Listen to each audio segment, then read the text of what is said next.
And we're live! Good morning everyone! Good morning Titos Manuel! Magandang umaga po sa inyo lahat. Excited na naman tayo, Sam.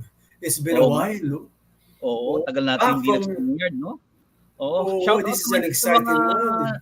nasa studio, no?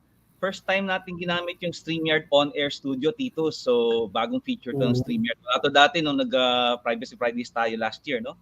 So, kaya pasensya na po kung medyo na-late ng konti ang pag-go live namin dahil yung nga po, kinakapa po namin ulit yung StreamYard. But we're happy that you're here with us this morning. Ano? Nandito na po ang ating first keynote speaker. Actually po, it's supposed to be Commissioner John Henry, no? Pero Titos, pabalik parang Bahamas si Commissioner John. Kaya... well, this is a special month for everyone, no? Because correct. Tapos so, maganda, marami siyang dalang ano. May MOU siya doon with several countries, no? Kaya, yan. Imagine mo from the other side of the world, di ba? And maganda rin ang beaches doon, syempre, pero mas maganda sa Pilipinas. No? Syempre naman, atin yun eh. So Titos, alam mo maraming nagigreet na sa atin. Ano? Ang early bird natin, alam mo ko sino? Pinakauna, dapat siguro may premyo to. No? Kat, paki-note nga. Nasa backstage po natin si Kat, saka si Sean, saka si Atty. Dina. Ano po, ang unang ito si J Random Bytes. Good morning po. Magandang umaga naman. Magandang umaga, sir. Oo. Nice to see you here. 8:56 naka-login na at nag-greet na siya. Yan.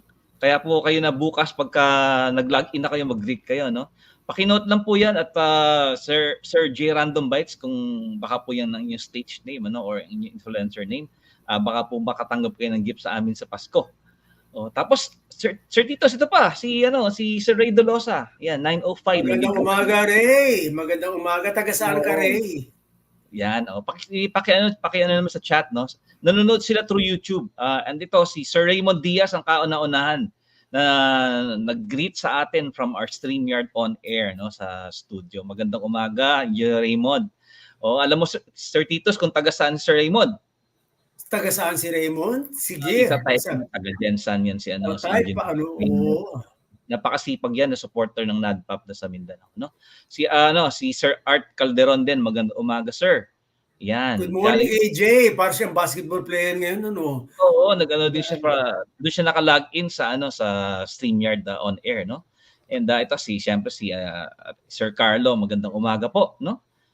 Yan, and mukhang nag-i-enjoy sila dun sa pinag-uusapan nila tayo doon. Ayan, Captain Hernan. Good morning, sir.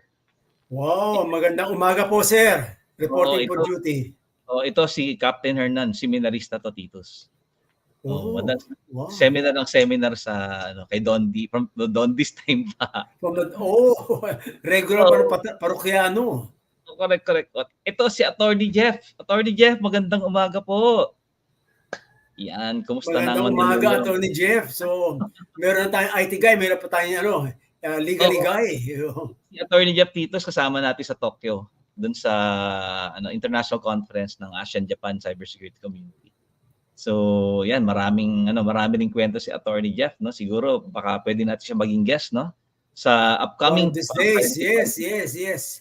Meron pang mga kasunod tong event na to. Abangan niyo lang po ang announcements namin. We're back. Kaya nga, yan. Yan, sino po? Ang dami pa dito. Yan, si Sir Barcel. Magandang umaga. Yan. Good morning, Barcel. Ito si Jose Marie. Hindi si Jose Marie siya, ha? Si Marie Reyes. Pampasok pangalan. And of course, our favorite dean sa St. Louis University, Dr. Wow, looking forward to seeing you in Baguio in December. Sana matuloy tayo dyan, Sam. Ma'am Ces, sana matuloy tayo sa December, no? So, kaya yan po. Si Manny Kaliwan, sir, ito. Atty. Manny, kumusta? Yan. Ang dami pa dito. Good morning, sir. Good morning. Mamaya po. Going to greet all of you, no? Dito, ang dami talagang naka-login na. Alam mo, Titos, na na-exceed natin yung 250 registrants dun sa on air. Kaya we have to open our not just our LinkedIn and our YouTube pages, pati ang ating tatlong Facebook page, yung Facebook page ng NADPOP, saka PH-CERT, saka yung Facebook group natin na DPO Central, no? So kaya maraming mga events ngayon, buti na isisingin nila sila tayo, That means we play a special role for them in their lives saka profession nila. Opo. And to our friends, no, our NADPOP and PH-CERT community, sulitin po natin ang ating buting Titus Manuel kasi bukas meron siyang face-to-face event na attendan. He'll also represent NADPOP. No? Titus, baka ikwento mo yung event bukas, no? It's an international event na parang held every year sa mga banking, financial institutions at insurance. Ito about cybersecurity also. Sa Hilton, Manila po yun, whole day today, tomorrow. So, alam mo na, pag-utusan tayo ni Commander Sam, so trabaho ka naman dyan. So, nagkasabay po yun eh. So, we're partnered with that institutions. Kami po magpapatakbo ng kanilang yung mga discussions ng mga panelists. So, yan po ang hawak natin tomorrow. So, hopefully, I will be back on Friday para makatulong ulit kami ni Sam. So, but ganun po, kung meron po kayo, well, we advise you na stick around this event namin dito sa 3-day event. So, you'll be able to learn a lot of things coming from different people and different parties with different backgrounds. Opo. Itong ating conference, meron itong CPD points eh. Mamaya announce natin kung where it will lead to. Yung pong attend ng face-to-face event tomorrow, dun kung nasaan ang ating chairman na si Titus Manuel, meron po kayong excuse na hindi ma-attendan yung kasi Titus ang ina-allow lang natin isang absent lang. Oo. Ganun po yan. Mas importante po ito because this is our event. Kami partner doon. We don't so we're trying to be able to help that institution. So once in a blue moon na mapunta sa Pilipinas ang hosting, and this year Philippines naman ang host ulit. Umiikot sila eh. Last time was in Australia. Mabuti na we're part of it, So right. 20th na, di ba? That one is India. Sige. Punta rin tayo doon. Next year. Okay, so simulan natin dito. So, I'm going to share a presentation. Ito po yung ating, if you notice, marami nagtatanong, Titus, ano ba yung significance nung robot na kamay saka nung paru-paro or moth, no? People are asking. Parang pelikula yan. I remember yung napanood ko long time ago. Oo, marami di ba? Yung ba yung Odyssey something? Yeah. Titus, let me lang. So, I'm supposed to welcome, magandang umaga po. And again, happy October Cybersecurity Month, no? And yun po, alam po natin na maraming activities ngayon, both good and bad, no? The good is that ang daming lined up na events ng DICT, especially in cybersecurity. Yes. So, kumusta po Sec Ivan saka Yusek Jeff, no? Kasama natin sila nung Monday, Titus. So we were invited to be part of the panel dun sa event sa DICT ng umaga, no? So, and yun nga. But the next day meron na namang announced na hack, no? But we continue to support the DICT, in their efforts to secure our critical infrastructure in the Philippines, no? So, nabagati ko lang, ito yung let me introduce first yung our other sister organization, yung PH-CERT, no? Ang founder po nito ang ating President Lito Aberia, no? We're calling him the godfather of Philippine cybersecurity. Si Ninong. Ito po PH-CERT, hindi po kami government organization. Nako-confuse po PH, okay? And PH-CERT was established po noong 2001. And Titus, on behalf of Lito, I announced ahead na we're launching PH-CERT Academy. Yan, di ba? Kasi ang naging pilot niya, Philippine Computer Society, salamat at pinaunlakan ng Philippine Computer Society ang initial run, di ba, ng ating ISEC, no? Information Systems Security course. Certification course. Certification, oo. Correct. Susundan natin yan. So marami pang updates yan. Yes, so Titus, meron na tayong kinanita badge. So yung mga kumuha noon, they can take another exam, and then they'll get the badge. Ito, yung kulay blue na to. Yan. Tapos joint project ng Yung ibang attendees ata ng ISEC is actually here today. So shout out naman yung mga ISEC. Nandyan po, kung may nandyan po kayo, kung how many were they? Iba dyan, merong watch party, iba dyan eh. How many were they? Ilan sila? Almost 60. Wow. Oo, so dapat alam mo, Titus, kung ilang cybersecurity professionals ang kailangan natin sa Pilipinas? Naku, more than we can imagine, I guess. Correct. Yung ating short math estimate ay 180,000. That's what we need to secure all of our critical infrastructure. Oo. Ang And yet, kalaban pa natin ng mga international recruiters, Sam. oo, definitely, yun pa. Oh. And yet nga, doon sa, during yung Monday, may statistics na pinalabas na 202 ang CISSP certified sa Philippines. Only. And yet, 30% na nasa Pilipinas. So, 60 lang ang nandito sa Pilipinas na CISSP. Correct. Yun ang biggest issue ng Philippines eh. We produce results, but yung ibang bayan ang nakikinabang eh. Well, that's life, no? Kaya we nga, cannot compete with the salary scale eh. Kaya PH-CERT and NADPOP work together. Actually, Titos, tinanong tayo ng Business World kahapon, no? Sabi nila, ilan ba ang kaya? Siyempre, sinabi ko, 1% of 180,000 in the next 3 years. Yun ang ating magiging goal. So, 1,800 professionals. Both data protection. Kaya yan. Doable yan. Sino po dito ang gustong maging NADPOP PH-CERT certified? Kailangan namin ng 1,800 in the next 3 years. Simple math lang kasi yung Titos, di ba? 50 per month times 12, that's 600 times 3, 1,800. So, simple math ko lang talaga. Correct. It will be like parang drop in the bucket lang yun. But it's better to start with something rather than nothing. Correct. So, yun ang ating major goal. Ayan daw, meron nag-yes. Ayun, from DLD, Ronyaka, Bilason, Lozano, ma'am. Ayan, thank you. Nagtaas. Yes. Ito, ayun, me po. Yan pa. My God. Marami na. Sige po. Yes. Do not forget us when you're in paradise already, sirs and ma'ams. Yan. Hintayin niyo po. Yan, si Erica. Yan. Yan. Mary Grace. Ako natutuwa ako na maraming interested na females na maging cybersecurity professional, no? Kasi kailangan talaga ng female perspective. Alam mo, Titos, kailangan mabusisi ka kung cybersecurity. Yung span of attention kasi mas magaling theoretically ang babae kaysa sa lalaki dun eh. Correct. Proud they can focus Isaac pala tong si Ronyaka, first batch. Yes. Yan.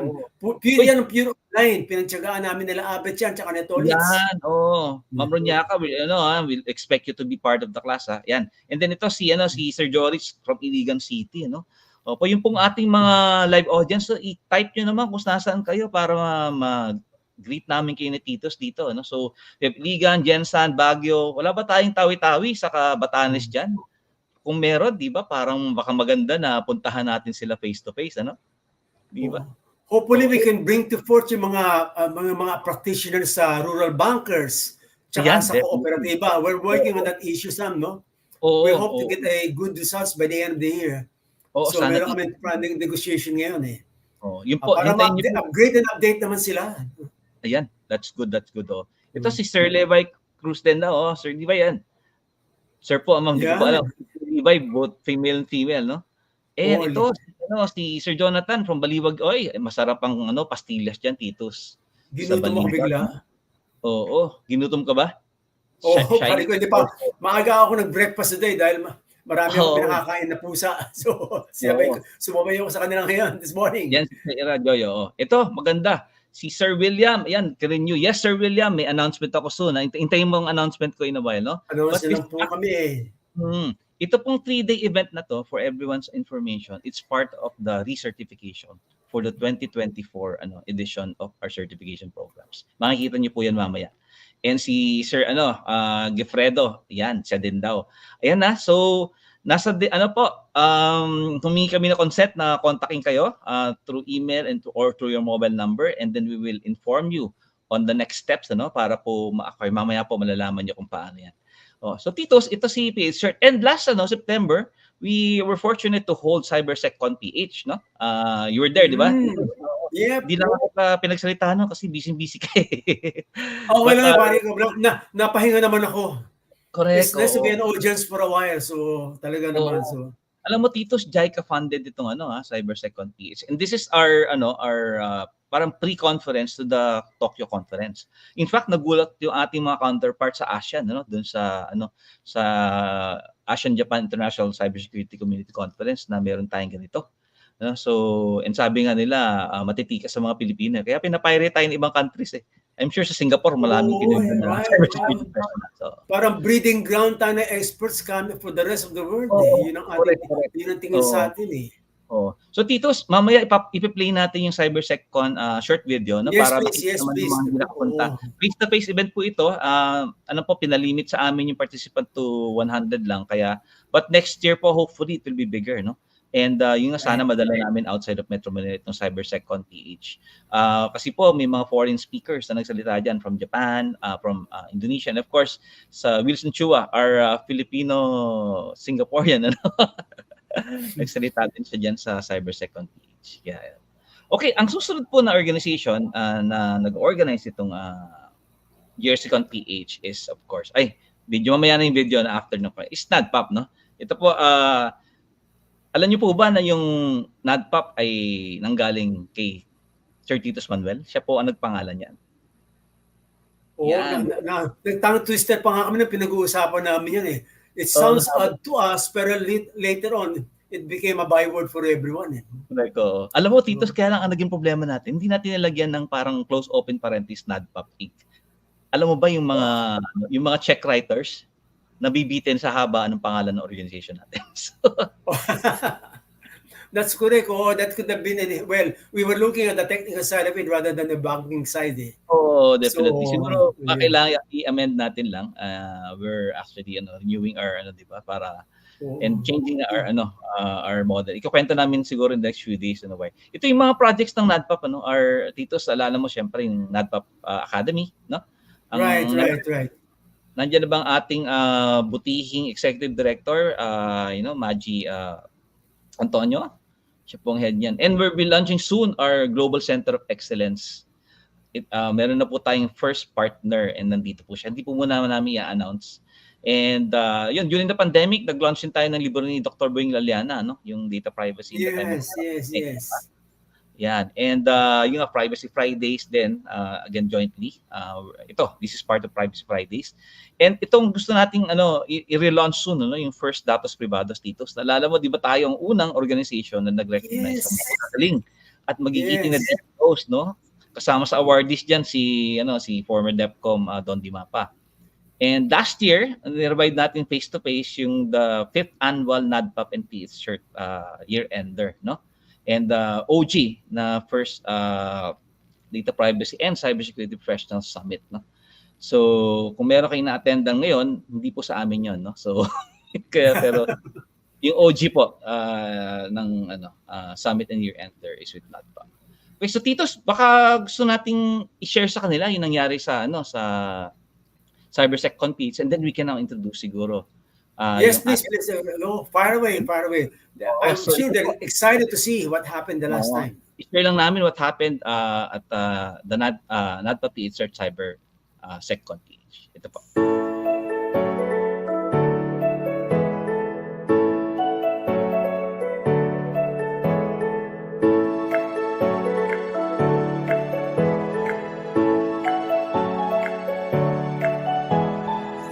As you can see, today's event, supported by JICA, aims to promote the international conference to be held in Tokyo in October.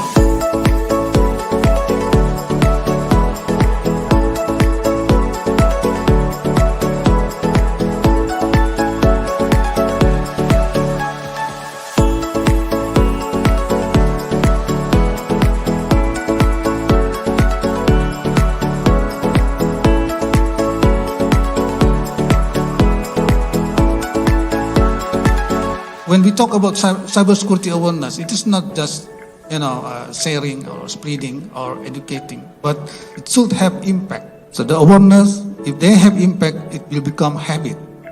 The habit will become culture. This is what we know when somebody said cyber hygiene. It is about the habit. It's not about awareness again. It's more up level.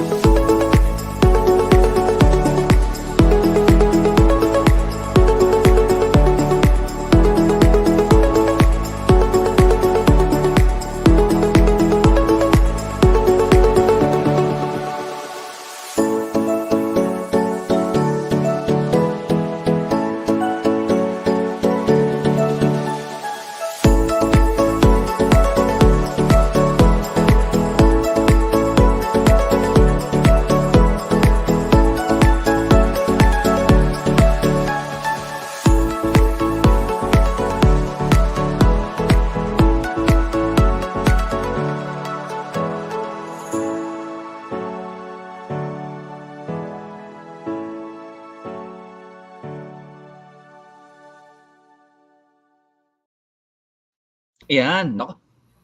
Titos, are you back?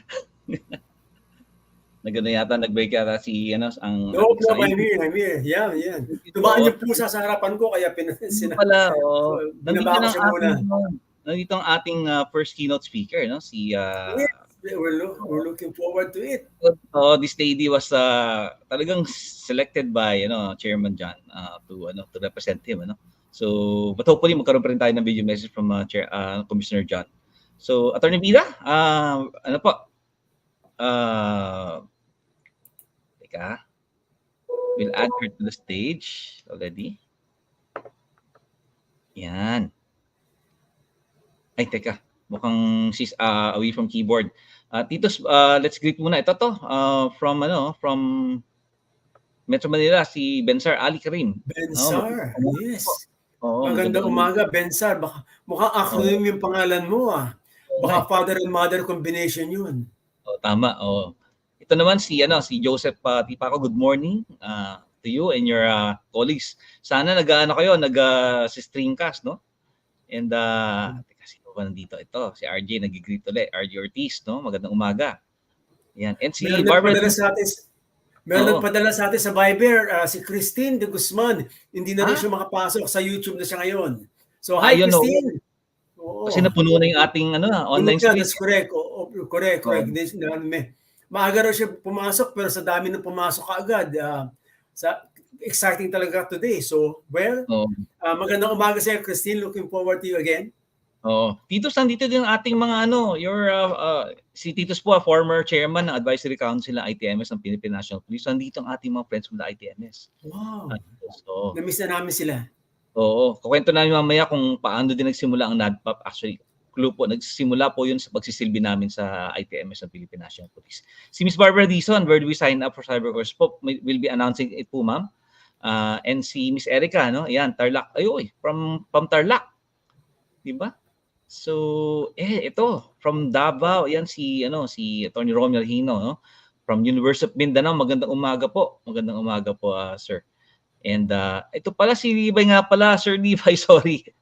Yan, siya pala yung DPO ng one of the biggest tech distributors, no, if not the biggest. So, Titos nasa top 50 rin yata sila in terms of market size, no. So in a way, the name sounds familiar, ba? We might have met him a long time ago, just recently. Active si Sir Levi. Tapos they may be one of the unicorns ng Philippines, no, in the tech scene. Kaya so ito naman taga BGC pala si Bercel, no. Paki-type doon po, and then hello from Makati. Ayan, nako. It's a fine city. Makati, ano? Mary Grace. Ayan, si Atoris ito. Ayan, sinasabi rin niya, sana may seminar po for updates. Ayan. That's good. Atty. Jolis, so mag-partner po tayo din sa mga seminars that you're conducting. Okay. Go na pa si Atty. Vida, Sir Titus. Kaya yes, we're ready to go. So, we're looking forward to the talk. This lady actually needs an introduction kasi one of the pioneers of the National Privacy Commission. As we'll add her to the stage now. Okay. Good morning po, Attorney. Good morning, Attorney. Good morning, and good morning, everyone.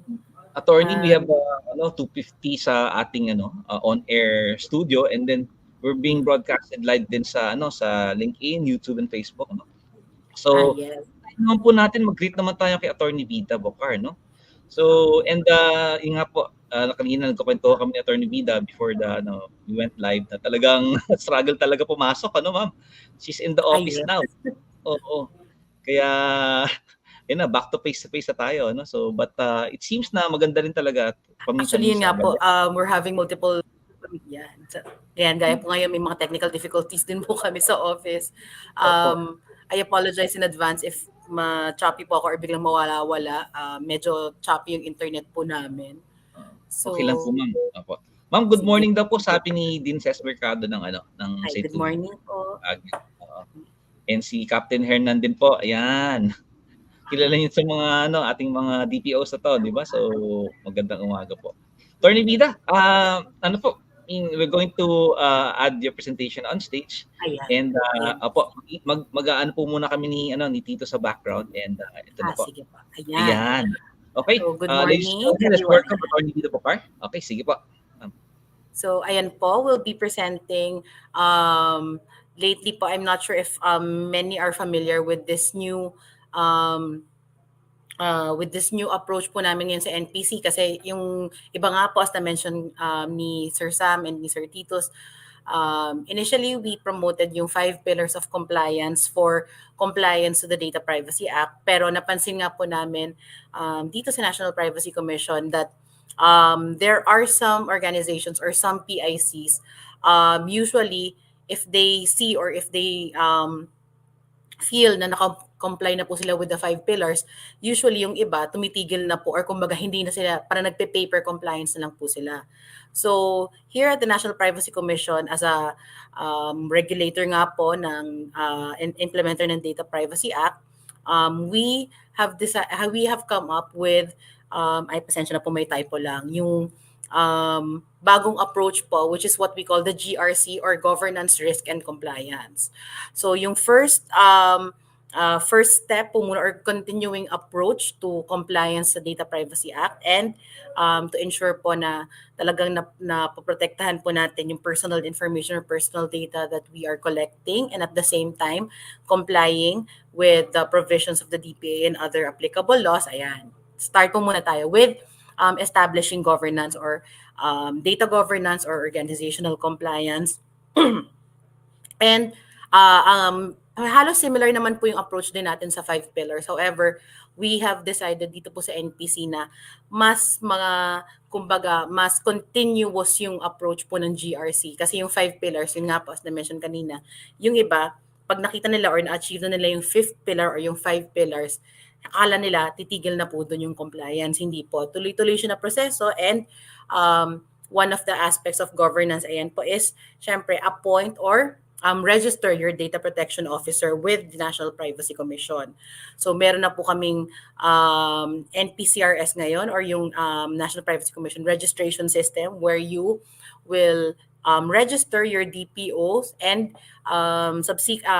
within the succeeding month siguro po or by next year, yung pati yung mga DPS nyo rin po, I think ngayon may mga nagre-register na rin po. So yan, continuing process po yun yung pag-update po ng registration ninyo with the National Privacy Commission. So yan po yung some of the aspects of governance. So we will start first with data governance. So ano po ba yung sa G, part of governance is data governance. So data governance is a set of standards, processes, policies, and rules that ensure the effective and efficient use of information that will support an organization in realizing its goals. So kung may personal information yan, specifically for personal data, data governance will ensure that organizations or PICs or PIPs, depende po kung ano yung pinaprocess yung information and ano yung functions that you are processing that personal data with, it can help PICs and PICs better manage their personal information that they are processing as well as ensuring data protection. So yan yung mga aspects po of data governance. Ayan. Syempre, with most of the DPOs that are present here in this online seminar, yung information life cycle, and then syempre, compliance to the Data Privacy Act, and data stewardship. So usually that can be exemplified or that is usually exemplified by appointing your DPO or having a data protection office. Yan, ensuring data quality na yung accurate po or updated po yung personal data na hawak-hawak natin or yung pinaprocess po natin. Yan, yung iba po na since most of our information or most of our data are now online or electronic na rin po yung storage natin, metadata management, and data security as well as master and reference data. So yung mga archives po natin or yung mga master copies po natin yan. That's also part of our data governance. And then also, as na-mention po natin, hindi lang data governance yung isang aspect ng governance. We also have organizational governance. So depending on the type of PIC or PIP po, sorry, you can or you should appoint a DPO, lalo na po if you're processing personal information and sensitive personal information. And depende po sa type ng organization po na meron tayo or depende sa type ng PIC, organizational governance in the form of your data protection office or data privacy office, whichever name you wish to call it. May mga different types din po. Depende kung ano yung mas suitable sa organization ninyo. So, as na-mention na po namin countless or numerous times, hindi naman po kami didikta ng specific organizational type ng kung ano yung data protection office ninyo. Pero for contact purposes, ayan, kailangan may ma-register po kayong DPO. Pero within your organization, you can actually have different types of yung governance po natin. Pwedeng centralized. So if you have a central or main headquarters and you have satellite or regional offices or satellite offices, pwede pong maging okay na type of governance for the appointment for your data protection office is a centralized type of data protection office or management. Pwede naman din pong decentralized if certain offices or certain affiliate companies or depende na po sa offices natin if they have a certain level or degree of autonomy to implement their own data processing systems or to have their own data protection guidelines. Yan, pwede naman pong decentralized. Basta nire-report lang po sa central office or sa main office. Pwede rin naman pong maging decentralized type yung data protection office po natin. So usually these are applicable if yung mga offices po natin, yun nga po as na-mention kanina, enjoy a certain degree of autonomy in the implementation of their projects or their programs. So if yung mga satellite offices po natin or yung mga regional offices natin, nakakapag-implement po or come up ng mga sariling programs nila where personal data are being processed, yan, pwede pong ma-implement or pwedeng ma-apply po natin yung decentralized type of organizational governance. And then pwede rin naman pong hybrid, ayan, gaya ng most organizations din po ngayon, pag pumapasok sa opisina, yung iba po hybrid setup, pwede rin po siya sa data protection office po natin. So may central guidelines or central policies pa rin po tayong ini-implement, while at the same time allowing a certain leeway for your regional offices or for your satellite offices to operate or align certain guidelines applicable only to those offices alongside yung mga central guidelines or central policies po natin. So, sino po ba yung mga kasama or sino ba yung mga pwede nating katulong po in terms of sa data protection office, especially if you will apply organizational governance. So kung medyo malaki-laki po yung opisina natin, yan, meron po tayong pwedeng mag-appoint or pwede po tayong mag-designate ng compliance officers for privacy or what we call COP. So these are individuals or employees within your PIC or PIP that perform some of the functions of a DPO, pero hindi naman po completely lahat. So there are some especially operational aspects of DPO's functions or duties na pwedeng i-implement po ng COP.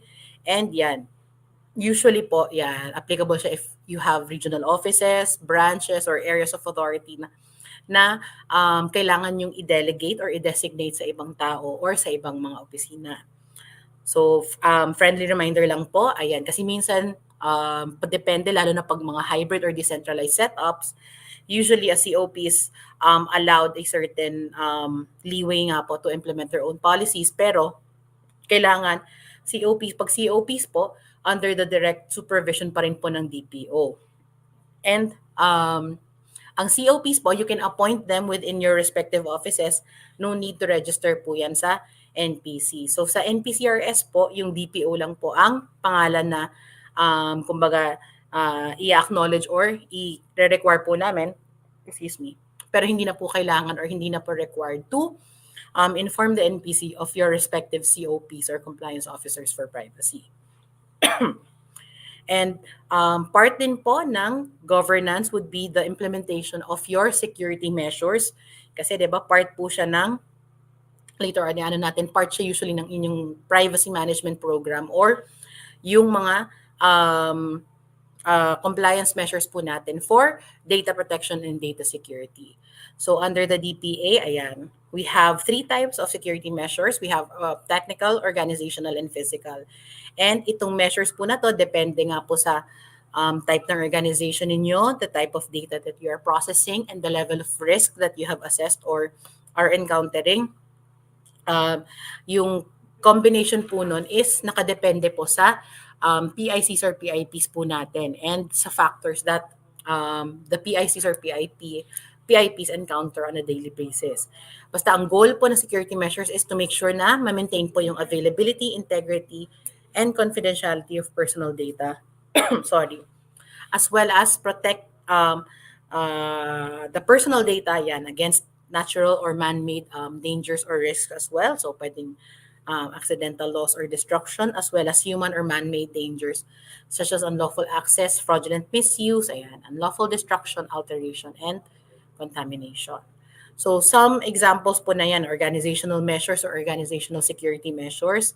Yan, mga trainings, kaya po nito, or mga attendance to seminars that can help of data privacy and of data protection po. So yan, mga organizational securities.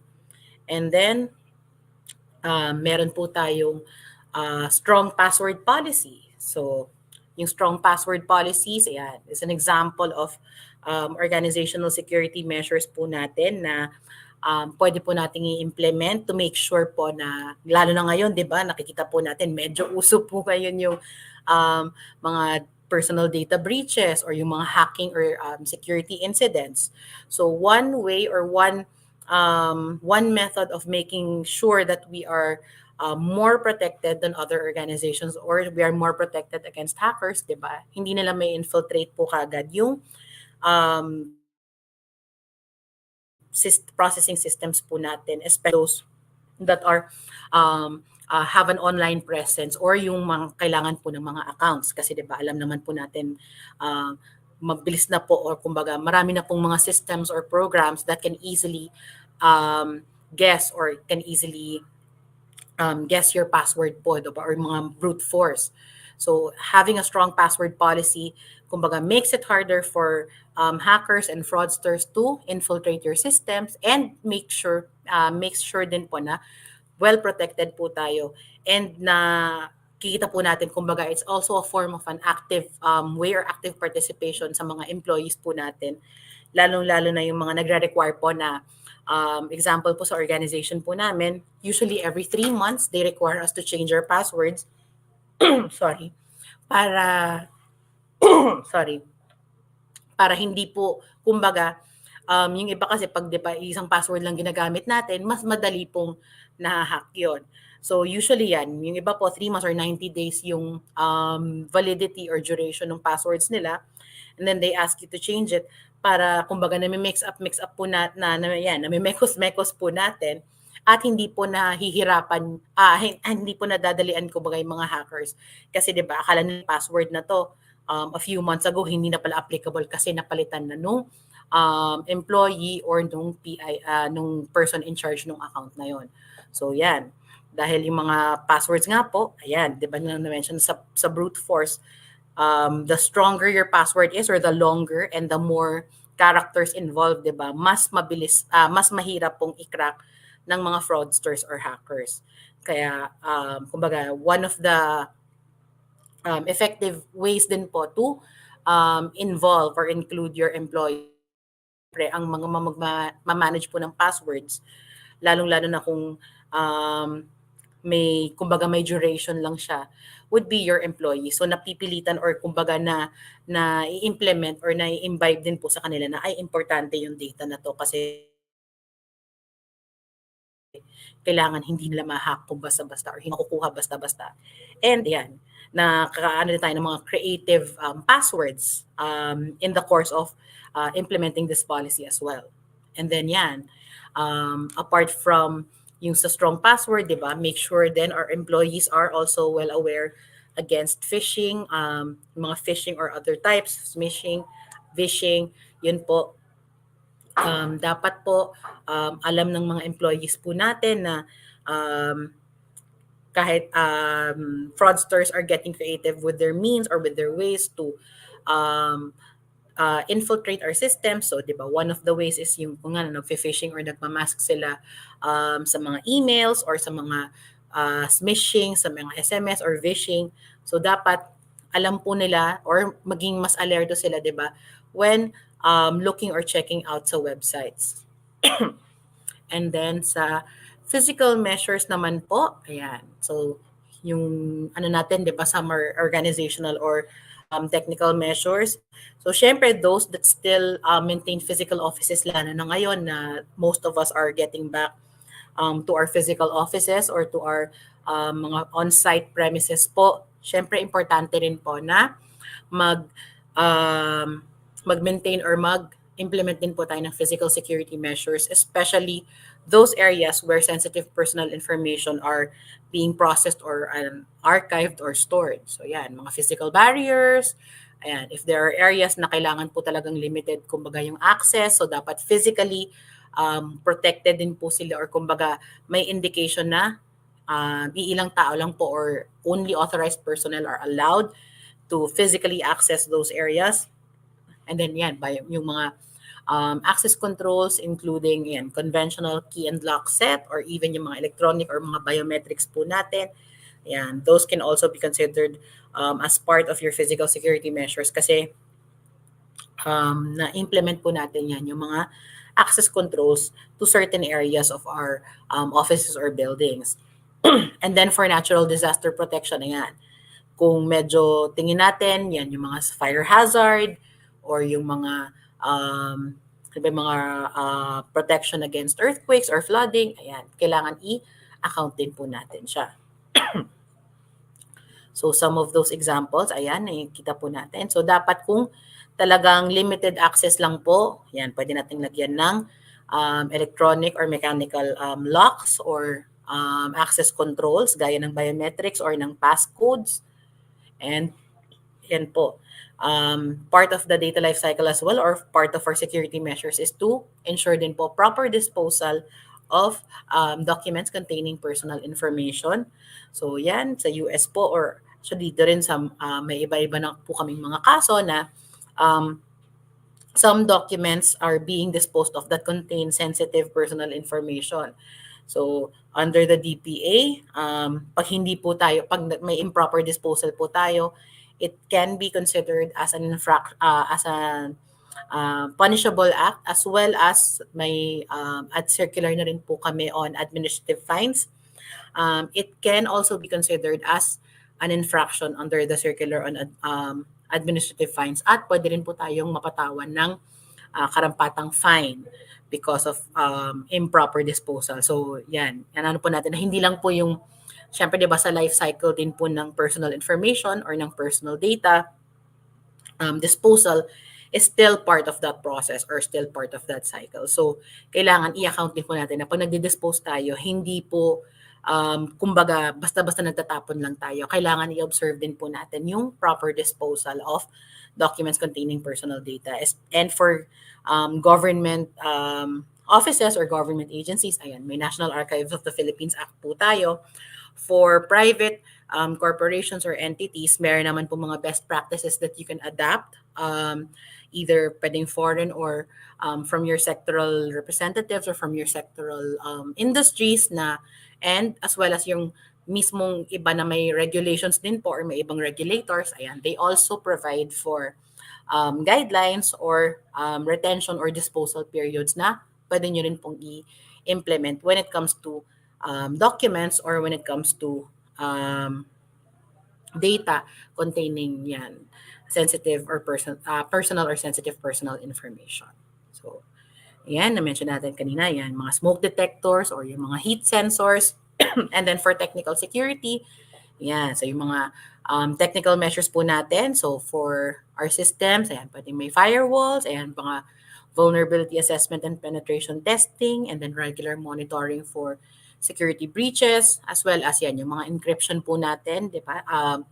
We recommend, alam ko we're in the process currently of amending our circular and security measures, pero as of now, yan, one of our recommendations is to encrypt yung data both at rest and in transit, and preferably AES 256 po yung encryption standard. So, one of the ways din po to comply with the DPA, apart from yung security measures, or part of your security measures can also be part of your privacy management program. So usually yan, yung PMP po is considered as a process or an ongoing process. Yan, part po ng sa GRC natin na intended to embed privacy and data protection in the strategic framework and daily operations of a PAC or a PIP. So, similar po sa mga operations manual natin or yung sa mga nag-QMS po, quality management system. Ayan. We intend that your privacy management program will be made part of yung mga operational frameworks or mga operational manuals po natin. Kumbaga, may embed na po sa organizational processes po, systems or guidelines na data privacy compliance is also part of your operational framework. So, excuse me. Why create a privacy management program? So, similar po, di ba, dun sa pillar, yung privacy management program, ang difference lang po niya dun sa first approach po natin or yung sa third pillar na minimension po natin previously. Yung PMP po kasi yung iba, ang nagiging misconception po is once they've already established a manual or have a PMP in place na pwedeng ipakita, let's say, sa NPC or sa mga stakeholders nila, hindi na po nila ina-update or hindi na po nila pinapalikan.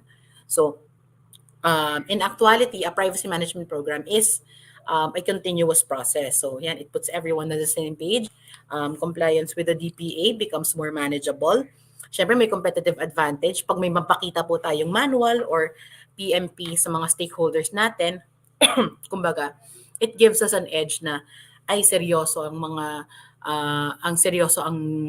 organization to or ang PIC na to in protecting our personal data. And yan, lastly, and syempre importante sa ating lahat to ngayon, lalo na tumataas ang mga, di ba, presyo ng bilihin at hirap na po tayo mag-budget. Ayan, it saves the organization from avoidable expenses. Meaning, if yung from the start pa lang po, na-apply na natin or alam na natin yung applicable security measures as part of, kumbaga, evaluating or as part of including it in our PMP, mas mapipigilan po natin yung cost of having personal data breaches or security incidents. Kumbaga, managing those incidents or those breaches are kumbaga more tolerable or much more mas madali po nating ma-handle siya or ma-address because of our PMP. We already have policies in place to make sure na hindi po tayo magpapanik or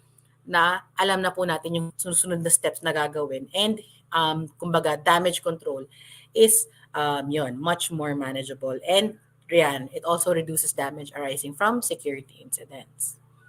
So, syempre, importante sa privacy manual, as na-mention na rin po kasi sa governance, yan, make sure na meron po tayong guidelines or policies pertaining to all aspects of the data life cycle, from collection up to disposal.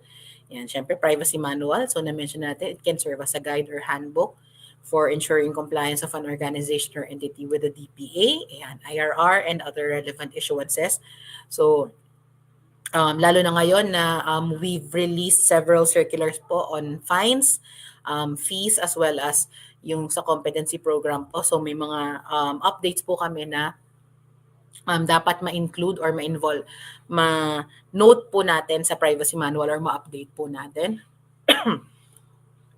And then, yan, when drafting or updating your privacy management program, yan, always take note of privacy by design and privacy by default.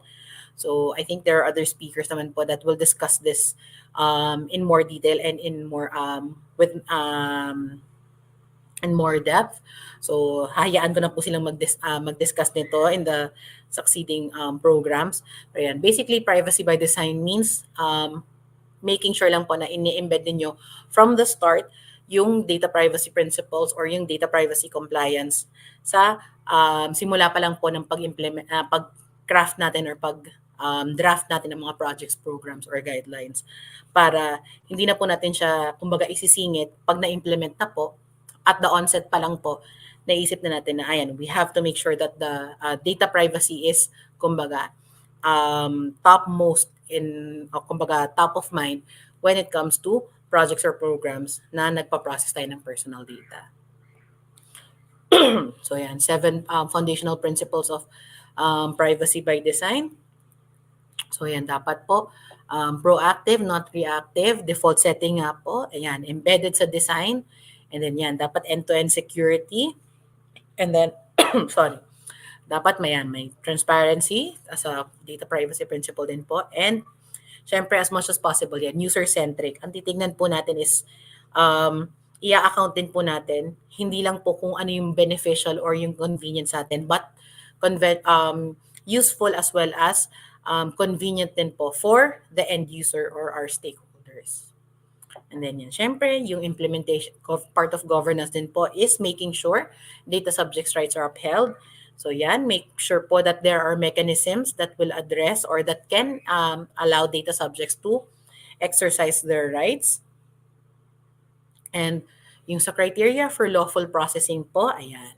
So take note lang din po na when processing personal information or when making sure na ayan, kung compliant po tayo. So if may lawful basis na po tayo or may legitimate purpose na po tayo, hindi lang po sapat, kumbaga, na may lawful purpose po tayo or may legitimate purpose. We also have to make sure that we are lawfully processing or, kumbaga, nababack up yung legitimate purpose na yon. So, when in doubt, ayan, pwede po natin i-check ang sections 12 and 13 of the DPA.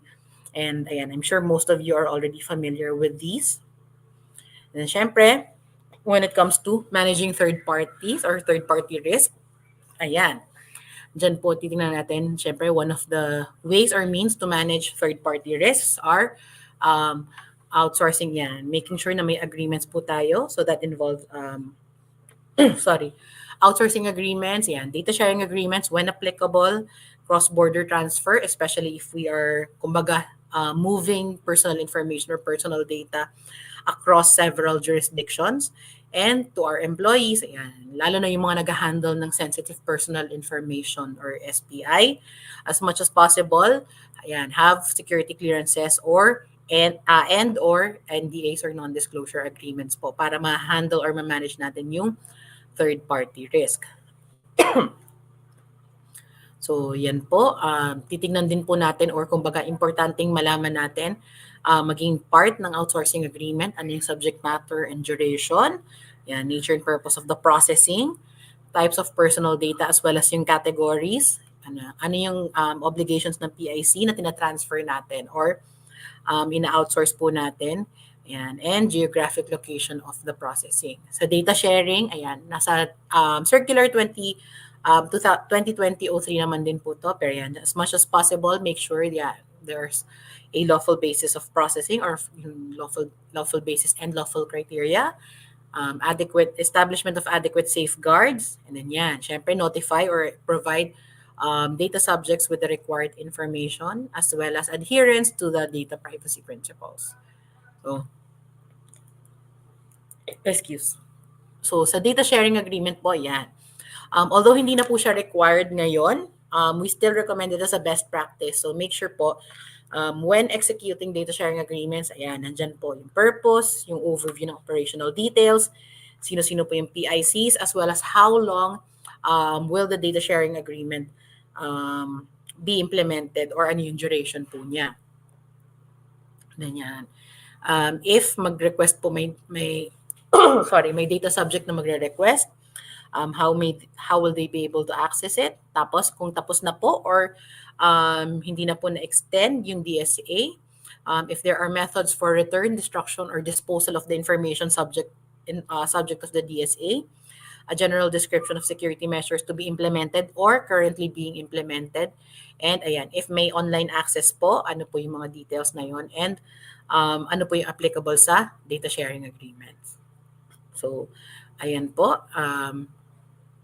part din po yan. I think nasa risk na po tayo yan. It's part of managing risk to make sure na aware po tayo if if and when there are data being transferred, as well as what type of data are being transferred and ano yung method, and kung um, data sharing po ba siya or outsourcing or cross-border transfer. So yan po, pwedeng yung cross-border transfer. Apart from crossing jurisdictions, important din po to determine kung outsourcing po ba siya or data sharing, or is it mandatory, kung required ba ng other jurisdictions to report kung may napaprocess na personal information, or meron po ba tayong lawful purpose, let's say for law enforcement, ayan, or for international cooperation, yan, kailangan po nating i-note yan if and when there are cross-border transfers concerning personal information that we are processing. And yan, yung na-mention na po natin kanina sa mga trainings and data subject awareness. So yan, sa data security clearance and NDA. So security clearance is a form of access control as well as NDA para ma-ensure po natin, di ba, na kung sino lang po talaga yung pag nag-entrust tayo ng information, yan, hindi po basta-basta siyang kumbaga makalabas or makakalusot, especially dun sa public channels or social media platforms or broadcast channels or networks. So yun pala sa risk, sorry.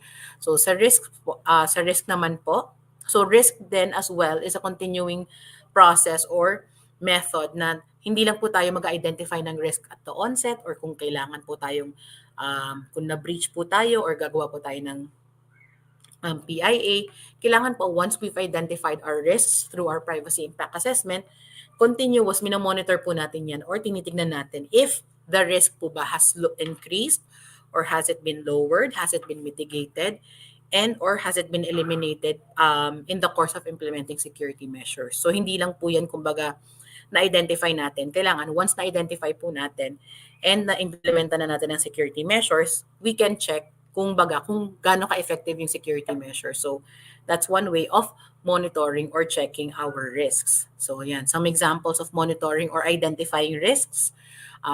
Pag nag-map out po tayo sa personal data process flow, meron po bang instances dyan na hindi natin na-account or hindi natin nakikita na may mga risks po ba tayong hindi na mo-monitor? And then, yan, some of the areas where risks may be discovered or where it can be identified. Usually yan, sa data lifecycle po natin in our management of the data subjects' rights. Na-implement po ba na exercise po ba ng mga data subjects yung rights nila, or hindi po ba nila alam kung paano, kung gusto nilang magpa-correct or gusto nilang magpa-delete, magpa-erase when applicable, or if mag-file po ba sila ng complaint, may complaints mechanism po ba tayo, or may alam po ba ng mga data subjects how to get in touch with the DPO, or yung if may grievances po sila, as well as yan, if may data breach po ba or security incident, meron po ba tayong security incident management policy, or kumbaga automatic panic mode na po tayo if and when we encounter personal data breaches. So how to identify or know kung ano po yung mga risks natin, as well as yung impact ng mga risks na yun in our processing systems. Ayan. That is usually through a privacy impact assessment. So through a privacy impact assessment, yan, we'll be able to manage our risks. So we will be able to know if we need to avoid or if we can avoid the risk, if we have to mitigate it, or can we transfer the risk. Yan. Or lastly, yan, kung medyo manageable naman, do we accept the risk? Pero syempre, hindi naman po gaya nito na pag, di ba, kung acceptance ng risk, kumbaga, sa stick figure, kung tumalon siya, masasalo, kumbaga, if ma-accept naman po, masasalo naman po siya, or kakayanin po ng organization natin if and when we do accept the risk. So, a PIA, ayan, briefer lang po to, as a process undertaken and used by an organization to evaluate and manage the impact of its system, program, process, and or measure on data privacy. So, yan. Pwedeng pangkalahatan po to, pwedeng by system or by process. So yan, one of the usual questions that we ask, ayan, kung depende na po sa type of PIA that you will be conducting. So basic questions involve yan. What do I process? Meron po ba tayong mga required laws for implementation? Meron na po ba tayong na-identify na risks? Yan. And what can I do if once we are able to identify processes? Tapos, when will I reassess kung nag-implement na po ba tayo? Kailangan po ba nating i-monitor or balik-balikan po to check if the risks that we identified are still there or na-mitigate na po ba natin or naiwasan na po ba natin siya. So, ano po ba ang contents ng PIA yan? Data inventory, yung data process flow or systematic description ng processing operations natin. And then, titingnan natin kung ano po ba yung mga lawful purposes or yung legitimate interest if applicable. And then yan, assessment of the risks to the rights and freedoms of data subjects. So data inventory and usually involves types of personal data. So lahat ng information repositories, types of media used for storing personal data, and syempre yan, identifying the risk associated with the processing. And then yung end goal of a PIA is to establish a controls framework. So yan yung controls framework would be what will address the risk or the risks identified in the course of conducting a PIA. So yan po yung controls framework, makes sure po that we are able to maintain yan. Availability, integrity, and confidentiality of the personal data, as well as making sure na effective po yung data protection natin against both natural and human risks. So yan, usually ano po ba yung kino-consider natin when implementing a controls or establishing a controls framework? So syempre, the nature of personal data to be processed or protected. Ano yung risks represented by the processing?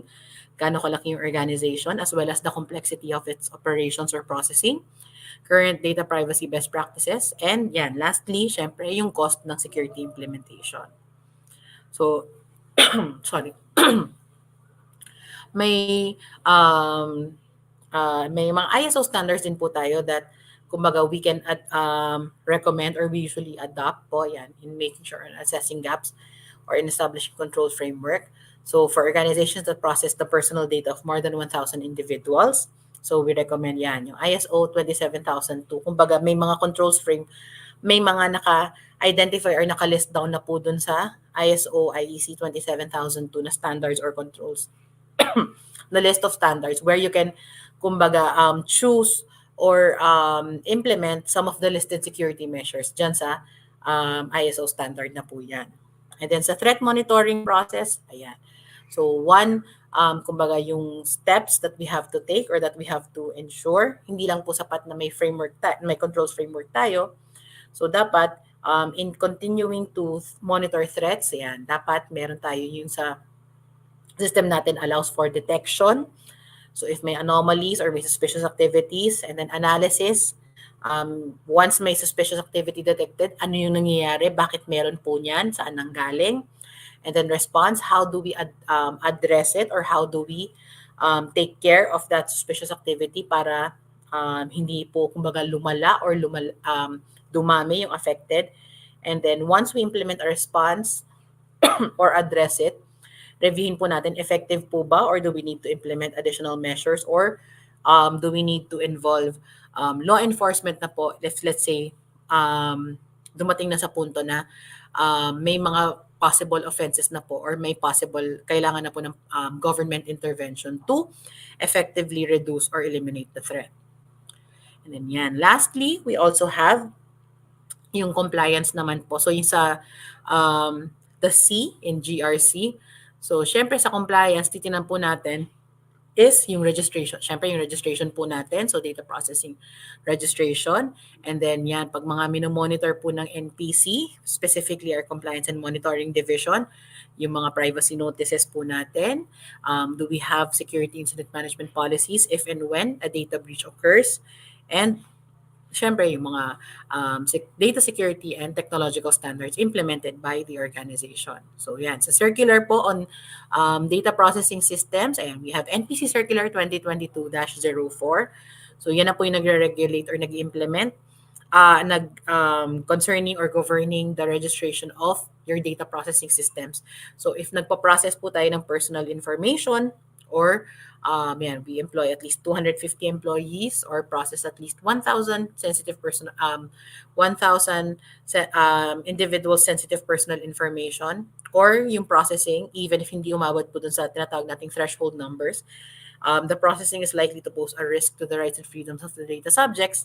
Kailangan po nating i-register apart from the DPO yung data processing systems po natin. So for additional information yan, you can refer to NPC Circular 2022-04. And I think YouTube page po namin, we also have a walkthrough dun sa registration of your data processing systems and your DPO. So yan yung some of the slides. Ayan, we'll just do a quick run through. Ayan po yung mga links. Ayan. So kung may mga questions po tayo, ayan, you can check out our system. Yan po yung web page niya. Yung link niya, as well as yung emails if you have registration concerns or if meron po tayong concerns sa NPCRS. Yan po yung mga email addresses na pwede po nating balikan or pwede nating padalhan ng email if and when may ma-encounter po tayong mga concerns.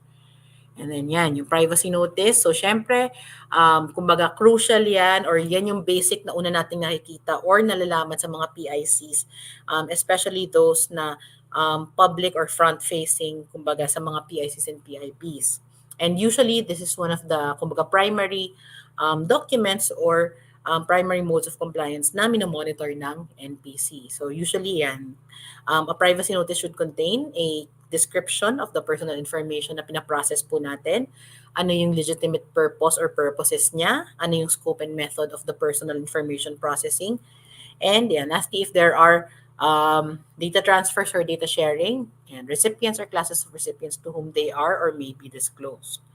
So, ngayon, punta naman po tayo sa security incident management or yung sa data breach management natin. So, syempre, one way of ensuring compliance as well is making sure we have a security incident management. So, kasama na po dyan yung pag-report natin sa NPC. So, meron naman po tayong DBNMS or Data Breach Notification Management System kung saan if you feel or if you have confirmed na meron tayong personal data breach or security incidents na na-monitor or na-encounter, yan, pwede nyo pong i-report sa NPC through our DBNMS. And syempre yan, important to take note of the types of data breaches. So, depende kung anong information security principle po yung na-compromise, yan, dyan po natin mamomonitor or ma-identify yung type of security breach or, data breach po. And yan, note po the differences between a personal data breach and security incident.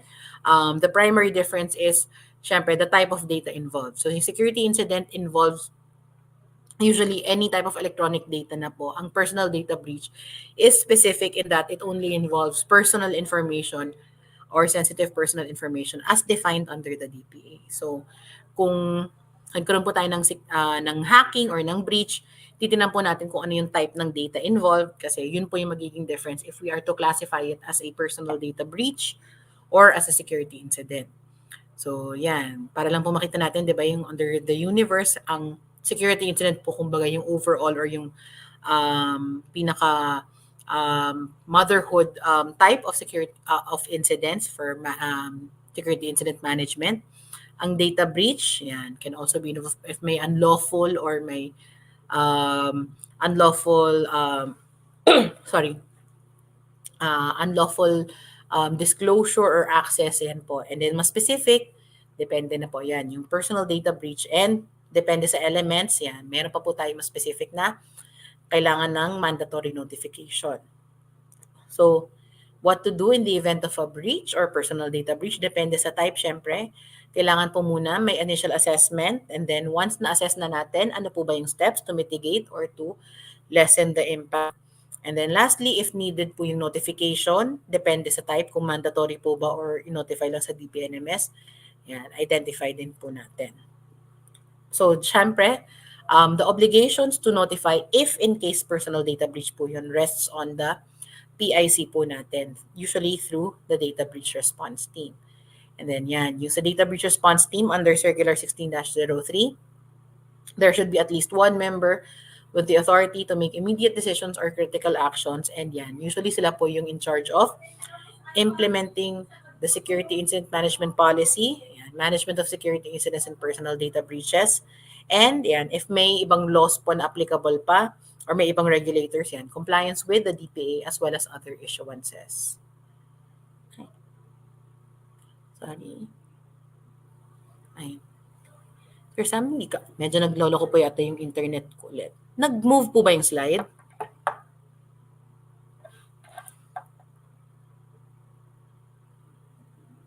Hi, hello.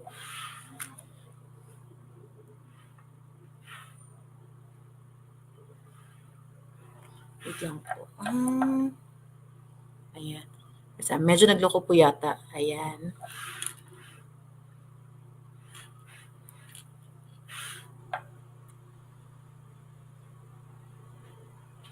Sige, ayan. While waiting lang po to address our technical difficulties. Take some questions while waiting Sige for po, ayan. the... Medyo po natin. Apo. Ma'am, Pasensya na po. okay. Ma'am, may mga tanong tayo, so baka siguro sagutin Sige muna po, natin. sige. Habang ina-address po natin yan. Ito one from Joby Lamboy, what if we have appointed DPO primarily designated in the Philippines, but the branch of the office is outside the Philippines? Do you have to assign a COP, or it should be covered by the foreign data privacy regulation? Offshore po yung kanilang branch, no? Wala naman yun. As I think na ano naman po namin, wala naman po kaming specific prohibition if you appoint a DPO designated outside the Philippines. However, ang ano nga lang po namin is, kumbaga, it's part of the risk na rin po of the organization if you appoint an offshore DPO. Kasi syempre, if let's say magkaroon ng breach or magkaroon ng incidents where the NPC might call or might request for the presence of the PIC or the DPO, kung offshore po siya, kumbaga, if may mga request na documents, baka may difficulty lang po. Pero kumbaga, it's up to the PIC if they are able to manage naman po, if let's say they can send electronic data, or if they can arrange naman po na kaya naman po let's say mag-Zoom, mag-Zoom or chat kumbaga online or have online meetings. Allowable naman po siya. Pero yung iba, they do, I think best practice naman po, hindi naman siya required. Some do appoint a COP para lang ma-manage yung day-to-day affairs of the processing here in the Philippines. Para lang po sigurado din yan. They say mag-accept ng mga tawag dito, notices or update sa issuances, yun. At least aware po yung, kumbaga mas, yun na yung toka ng COP, yun na yung kumbaga ng, ng PIC na they are still updated even if the DPO is stationed offshore. Yun. Oh. And the reverse is true, Attorney Vida, for example, for multinational companies that have offices here in the Philippines, di ba? So again, yung question nga, are they obliged to appoint a data protection officer here in the Philippines? They have an office here. Yan. Yung iba po, inaano namin na as much as possible, we recommend having a data protection officer here in the Philippines. Lalo na if kumbaga if a great deal of your processing yung personal data is happening in the Philippines. Kasi syempre, yun nga po, pag nagkaroon ng mga issues or concerns, mas madaling ma-address po siya ng PIC if the DPO is stationed or kumbaga is within Philippine territory. Kasi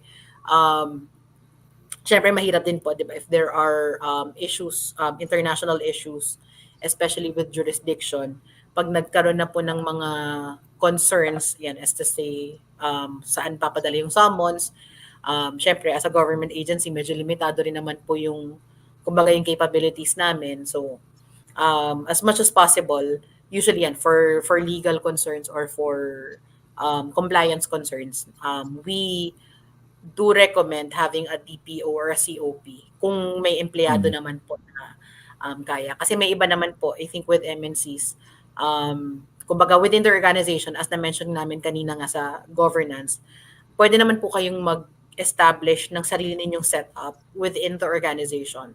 Pero for purposes of process, for registration here in the with the NPC, syempre maghahanap pa rin po kami ng DPO kung sino yung registered DPO po ninyo. So, hindi na namin, kumbaga, nasa PIC na po yun, how they will go about or implement their data processing, data protection office. Pero for NPC purposes, there should be at least one registered DPO, lalo na kung heavy on data processing po yung PIC. Thank you, Attorney Vida. Alam mo, Titus, pagka...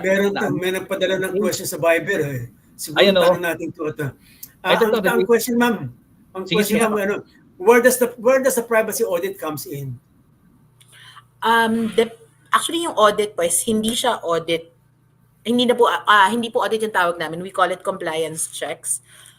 Depende po yung, may circular din po kami, I believe, on compliance checks. So check nyo po yung NPC Circular 18-02. And I think sa registration of DPS, may konting discussion din po yata, I think, on compliance checks. Meron po kami dong parang factors that will show or indicate when a compliance check will be or can be activated. So usually ngayon po, one of the factors is if may complaints or if may concern yung data subjects. And syempre yung compliance nga po na kung walang DPO or let's say may upload ng privacy notice na medyo kulang or medyo mali, yun po, those can trigger some of the compliance checks. And then depende na po dun sa compliance ng ng PIC if pwedeng mag-request po ng additional documents or pwedeng ipatawag po sila. And then from there, pwedeng mag-request po ng additional documents, yung document submission. And then depende po kung gaano kalala na. If medyo malala yung data privacy concern, pwede pong magkaroon ng on-site visit na tinatawag po namin. So yun po yung I think some of the organizations na nabisita na po ng NPC yun, na on-site visit na po where some offices where there are personal data being processed, yun po, minomonitor or chinecheck po ng NPC Compliance and Monitoring Division kung kung may mga policies and guidelines naman po sila or compliance sa DPA. Yun po. Thank you. May pahabol din. Ayun, ito dito muna. Enil Romano, no? So related din sa first Sige, question. sige please. Yep. To what extent does the law on agency sa manning principal relationship na apply in the Data Privacy Act? Can the principal, this foreign principal, be held liable as well if data breach happened in the manning company? So the manning company, we're assuming it's in the Philippines, ano? Sir Neil. So Depende po actually yan kasi this is a matter of sa investigation na po with our Complaints and Investigations Division. So this will probably or most likely be evaluated in a case-to-case basis kasi may instances naman po tinitingnan po ng NPC din how far or to what extent did the data breach spread or where did it occur. So kung maapektuhan po or if ma-determine naman in the course of investigation na naapektuhan po yung principal, pwedeng there may be kumbaga liability imposed. Depende na po kung ano yung ma-determine ng CID po namin or Complaints and Investigations Division. Pero hindi naman po siya automatic. Similar din po.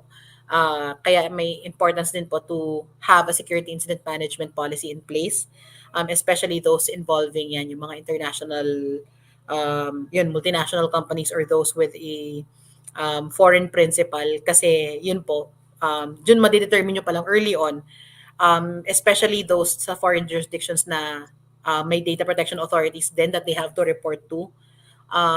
Kasi if may personal information involved, kahit na Filipino, Filipino citizen, kahit na nasa ibang bansa po yun, sako pa rin po sila ng Data Privacy Act. So, it's a matter of is making sure lang po na established. Kasi doon usually na monitor or na-outline na nila ano yung liability or ang up to what extent lang po ba yung participation kumbaga ng principal versus that of, let's say, the manning company or yung presence niya dito sa Philippines. Yun pa. May pahabol dito Sam na katanong. Yung daw, how do we know that the proper risks were identified and the controls were properly implemented? Yun, yung inaano po namin na it's part of a continuing process. Kaya inaano po namin na usually yung threats monitoring or yung sa PIA, you can look back by having, let's say, another PIA, or you can check usually some organizations I think have a performance management review. So you can include those within the performance management review as well. So kung hindi nyo lang minomonitor yung status, let's say, ng mga employees nyo or ng mga departments nyo, you can also monitor, did we encounter any data breaches lately or did we have any security incidents as part of the performance management review? So kung medyo nabawasan or nawala, then that means it can be a good indicator na effective yung security, yung effective kumbaga yung operational or yung controls framework po natin. But if let's say from last year to this year, tumaas palalo. So yan, there may be a need to revisit yung controls framework natin, or a need to conduct a new PIA kasi baka may bagong risk na hindi natin nakita or hindi natin na-monitor po in the previous year na this year lang po sumulpot, kaya hindi siya na-address, or yun yung nakadagdag po dun sa risk po natin, or kumbaga dun sa threats. Kaya kailangan dagdagan po or tingnan, baka hindi na effective. Kailangan may additional measures pa po. Oh, tama. Yeah, I agree with Atty. Vida, no? Yung mga organizational method din, if you can actually embed sa KPIs, KRAs, so KRIs sa mga employees nyo, yung data protection and the cybersecurity goals of the organization, mas maganda. And hold your CEOs or CXOs accountable, no? Sila ultimately owner ng mga goals na to eh. Especially for DPOs that are not reporting directly to their C-levels, no? Maganda na you hold them accountable. So pagka ayaw nila, magsumbong kayo kay Atty. Vida. Yes, ayan. May pahabol dito. Go ahead, Tito. May pahabol dito. Ma'am, yung kanilang daw, yung dual role, yung kanilang DPO. How long can NPC actually accept that kind of situation? Double hunting. O double share. Yes. Sa ngayon po, actually na-encounter na rin po namin yan with the government agencies as well, lalo sa government na usually designation po. Kumbaga, yun nga po, inaano namin na part din, pwede rin pong discard na ng DPO yun na, as we mentioned, hindi naman po kumbaga stand-alone si DPO. You can actually request yan for a team, task force, or parang kumbaga if the resources allow it, magtayo ng sariling office or standalone office na pwedeng magkaroon ng team to support the data protection officer. So, kahit na dual naman po yung role niya, if may team naman po that can support or that can help, kumbaga, mas mababawasan po yung, feeling ko yung takot ng DPO. So, yun nga po, hindi naman, hindi for registration purposes lang naman po namin nire-require na isang kahit gaano karami po yung ipasok nyo or isalpak nyo sa data protection team or data protection office ninyo. Kumbaga, walang restrictions po yun on the part of NPC. So, yun yung, I think, pwede yan, i-request, kumbaga, pwedeng i-raise po nung DPO po na yon na hindi po limited, kumbaga, na just because DPO siya na yung lahat ng in-charge po doon. Paano daw yung conflict of interest sa Atty. Vida? Oo, sa double hunting. With the conflict of interest naman po kasi, although we mentioned in our advisory na as much as possible there should be less or minimal or no conflict of interest.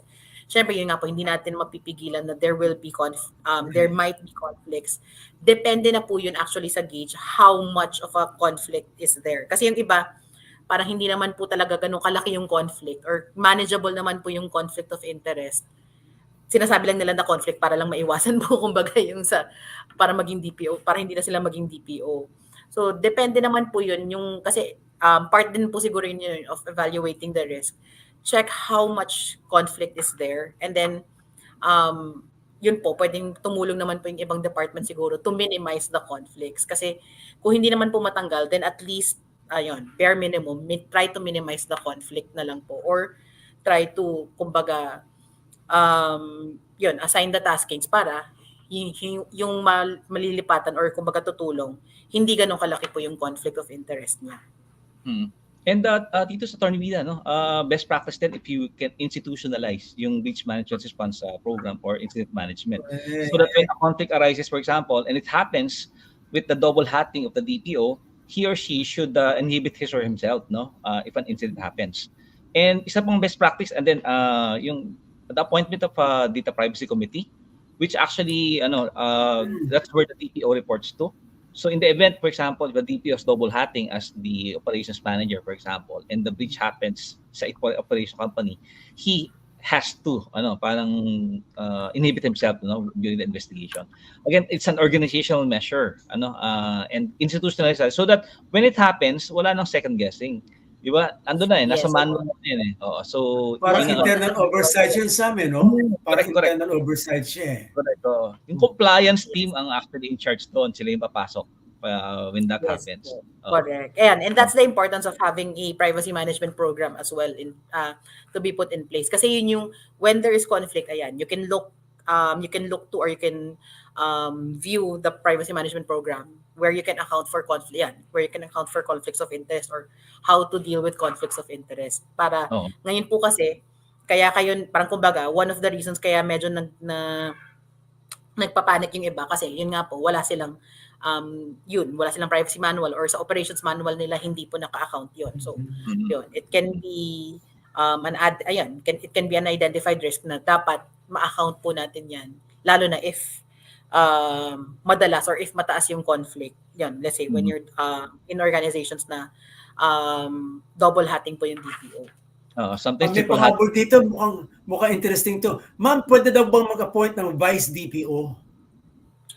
Yun nga po, pwede naman po within the organization, yun po, for purposes lang po talaga ng NPCRS, isa lang po yung pangalan na kumbaga, for contact purposes na hihingi ng NPC. Pero within your organization, kahit ilang Vice DPO, Assistant DPO, AVP DPO, AV DPO, hindi po namin, kumbaga, hindi namin yun pipigilan or hindi po namin sasabihin na, hindi kayo compliant. Within your organization, you can set up your respective data protection offices to whatever extent, kung gaano kalaki, gaano kaliit. Nasa sa inyo na po yun. Kasi yun nga po, the PICs or the PAPs are in the best position to determine what works best for them, especially for data protection management or for data privacy kumbaga DPA implementation. Nasa sa inyo po yun. If the resources allow it, why not? Diba? So, may mga ibang organizations po na alam namin na kumbaga extensive yung data protection team nila na most organizations din. Kung hindi COP yun, parang assistant DPO po yung tawag nila. So, pwede naman po siya. Wala naman pong restrictions on the part of NPC. Yun pa. Napakasimple nitong tanong na to pero lagi tinatanong. Sa hierarchy ng management, saan dun dapat yung DPO?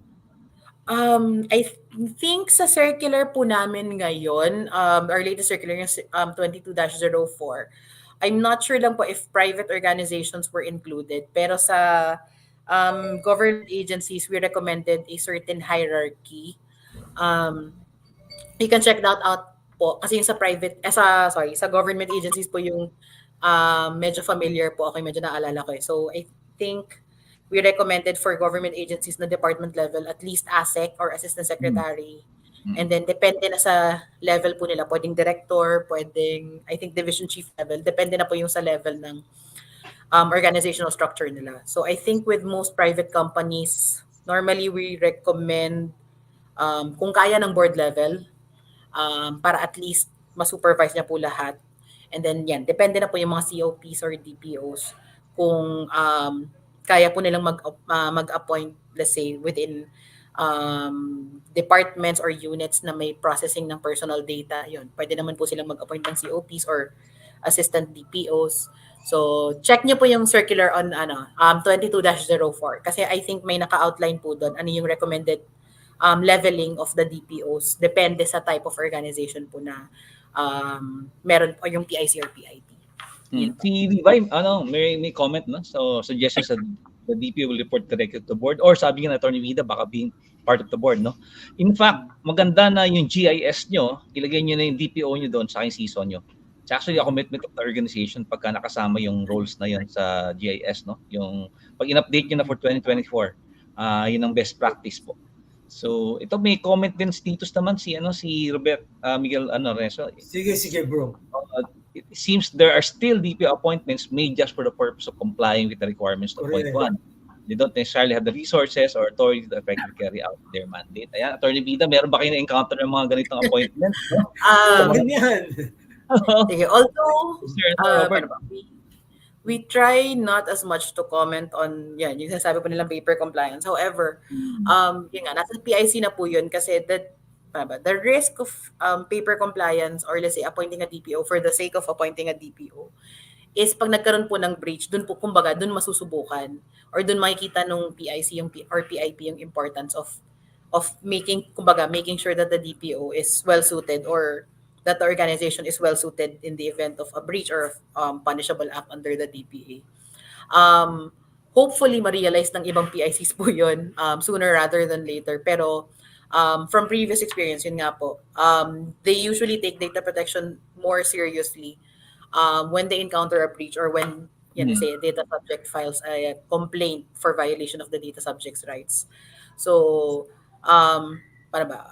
Siguro yan, hopefully organizations such as NADPOP or yung mga ibang DPOs po can, kumbaga, make sure na yun, PICs or and PIPs parang see the importance na hindi lang po paper compliance yung sa DPE. Kasi lalo na po ngayon yan, di ba? Government agencies halos sunod-sunod po yung breaches. And then we see right now yung effect na, yung effects ng security incidents or data breaches na if left unattended or if left unaddressed, di ba, have kumbaga repercussions in the long run. And hindi lang po siya kumbaga maiksi yung duration. And di ba, it can come in the form of spamming or smishing or phishing na minsan naiinis tayo, akala natin parang hindi pinoprotektahan ng PICs, pero yun pala, baka mamaya sa PIC po natin nanggaling pala talaga yung breach or yung security incident.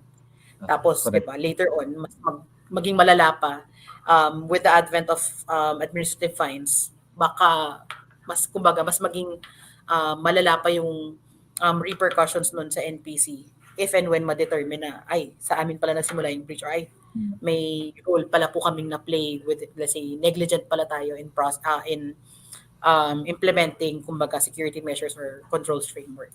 Correct. So, meron dito nagtanong. Follow up na yan, Sige. Yung nga, ang request niya perhaps the inform for the seniority level. Mukhang wala pang talaga, no? It's recommendatory lang, Attorney Vida. And judgment call, lobby, the circular naman po has, paano ba, more of a mandatory, parang mandatory po yung implementation niya. So, pwede naman pong ma-raise yun ng DPOs. Kasi, yun nga po, with the circular on administrative fines, I think some infractions, pag hindi po na-implement, let's say, kulang yung implementation sa DPA or hindi na effectively, hindi sila effectively compliant to the DPA, yan. It can be raised as it can be considered or identified as an infraction. So, yan yung pwede pong, it can be parang a concern na pwedeng i-raise ng mga DPO sa management na, pag hindi nyo po sineryoso to, yan, pwedeng magbayad tayo ng ganitong fines. And, yan, for private organizations, diba, medyo hindi po ganun hindi siya ganun kamura or hindi ganun kababa yung circular po namin on fines. So, yun. Percentage, di ba? Check. Yes. Meron pang isa dito, Sam, yung daw sa ACE, accountability compliance, meron training. Bakit yung daw ethics wala? Interesting. Ngayon po, actually, we already have a new circular on the data privacy competency program. So, hindi na po DPO is yung ini-implement po ng NPC. I think na-phase out na po or na-discontinue na siya. Check lang po natin yung announcements kasi I think the members of the committee or yung ngayon po nagkaroon kasi ng overhaul dun sa members or the office that is implementing yung mga data privacy competency program. They're still coming up with guidelines po as well as yung na-prescribe po nating curriculum. Pero for now, we advise na check nyo lang po yung circular namin. I think kaka-release lang po yan nung I think a couple of weeks ago. Yun na po ngayon yung bagong program na ini-implement ng NPC. Pero fina-finalize pa po yung curriculum as well as yung sa mga parang i-license po, bibigyan ng licensing agreement ng NPC po. So, abang-abang lang po tayo for additional announcements as to that particular program. Pero yung sa DPOAs po, hindi na po siya yung program na i-implement po ng NPC in lieu of the new circular po. Yan po. Ayan. Meron lang comment na nakakatuwa rin comment niya. Sa office po namin, yung basurahan sine-check ng maintenance crew kung merong papel na hindi shredded. Yung mga basurahan daw nila may pangalan.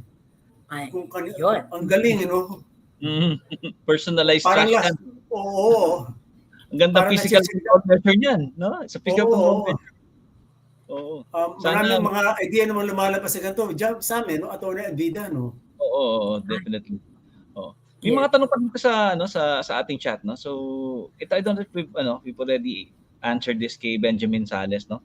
Their mother company adopted the GDPR for data protection in the US, no? And their policies are being implemented here in the Philippine offices. Though the GDPR and DPA is almost the same, do I need to modify our US policies to conform with the local DPA for compliance? And cross-border na yung discussion, no? Yes po. Kasi although most of the provisions of the DPA were adopted from the GDPR, syempre hindi naman po lahat ng provisions ng GDPR are included in the DPA. And especially yan for local for Philippine compliance, may mga issuances din po kami such as yan, memorandum circulars which are not mentioned or which are not included in the GDPR. So yung US policies naman po, since GDPR naman yung pinagbasihan nila, I think hindi naman po siguro mahihirapan yung company po natin to modify it, to apply it to the Philippine setting. So, yun po. Kasi I think especially yan, with fines din po, hindi naman yung fines ng GDPR ang mag-a-apply if magkaroon ng infractions po rito. And yan, yung data protection system, yung registration po is localized po. Hindi rin po GDPR provisions po yan. Oh, correct. And Atty. Since they're based in the US, US states are now adopting their own data privacy laws, di ba? So yes. that can be an additional compliance requirement that you will have. And the US and the EU, they're actually they have finalized, di ba, yung cross-border data transfers. Yes, I think may bago na sila kasi hindi na yung you forgot kung ano po yung dating nila eh. Nung dating parang may privacy meron sila yung dati na parang similar nakalimutan lang ba yung term na ginamit nila yung phrase na yun. I think na overhaul na yun. And then yung nga po US I think there are pending there's a pending federal legislation in the US to have a universal data protection law. Pero for now kasi localized pa rin, kumbaga state to state pa rin po ang application ng data protection laws in the US. So I think may iba, depende sa states eh. There are some I think may Washington, there's one in California, I think there are some nakalimutan yung ibang states eh. Pero yun nga po, hindi pa federal yung data protection legislation in the US. And yun, depende rin po sa type of data. So then there's HIPAA, there's yung FTC regulations. So iba-iba pa rin po siya. So kahit nasa GDPR, syempre I think most of the US policies will have to align themselves with the US regulations na kung saan kumbaga saan concerned yung saan sila nire-regulate. So yan, kung commercial data, kung broadcast data, kung health data, may additional pa pong layer on top of the GDPR. So when you lumabas ulit dito Sam yung Sam, lumabas yung question of statute of limitations parang binabanggit, will the separation from office extinguish the liability of yung PIC or the PIP? Depende na po yun. I think that's a matter it's siguro that we will raise with the Complaints and Investigations Division. Pero normally depende po kasi extend siguro nung violation or nung punishable act or nung complaint. May instances po kasi na it may extinguish pero yung iba naman po kumbaga it's a continuing liability. So case to case basis po siguro most likely ang masasabi po natin yan. Depende na sa results or sa magiging decision po ng commission and bank po namin when it comes to official cases. Yan pa. That was never tested in courts, Attorney Vida, wala pang ganun history, no? Official court case, wala pa pong, I think there are some pending sa Court of Appeals and Supreme Court sa amin po na yung NPC po yung complainant. Pero yung sa official court cases, I think damages pa lang po sa kayong isa na settle naman din po, I think through mediation. Kaya pang official po, test talaga yung yung prescriptive, yung statute of limitations or yung liability or accountability even past resignation or severance from the company. O parang easy way out kasi yun, Sam, Atty. Vida eh. Pag alam ko masasabi ko, resign na lang. Syempre, Opo, no? yung resign na lang. Pero depende nga po yun, since Complaints and Investigations Division po yung nag-handle nun. So, kumbaga, Attorney Ram. case to Attorney Ram. case pa rin po. Tama? Si Attorney Mike po. Si Attorney Mike pala, tama. Attorney Mike, Kung violation na siya. Pero kung compliance concern niya po, si Attorney Ram po. Sa Attorney Ram, tama yun. May tanong si Levi, actually, he has several questions. So, Please. Pero yung how do you distinguish between decentralized, hybrid, yung DP office? Yan. So he's asking for clarification lang.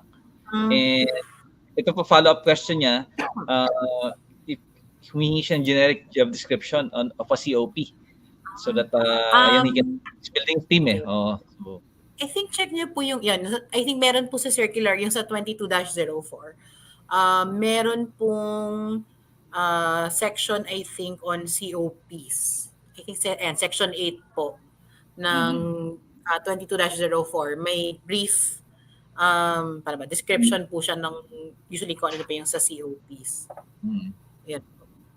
Ayun, sa hybrid po sa yung type sa of hybrid actually kasi medyo mahirap pero usually po yung hybrid setups po kasi is may central office or may main office that usually issues or implements yung guidelines.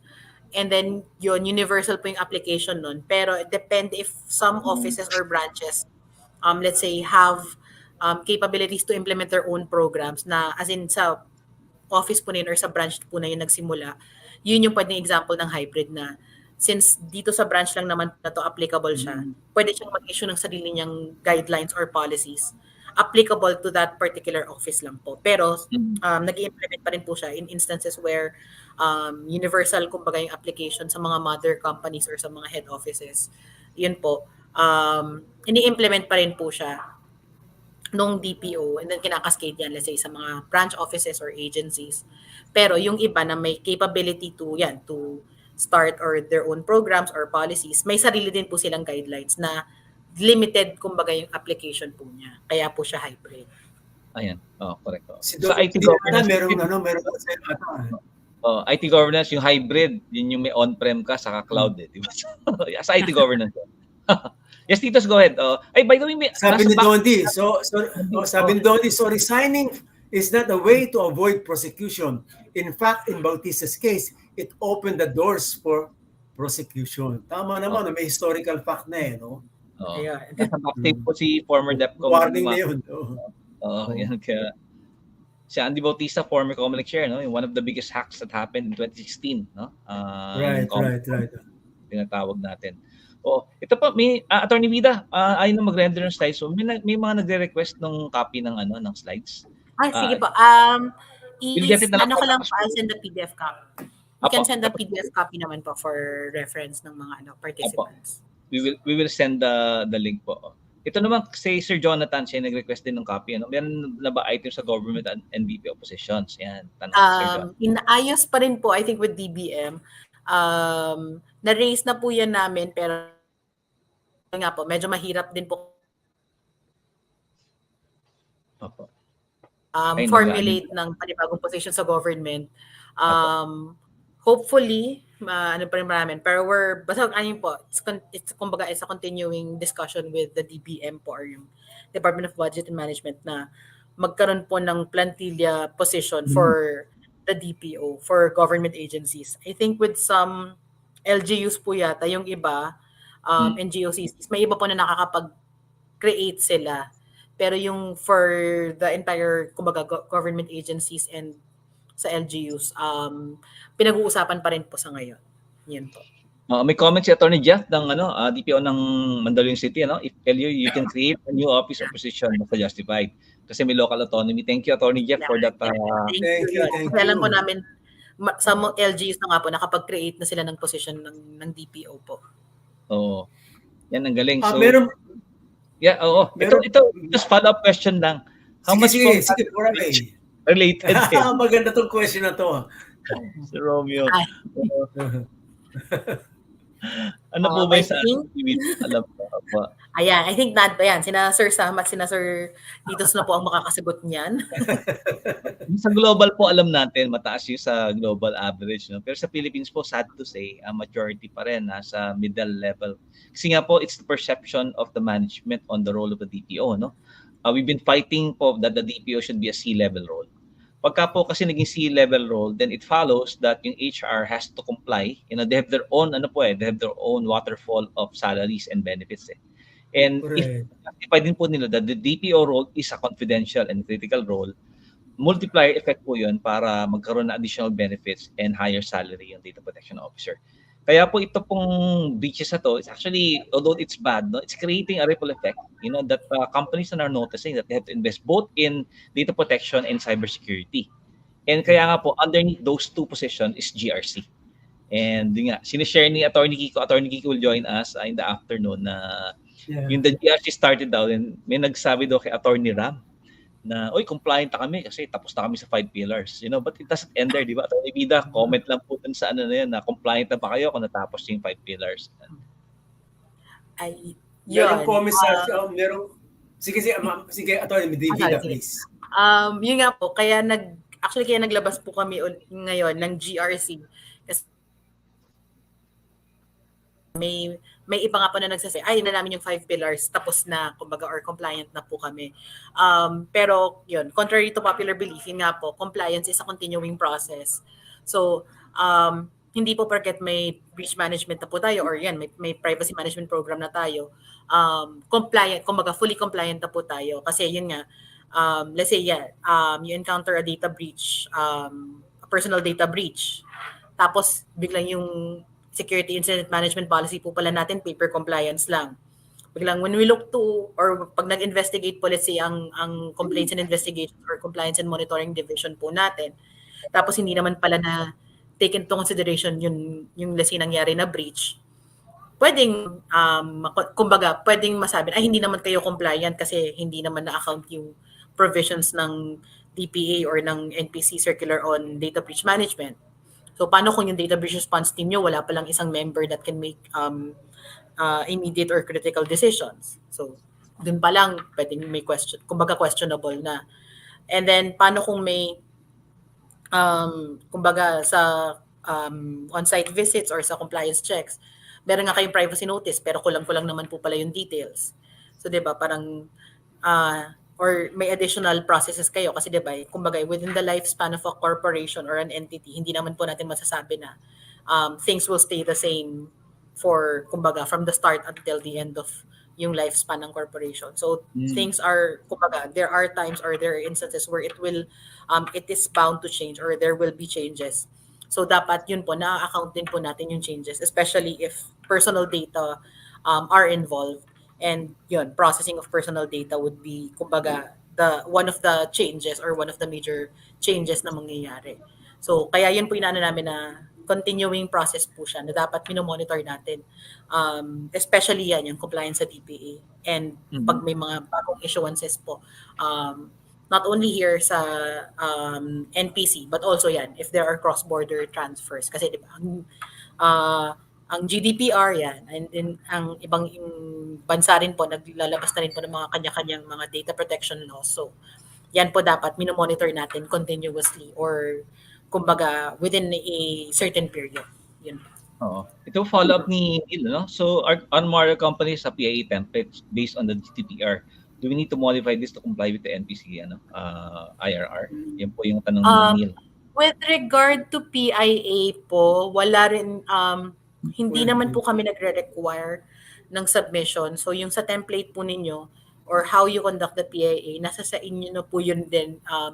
Ang request lang po namin or kumbaga yung lang po namin na bare minimum is to kumbaga make sure that if and when the NPC requests, let's say, for the submission of your PIA results, ma-present nyo lang po. Pero as to the template, wala naman po kami, kumbaga walang format or strict template that you have to follow. Basta make sure lang po na nako-conduct nyo siya and yun nga po, kumbaga na achieve yung yung results ko or yung intent in conducting a PIA. Hindi lang po for the sake na kailangan nyo nang mag-conduct ng PIA. Yan po. Yan, Ito sa medyo sensitive ng konting, meron akong nakatanggap ng message na, as far as training program is concerned, Atty. Vida, ang sinabi niya ito, the NPC should limit itself sa guidelines.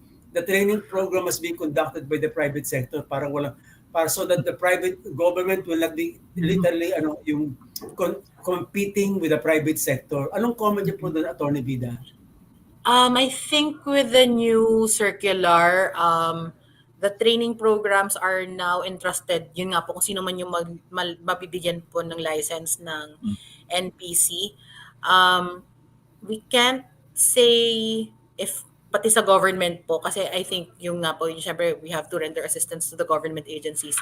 Pero as to the private sector, I believe mag-issue naman po ng additional guidelines pa, pero sa private sector po, sorry, hindi na po, kumbaga hindi na nag-extend ng training programs si NPC na kami mismo po yung mag-training. So yun na po yung sa licensing po, yung yun na yung data privacy competency program. Yan, the private sector, kumbaga, will be handled by those that will be granted licenses. We're looking forward to that, no? Yun. Examination lang po will be retained, I think, with the NPC para mag-gauge yung competency nga po nung mga na-train nung mabibigyan ng license or yung mabibigyan ng authorization po ng NPC. Parang quality control, no, Atty. Vida, kung yung passing rate. We're actually looking forward to be part of it. Siguro, I think, with the concepts, kasi yun nga po, I think kaya nagkaroon din ng dati ng DPOAs kasi there were some confusions as to the basic definitions of a PIC and PIP. So, yun. Correct. Hanggang ngayon po, may mga nakikita. Hanggang ngayon naman, ma'am. Yun, hanggang ngayon po. So, hopefully, with the licensing and the revised curriculum, mas ma-address na po yun. Yeah, looking forward to that. Siguro in our next session, we can discuss yung with DEPCOM Dino, na siyang nag-lead ng competencies framework. Yes. DEPCOM Dino dito. Kaya ayun. Titos, may tanong pa dito. No? Ito, very interesting din. Sige, para way. Yeah. One of the things that happened this year is yung registration ng data processing systems. So, si Drana is clarifying, yung nga, can it still be usable with Circular 2022-04? Ang dami ko nakikitang NPC seal sa Alabang Town Center, pagpasok mo, nandun sa yes, kanilang... opo. Tama yun. I think, yes, pwede naman po mag-apply na yung PICs na ma-issuehan nung certificate, yung seal po ng registration. Pero hindi po ibig sabihin yon. Again, hindi po ibig sabihin na compliant na yung PIC na yon. It just means that they are registered with the NPC. So, yung seal of registration na po yun is to indicate na na-register nila yung DPO or yung PIC nila with the NPC. Pero hindi po siya tantamount to na ibig sabihin compliant na si PIC or PIP na po yun. You can check out, this is Sir Dranreb, there's section 40 of Circular 2022-04. May repeal clause po doon or may repealing clause po doon which states that Circular 17-01 has been repealed in its entirety.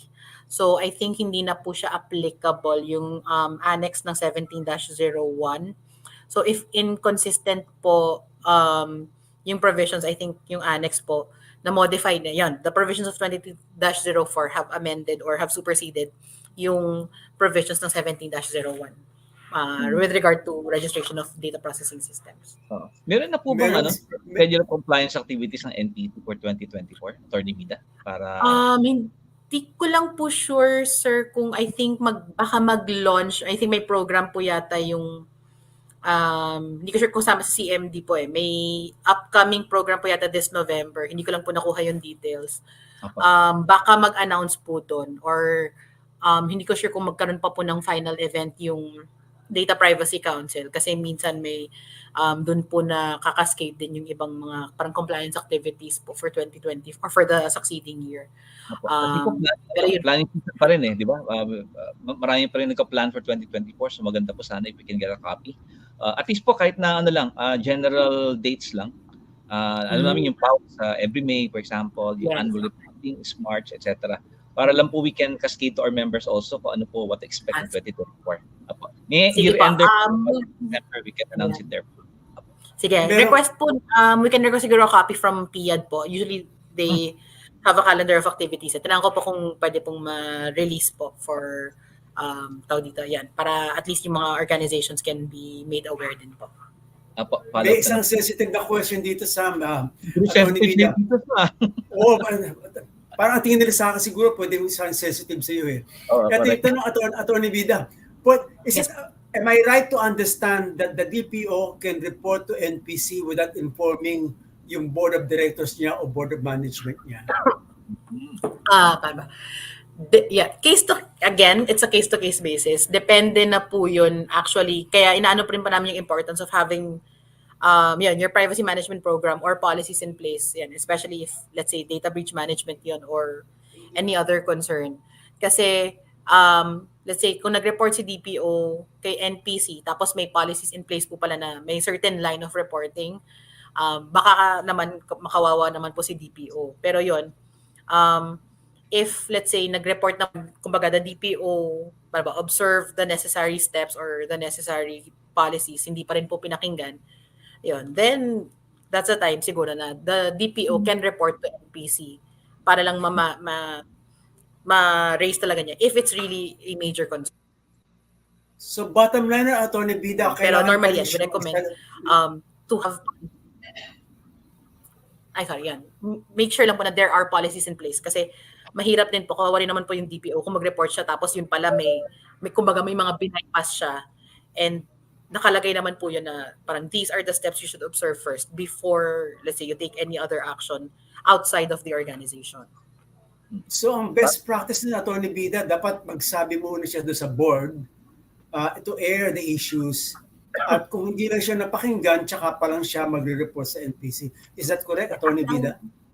Ang ano po namin is establish policies in place first, not necessarily reporting to the board. Kasi depende nga po yun, case to case din or depende sa type of organization. Kasi yun nga po, some might be part of the board already or some may be reporting directly to the board. So, depende po dun sa type and depende din po again sa type of incident or concern na nire-raise. Kasi there are some na baka mamaya minor concern na lang po siya na kaya namang i-address sa organization. Pero biglang yung DPO dinerecho sa NPC. Kumbaga, mas mapasama pa. Kasi 'di ba 'yan, one sign din of governance is to make sure na accountable po tayo within our respective organization. So, yung iba nga, kaya yun yung importance po of having a PMP. Alam po natin, kumbaga, we can classify what can be handled by the organization versus what needs to be cascaded or what needs to be parang raised to NPC na or ano yung instances na parang dapat si NPC yung unang makaalam or dapat kayang idiretso na sa NPC. Kasi may iba naman po, yun nga. If you have a good PMP in place, normally or 9 out of 10, masasagot po ng PMP ninyo if there are concerns. And usually, internal, kaya na po siyang ma-resolve on its own. And again, pwede siyang ma-institutionalize dito, ano? We understand, alam mo, in some organizations, may mga sacred cows talaga. Correct. Untouchable sila, so they do whatever they want, no? And sometimes they bully the DPO, they bully the CISO.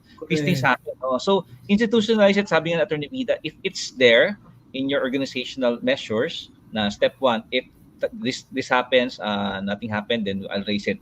Then I'll raise it again. And then parang last resort, if the board does not act on specific then I'll raise it to the NPC. So that hindi kayo pwedeng balikan, di ba?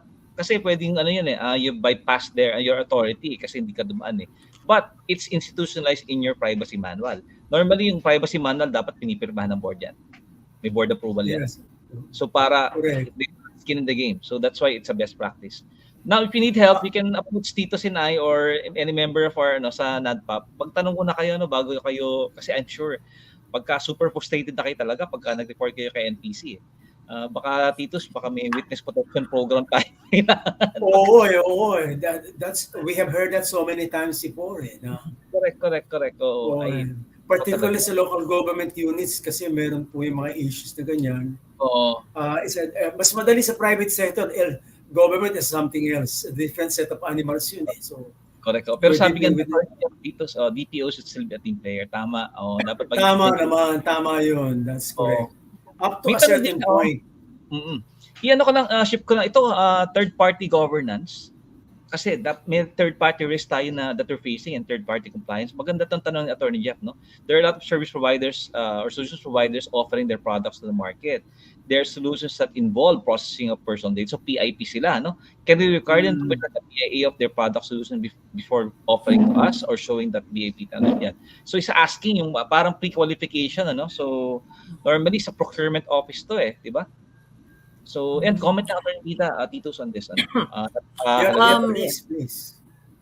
I think some, yun nga po, I think some are making it part of their due diligence. So, pwede naman po, kumbaga, it's a good, it's a good example of conducting due diligence na at least alam po nila na kumbaga, nagko-comply sila with or they are practicing GRC na yan, may PIA or may nagko-conduct ng VAPT results. So depende naman po yun sa organization. Again, yan. Conducting due diligence yan. You can request for those you can request for those results. And yung iba na recommend din namin primarily, usually one of the things or one of the basic questions na pwede nyo tanongin, sino yung DPO ng BIP? Or sino yung DPO ng PIC na yon, and if they are offering services din yun yung mga previous clients, so yung iba nagtatanong din sa mga previous clients nila if they provide the portfolio. So pwede naman pong kumbaga they can request for those details. Hindi naman din po siya kumbaga again hindi nga po ng NPC na parang wala kaming strict and hard rule when it comes to PIPs, pero make sure yun nga po if and when you designate or appoint PIPs, yan. Syempre, part of those are kung kaya pa nila yung security, kumbaga may security measures in place po ba sila to protect the data. And yan, usually, PIA results or VAPT results can indicate if they have sufficient security measures in place naman po. Dagdag ko lang, thank you, Atty. Vida. Titos, Atty. Vida, one of the best practices I've seen, the DPO and also this should not stop with the privacy manual. You should also take a look at the other manuals in your company. For example, in this case, yung procurement manual nyo. Okay? Participate in it. Part of the governance. You can put it there. Okay, for PIP, for example, focus on your processors lang. For PIP suppliers and service providers, number one, minimum requirement, they have registered their DPO with the NPC and they have registered the data processing systems. Doon pa lang makikita mo na who are serious about protecting your data. Okay, saka nyo na isunod yung other additional after the pre-qualification. So yun na show us your VAPT, show us a sample of your PIA, etc. Even show us your current privacy manual. Doon pala makikita nyo na how serious it is. And you should not partner with PIPs that do not comply with the Data Privacy Act. Ang laking risk nun. Kaya so okay. So Titos, may dito si ayan man. Kay reporting requirement ni Levi. Atty. Vida para sa yung 72 hour. Yan. With regard po dun sa 72-hour rule, I think baka mamaya nandiyan naman si Kiko. Kiko will better explain it kasi may experience naman po siya. The 72 hours kasi is may provision po dun sa circular. Hindi siya strictly 72. Kumbaga there are two factors to consider. 72 hours age or 72 hours from the knowledge or from the belief that a data breach has occurred. So kung may issues naman po with the 72-hour period, hindi din po siya required na kailangan kompleto na yung 72-hour. Yung information within the 72-hour period is complete. Ang inaano po namin is that you have to report within the 72-hour period kung ano man po yung ma-report ninyo. Kasi yung ibang ang takot or kumbaga ang akala nila pag nag-report po tayo within 72 hours, kompleto na lahat. Hindi po. Kaya namin ini-impose yung period na yun is kasi nga yung urgency. If you do not notify the data subjects or you do not inform the NPC kung ano na yung nangyari within that period, baka mas lumala yung breach or mas maraming maging affected. Kumbaga kaya na Kaya namin inano na kung ano man yung knowledge or information that you have within that period, yun lang po yung i-submit ninyo. And then meron pa naman pong kumbaga may provision pa to submit a full report. And depende nga po, may factors naman din po to consider. If talagang hirap pong mag-notify individually, yan, you can always request kumbaga an exemption from the NPC. Pero again, dapat bago nyo po kumbaga yung alternative modes of notification, request nyo po muna kay NPC or i-emphasize niyo na hindi talaga namin kaya ganito to notify within 72 hours or depende sa sensitivity ng information, yun po. Pero basta dapat po within the 72-hour period, kung ano man po yung meron kayo, i-report nyo na po or i-notify nyo na po si NPC. Clarification lang, ma'am, yung 72 hours from the time na tinanggap ng NPC, hindi nung time na pinadala mo. Hindi po, yung 72 hours po is from the time na either you acquired knowledge of the breach or from the time if na-monitor na po talaga na nag-start siya from when it started. So, depende. Kasi may iba nga po. Hindi, kasi diba, depende kung gaano ka-sophisticated yung software, yung ginamit po na pang sa security incident. Hindi siya minsan tumutugma dun sa 72-hour period from when it started. Pero if na-detect naman po natin, let's say nangyari na siya, tapos na-detect naman na po siya, pwedeng dun mag-start yung 72-hour period. Basta mapakita po or mapatunayan nyo na dun nyo lang po talaga nalaman. Kasi ibang discovery. Discovery. Kasi ibang issue na po, if and when you discovered, tapos kinonceal ninyo, yun. So lalabas naman din po yun sa course of the investigation. And Titus, pag kami PI, na yan, that's when you report. Right. May clarification si Sir Dandab, no? Yung third criterion daw of the registration requirements. So can take all the third criterion 2024, no? So the DPO registration, DPO registration, and what's the third criteria? Paki-ano lang, repost lang ni Sir Dandab to refresh our memory, no? And yan. May mga tanong. Sige pa. Go ahead, Attorney Vida. Kasi kung DPS registration, I think minodify na po ng Circular 2022-04. And then as well as the criteria na yun nga po, 17-01 identified several sectors, yung parang critical sectors for registration. Ngayon po, I think with 22-04, in-indicate pa naman din po nila na yun nga, yung threshold requirement and then yung risk sa data subjects. Di ko lang po sure kasi medyo matagal na rin po since I last read. Ayan. Binabasa ko lang po. Yung 250 meron na po. Yung pangatong or. Apo. Okay. I remember na. I think binago na nila yung mandatory registration. So yun, processing that will likely pose a risk to the rights and freedoms of the data subjects. So in the past, I think this was referred to the critical sectors. Pero ngayon po kasi, I think inaano lang nila na basta may risk on the part of the data subject, parang kailangan pa rin po natin mag-register. Not necessarily if just because you're belonging to that specific sector. And then ayan, may additional naman po I think with section 5 indicates the mandatory registration. And then section 6 yung voluntary. Pero yun, sa ngayon nga po, I think with most organizations, since talaga nagpa-process ng personal information karamihan, you have to appoint a DPO. Pero yung sa DPS, ayan, may provision po, I think, on the exemption or yung voluntary registration if you think you do not fall within the threshold requirements indicated sa circular 2020-04.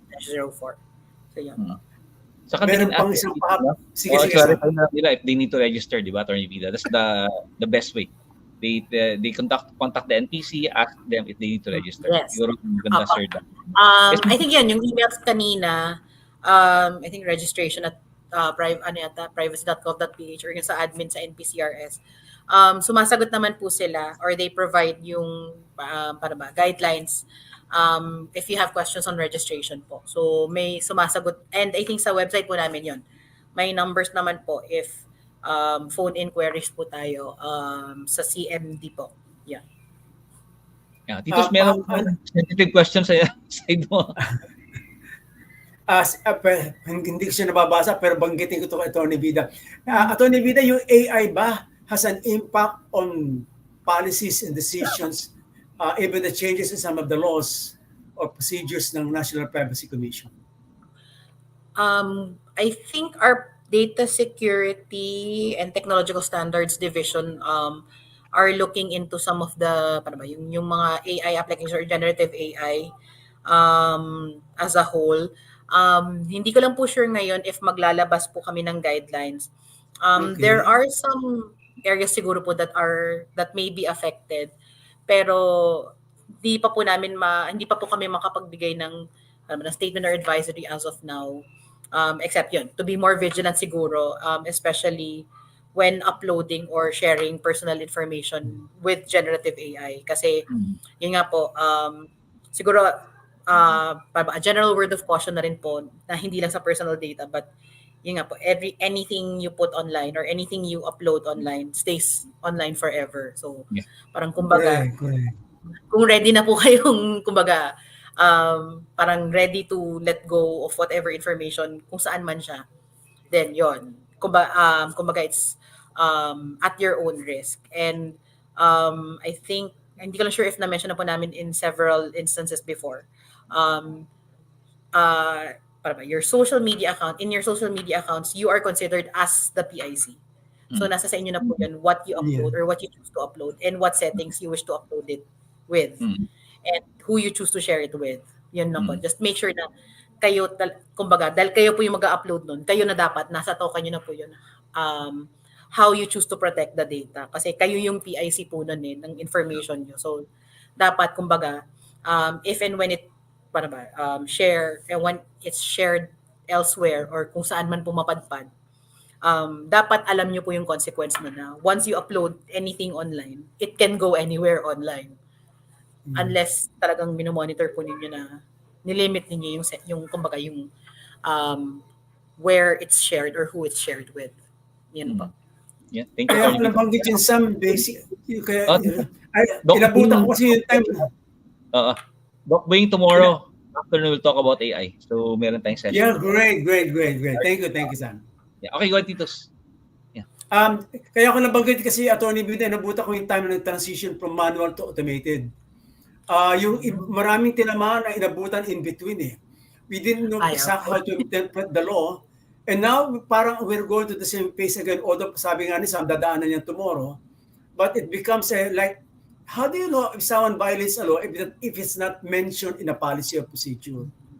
By the time, it becomes with academic, wala yan sa batas eh. Maski nilabagin, hindi klaro yan eh.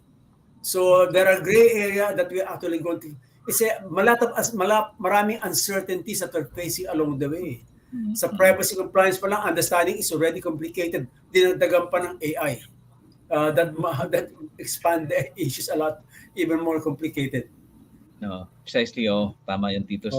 Tomorrow maganda yung discussion with Doc Wing. Si Doc Wing is actually the AI consultant for the University of the Philippines, one of the first universities to issue guidelines on AI. Not just for academic purposes, but also for operations purposes. So, ito may dagdag lang si Attorney Jeff, no? Sinabi nga niya is part of the back, and yun, they require an additional technical requirement.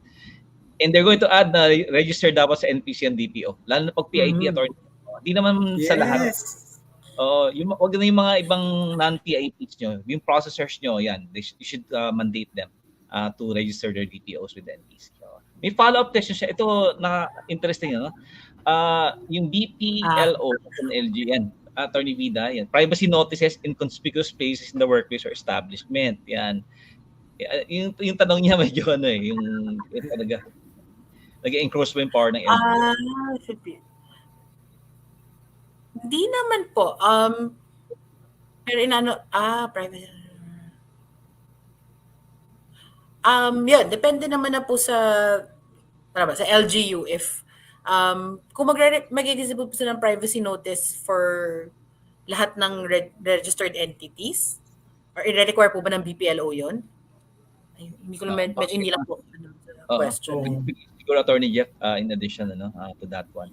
Siguro in addition po sa requirements ng BPLO, okay naman po. At least makakatulong po I think it will, kumbaga, raise more awareness din siguro on data privacy and data protection if maging additional requirement po siya ng business permit So kung i-require po ng BPLO siya,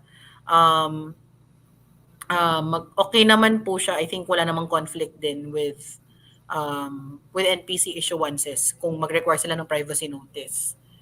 Para at least, pero yun po, kung saan lang applicable. Kasi I think, kung wala naman po masyadong personal data na pinaprocess yung, paano ba, yung PIs, yung mga magre-register, then baka hindi naman po applicable, parang kumbaga hindi applicable yung privacy notice. Pero kung nagpa-process ng personal data, ayun, okay naman po. I think it's a good step or initiative for LGUs to implement.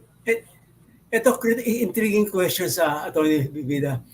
Will there come a point in time that you cannot register or renew your business license if you're not privacy compliant?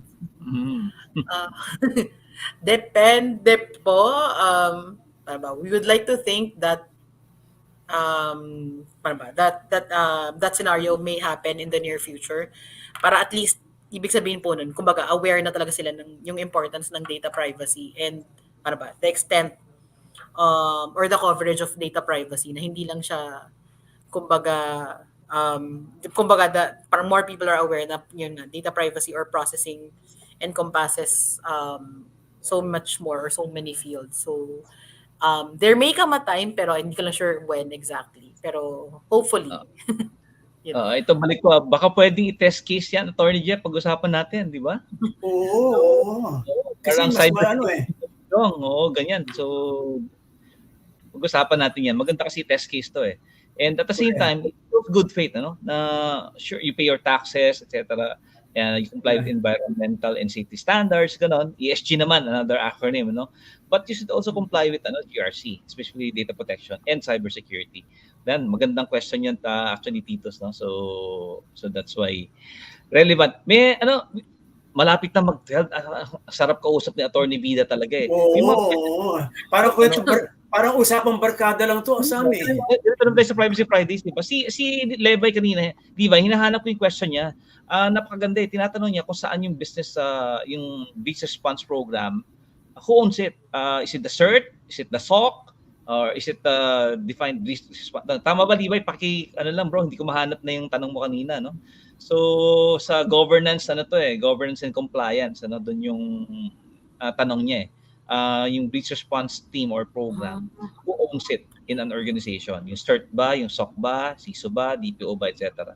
Yung whole dynamics na yun. Yeah.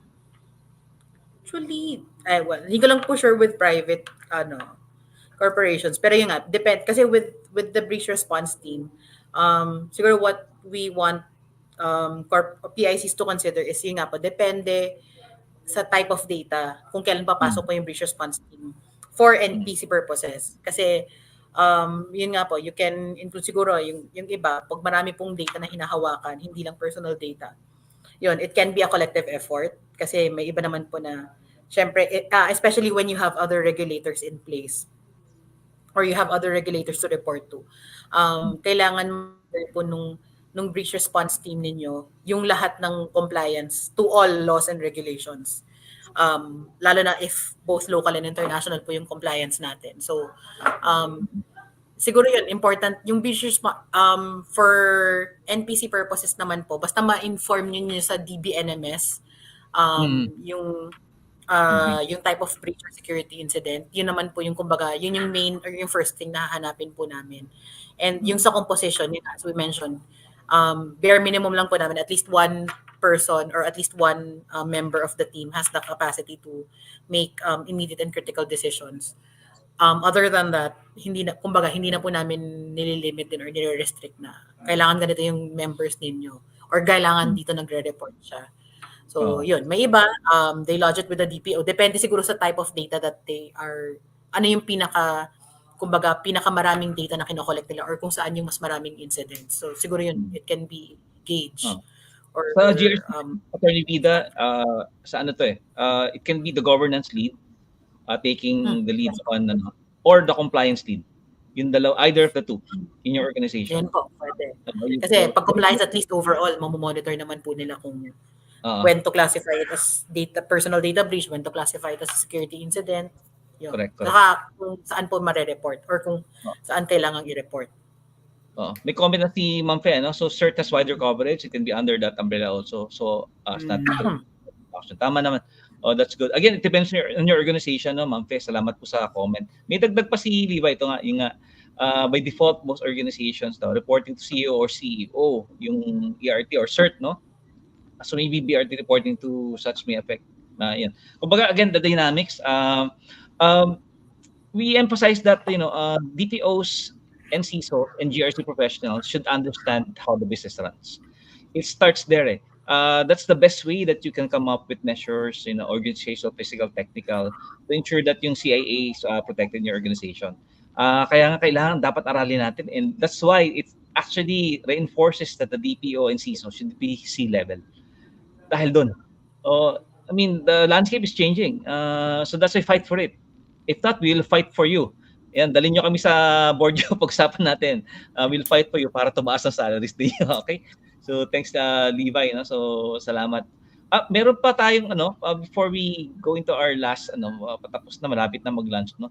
May mga nagtanong about the, e-certification, Ma'am Vida, yung mga pumasa daw, no? So, ito, in line with, si Sir Nico, ayan. Yung mga nakapasa daw ng DPOs, ano daw ang next step, no? Kasi dapat i-renew rin nila. New circulars and new developments happen, dapat yung skills natin tuloy-tuloy. Same question din before, no? I think ilalabas din po yun siguro as part of the additional guidelines after the publication ng circular po. Ang naka-indicate lang po sa ngayon is 1 year pa rin po yung effectivity nung DPOA certification nila from the release of the circular. Hindi ko lang po sure kung ngayon kung from the release of the circular or from the time na pumasa po sila, kasi I think may mga nag-take ng exams po recently this year. Antayin na lang po natin yung release po siguro nung additional guidelines for which will include yung kung ano pa yung magiging effect sa DPOA's passers, and if kung magre-recertify mag-re-exam sila kasi hindi na nga pala certification. If they will retake the exam, kung ano po yung magiging additional requirement or if magkakaroon ng additional requirement. I think i-discuss pa rin po yata nung members of the team with DPCD kung ano po yung magiging effect doon sa existing passers nung exam po previously. Ayan, thank you. We're looking forward to that update, Attorney Vida. Titos, we need to let go na si Attorney Vida, but we'll have her again in the future. Natin si Attorney. Thank you so much for your time. So, Titos, hingi tayo ng wow kay Ma'am Vida na word of wisdom, para iwan niya sa atin. Mga parting statement. Wow kayo, Ma'am. Sige po. Yan, basta make sure lang po na GRC is a continuing process, and let's hope that PICs and PIPs are more aware of GRC. Yun. So, thank you po, and God bless. Bigyan naman natin ng virtual clap si Attorney Vida. Thank you. We covered a lot of things ngayon, Sam, from mga critical to something conservative. We have almost 500 plus viewers po, Attorney Vida, dito po sa studio. 200 plus yun nandito. So, mauulit po sana ito, Attorney Vida. Salamat po sa yung pag-undak sa aming imbitasyon. Sa safe journey, we'll pray for safe journey din i-com dyan. Sana may pasalubong. Thank you, Attorney. Thank you. Yes. Sige po. Ko po. I will give your regards po. Opo, thank you po. Thank you, Attorney Vida. Thank you. Appreciation, thank you. Salamat po. Salamat po. Thank you rin po. Yan. Bye, everyone. Bye-bye. Attorney Vida, thank you. Ayan, Titos, napakasarap ng discussion, di ba? So, alam mo, ang ganda nitong move ng NPC from the 5 pillars to GRC talaga, di ba? I mean, very timely. Kasi it's a game changer. Well, it's about time na uniformat everything. It happens Meron discovery portions yan na pinagdaanan nila. You gain through experience just like any other management organization So maganda yung move na yun. Ang ganda naman question sa ating community members, So nakikita natin na they're actually performing the functions already of a GRC GRC team within their organizations. O baka kailangan lang siguro i-formalize natin, di ba? Or institutionalize it. Baka maganda magkaroon kayong GRC manual din Di ba? So, Possible yun. Possible. That is which we not can help you to possible. do. In this afternoon, Titus, alam mo yung nangyari? Yung ating speakers na dalawa, dapat galing sa DICT. Okay? Okay. Kaso mo, nagkaroon nga sila ng incident nung Tuesday, right after our event nung Monday, ano? So, hindi sila Okay. makakarating kasi wala pa silang tulog. So, anong nangyari, ang mag-fill in sa kanila, ako sa si Dito Aberia this afternoon. Huwag niyo pong i-miss, we're going to take a lunch break from 12 noon Oo. up to 1:20 p.m. So you can rejoin, pero hindi namin papatayin tong stream kasi pag in-end namin stream mapuputol to eh. We'll just be playing some videos. And yun po, magche-check ulit tayo ng attendance mamaya. Okay?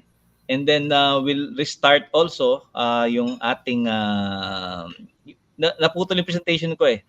So I'll start with that later kasi ako yung magki-keynote. I'll be talking about GRC also. But Titus, meron akong mga kasama mong present mamaya. Ay, salamat. Sige. We're excited to be able to be present this afternoon. Mamimit mo sila. Ayun. Unholy hour pa man din yung afternoon. Pagkatapos, by the way, warning lang po kayo, mga bago kayo bumalik sa amin, konting kanin lang kainin nyo para hindi kayo antukin ka agad. Oo, tama. Oo. If you want to be able to be awake by 11 or 1:20, at 1:05, uminom kayo ng kape. It will take 15 minutes bago mag-effect yun. So, by 1:20, gising po kayo. Oh. Okay, so everyone, yes, that's it. We'll leave you again with the video of GRC. Titus, thank you for accompanying me this morning and looking forward to seeing you in the afternoon. Okay, everyone, see you at around 1:20 p.m. later. Okay, thank you.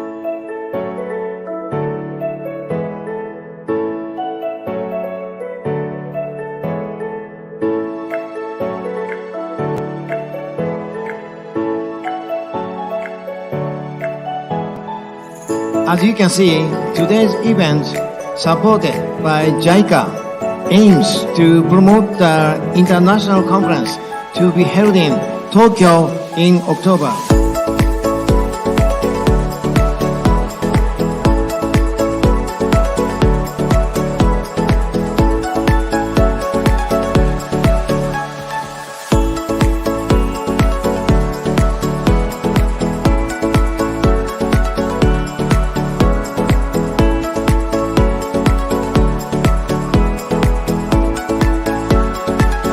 When we talk about cybersecurity awareness, it is not just sharing or spreading or educating, but it should have impact. So the awareness, if they have impact, it will become habit.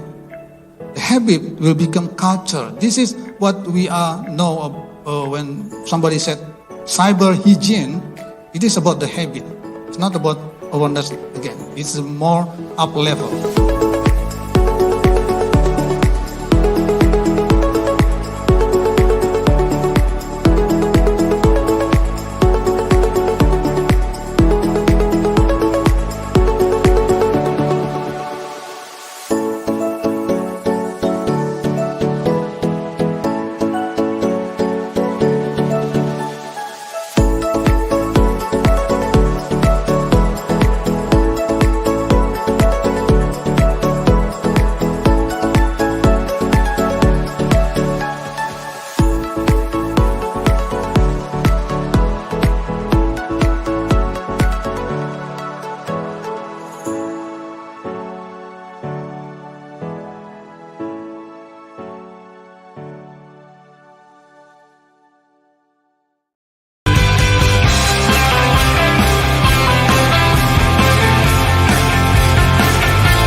Okay, we're back. Kumusta po ang lunch? Just waiting for, ito na ang aking kasama si Titus Manuel. Magandang hapon. Sir Titus. Magandang hapon. Busog na busog ba kayo ngayon? O kayo ngayon pa lang natapos ang inyong tanghalian sa haba ng merienda, sinama na doon? May naga.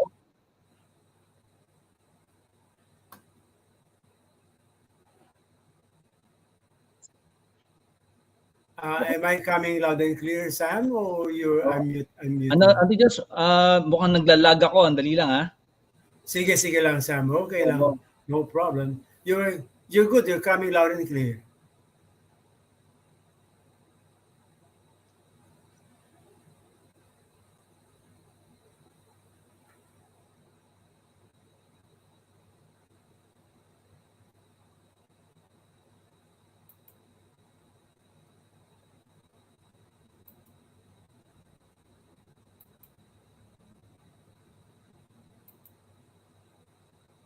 Yan, Titus. Okay na ba? You are back. Oo. Mukhang nagkakaroon ng issues. Expect it sa technical issues. Oops. Nagdo-double yung ano ko, Meron kang bukas na isang device pa.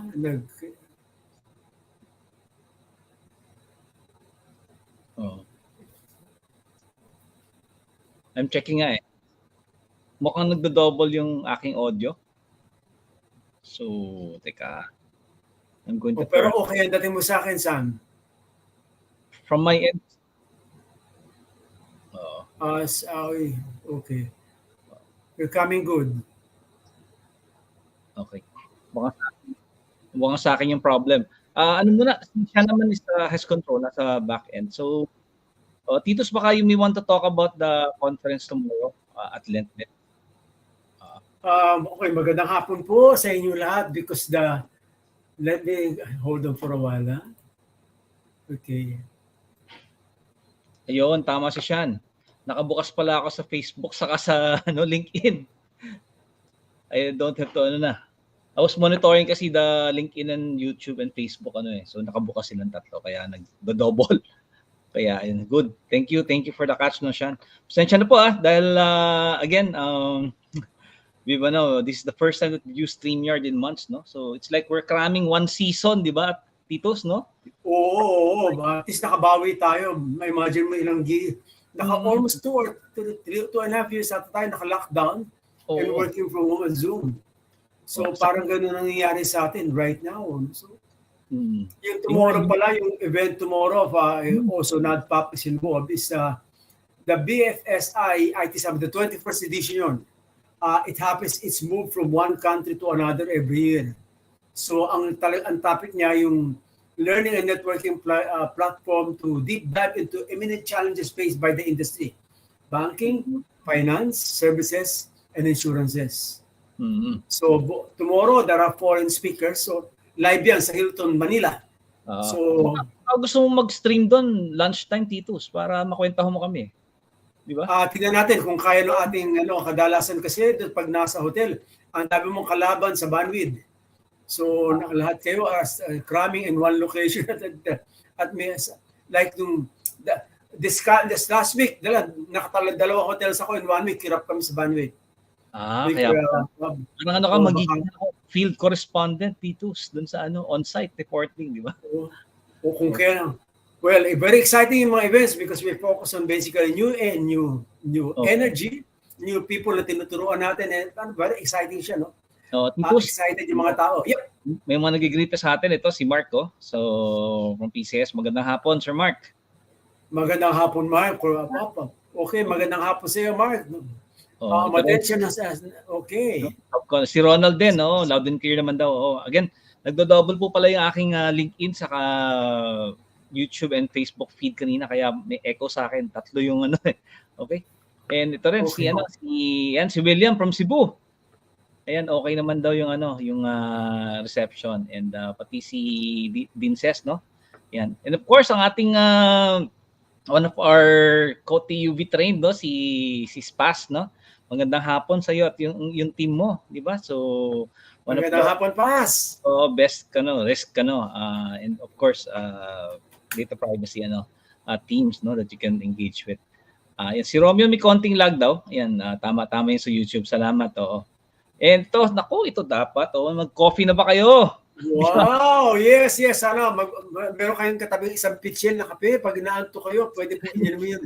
Lagyan niyo pa ng straw para hindi kayo mahirapan. So, napakahirap ng time na to sa ating lahat. Pero maganda dito, yung mga online, pwede din ako, lalo na nakatelepono, they can bring their phones and stand up outside, no? O mag-headset lang sila. Yun ang kagandahan. Diba the pandemic taught us. Kaya nga yung team natin ipinotice, does anyone know kung ano yung nakalagay dun sa Facebook cover photo ng NADPOP? Ano yung nakalagay na one word doon? So, meron bang gusto mag-comment? May jacket daw ba, Sir Titus? meron kayong credits. Oo, yan. Ayan, magandang hapon din. Yan, sumasagot na si Spas, no? And si Johan Castro, magandang hapon po. Magandang hapon, Johan, no? Ang ganda ng pangalan niya, para Jew. And again, ito si William kanina bumati na pala from Yes. International school to, di ba? Sir William, Tama. And si Ray, ayan, siya yung una, pangalawa nating early bird yan, si Ray Doliosa.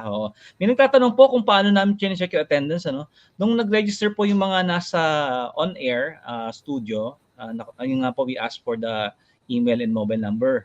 And yung pong mga nasa Facebook, LinkedIn, and YouTube, we're monitoring po yung chats. Kaya po, mag-check-in na kayo sa umaga, saka sa hapon, para po masigurado namin na uma-attend kayo ng sessions, And dito, di ba, meron tayong evaluation and may konting example. So maghanda kayo. Dahil may announce kami ngayon, ito po sa part of my presentation, we're going to announce something po na. Ito nagtanong yung link for the attendance for FB, Yung some of you po, if you do not authorize StreamYard, ang lalabas lang po dito, Facebook user. So hindi po namin alam na kayo yon, You need to authorize po si StreamYard on Facebook as an application. Para po lumabas po yung pangalan nyo. And then we can monitor your participation po. Yeah. Okay, so balikan natin yung nangyari kanina. Talagang maganda yung discussion kanina sa this slide lang naman yung na-miss ni Atty. Vida, kasi talaga hindi na namin ma-load yung kanyang presentation. But we're going to wait for her to send it to us so that we can send to you the link. Para a lot of you have asked and yung magandang hapon, Sir Carlo. Berna, checking in pala. Ayan, ito si Carlo. Check in. Ayan, dami na. Mag-check in lang po kayo before each keynote, para, ayan. Ayan, si Joe Rich from Minbits. Happy anniversary, sir, 10 years sabay Minbits. Diba? Talagang, titos yung mga ating mga kasama, talagang, they're growing in their practice, and they're growing their, their business. Kaya, maganda talaga na maaga pa lang nakadinya na kayo dito sa data privacy, and lalo na ngayon ito na we're moving into GRC. Itong si Winning Pit, hindi ko kilala. Yan siguro ang kanyang Facebook name. Ito lang pangalan niya, first name pa lang maganda na. Baka brand siya. Si Roan, yan, magandang hapon. And ito si Erica, magandang hapon, si Erica Villegas. And of course, Sir Winnie. Erica. Gusto ng SLU. Kamag-ano kaya siya ni Atty. Mara Villegas? Oo. Ay, 6 years na lang pala Minbit. So, congratulations, Sir Joris. 4 pa pala. Kasabay mo NPC, di ba? Halos. Yep. So, built for, ayan, si Sir Anilo, yan, Petalar, magandang hapon po. Alam mo, Titos, talagang all over the Philippines tayo. Itong kagandahan ng talaga ng online conference. So, una-una, hindi ka nagagastos. Ayan. Correct. Tapos, hindi mo ma-experience yung traffic ng Manila. Even sa Cebu, may traffic na rin. Sa Baguio, matraffic. So, lalo na. And Pwede ko umatin dito ko lang naranasan na Sam, na pwede ko umatin ng seminar na nakapajama ka at nakachinelas. ayun, tama. Na hindi ko na-experience yan before. Kaya yung mga sapatos ko pagkatapos ng pandemic, talagang natuklap yung pagkakadikit. Correct. Nagpalit ako ng shoes. 3.5 years, di ba? Oo, talaga naman. Well, we survived somehow, no? Ay nako, thank God, di ba? Oo. Yeah. Kaya maganda, ang daming lessons talaga na. Siguro sa year-ender, pwede natin i-share. Kasi yung team ng NADPOP po, including teacher, emerge. We're emerging from the pandemic. Talagang as individuals and as a community. And sama-sama tayo. Yung team nga ng Cybersecurity Month, dito sama-sama para sa cyberseguridad. At protekta ng inyong mga datos or ng ating mga datos. So, ito pa, ano lang natin dito yung mga nag-hi sa atin. Ayan ayan. And of course, Jasmine, good afternoon. Jasmine. Ang hapon, pasensya na kayo kung ma-miss ko kayo ha. Ito ang ganda ng kanyang name yan, Jepti Pacol. Tama ba? Jepti. Oo. Charmaine. From IT Management Services siya. From IT, tama. PA Colonel pala yun? Baka, no? Oo. Baka rango yun eh. Jeril, magandang hapon sa iyo, sir. Ayan. Happy learning, happy learning. Jeril. Natututo rin po kami ni Chairman Titos sa pag-facilitate namin. And ito po, yan si Nina, magandang hapon po. May the best way to learn nga is to teach it. Correct. Oo. Jonathan, magandang hapon sa inyo. At ito si Christina. Uy, naka-enter. Buti naman. Ma'am, wala naman kayong ayun, buti nanood siya ng YouTube kanina sa umaga, no? Nakalusot siya this afternoon, okay. Napuno kasi on air natin 250 lang kapag. And we have a doctor, Doc Rosemary Serrano. Magandang hapon, no? Magandang hapon, Doc. PhD ba or medical doctor si Doc Rosemary. And si Willie Kaamin na yan. Magandang hapon din po.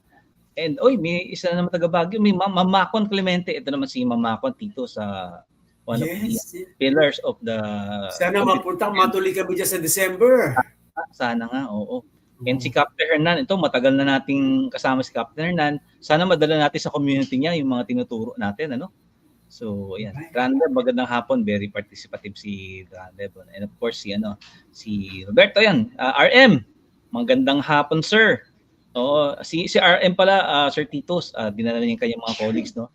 And we have actually a big delegation from PLDT, yung sa team ni, Miss Leia, more than 20 sila actually nandito. Wow. Yung dalawa na yan, marami silang nandito ngayon. Magandang hapon po sa inyong lahat, no? Good afternoon to all of you guys. Oo. Uy, si Reyes. Ayan, tama yan po. Inspire, Empower, Prosper. Yun po ang 3 pillars ng NADPOP si Reyes. Opo, yung team lang po for 2023 is Emerge. Pero ito po ang constant pillars ng NADPOP ngayon, 3 pillars po natin. Ayan, si Sir Michael Boris Corona, magandang hapon po. And si Sir Ryan, si Sir Ryan kanina, Titos, minessage ako sa LinkedIn, may ginagawa po. Magandang hapon, Ryan. Oo, pero tinapos to niya para maka-attend sa session na to, no? Di ba? Talagang kagulat-gulat, Titos, ka lang yung aking yung aking presentation ulit, no? So sige lang please. Be prepared for a trip to privacy compliance and also learning. Pag si Sam ang nagsalita, very effective talaga. Pero Titos, meron nga akong makakatulong dito. Kasi less than a day to prepare So pagpaumanhin nyo na, pero mamaya malalaman nyo kung sino yung aking mga helpers, no? Pero balikan muna itong slide. So we nag-welcome message tayo, si Atty. Vida nagsalita. We presented PH-CERT, it's the oldest, actually the first cert in the Philippines. Si Lito nga ang godfather of cybersecurity, binibiro namin.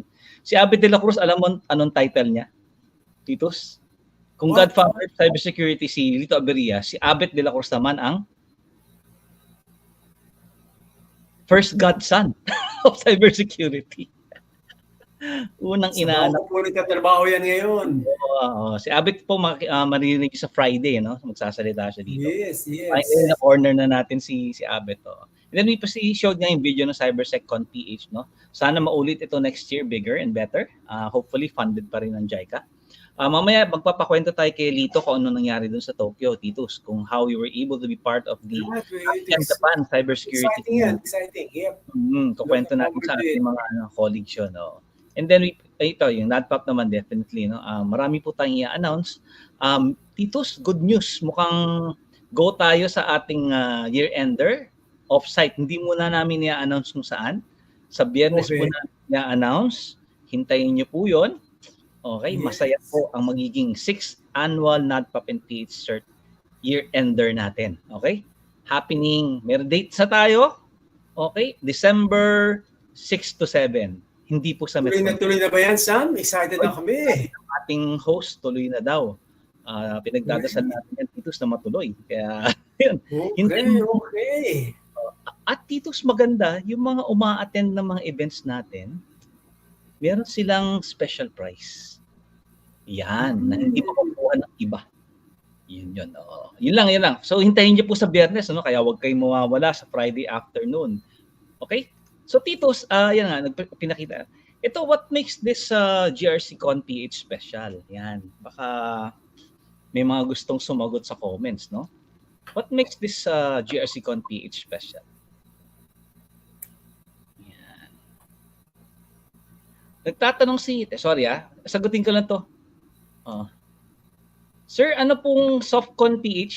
Hindi po kami yata yung nag-ano. Baka po CyberSecCon PH. Tama po ba? Paki-clarify lang, ano? Kasi hindi kami nag-organize sa SoftCon PH. Oo, parang hindi sa atin nanggaling yan. Ito po yun. It might be a typo error of some sort. Ito po yung in-organize namin no September 19. Ito po ba, are you referring to this? Ayan, si Sir, ayan. SoftCon PH. Ito po ba? CyberSecCon PH po ba? Are you referring to this? Anyway, opo. Ayun, okay. Hindi po SoftCon, sa PSIA po yun. Another sister organization. Okay, so what makes this GRCCon PH special? Anyone who wants to answer? The first time. Ako galing talaga ni Sir Levy. Alam mo, Titus, papadalan ko ng t-shirt tong si Levy. Oo Levy, dapat kasama ka namin sa panel eh. Bro, dadalawin kita dyan. Sama yun sa year-ender, no? Dapat. Mag-panelist ka nga sa bukas. Makikita mo. Okay, sa Friday. Bro. Titus, ito. I met a good friend, si Charlene Ferrer. Ayan, magandang hapon. Yeah. From the Canadian Embassy, no? We met last Monday sa DICT and we're looking at we said we can collaborate. Kasi nga Titus, partner na natin ng USAID, di ba? Through the Beacon Project. Yes. Jaika through the ASEAN Japan cybersecurity community. Baka we can find also ways on how we can partner with the Canadian Embassy. Ma'am Charlene, magandang hapon po. Good afternoon, Charlene. Here, recorded naman yung morning session, so if you missed it, you can catch it on LinkedIn or YouTube or Facebook. Yan. Si Johan, merong sinabi. Ito. Dito may t-shirt. Parang bigla ako lalo nabusog sa sinabi mo, Johan. Meron din ba? Malamang may t-shirt din to. Si Sikat po nasa back-end. Ninonote niya yung mga promises namin ni Titus. Di ba tayo, data protection professionals, kailangan meron tayong integrity and ethics, no? Dapat kung ano sinabi natin, gagawin natin yan. Right?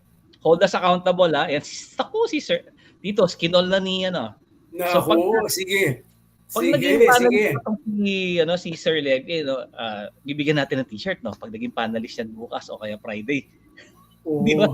Palit tayo na, Levy, wala ako bukas dahil nandun, iba naman assignment ko. Perfect. Ang hirap ng mga tanong niya eh. Pinapahirapan niya si Atty. Vida kanina eh. Di ba? Oo.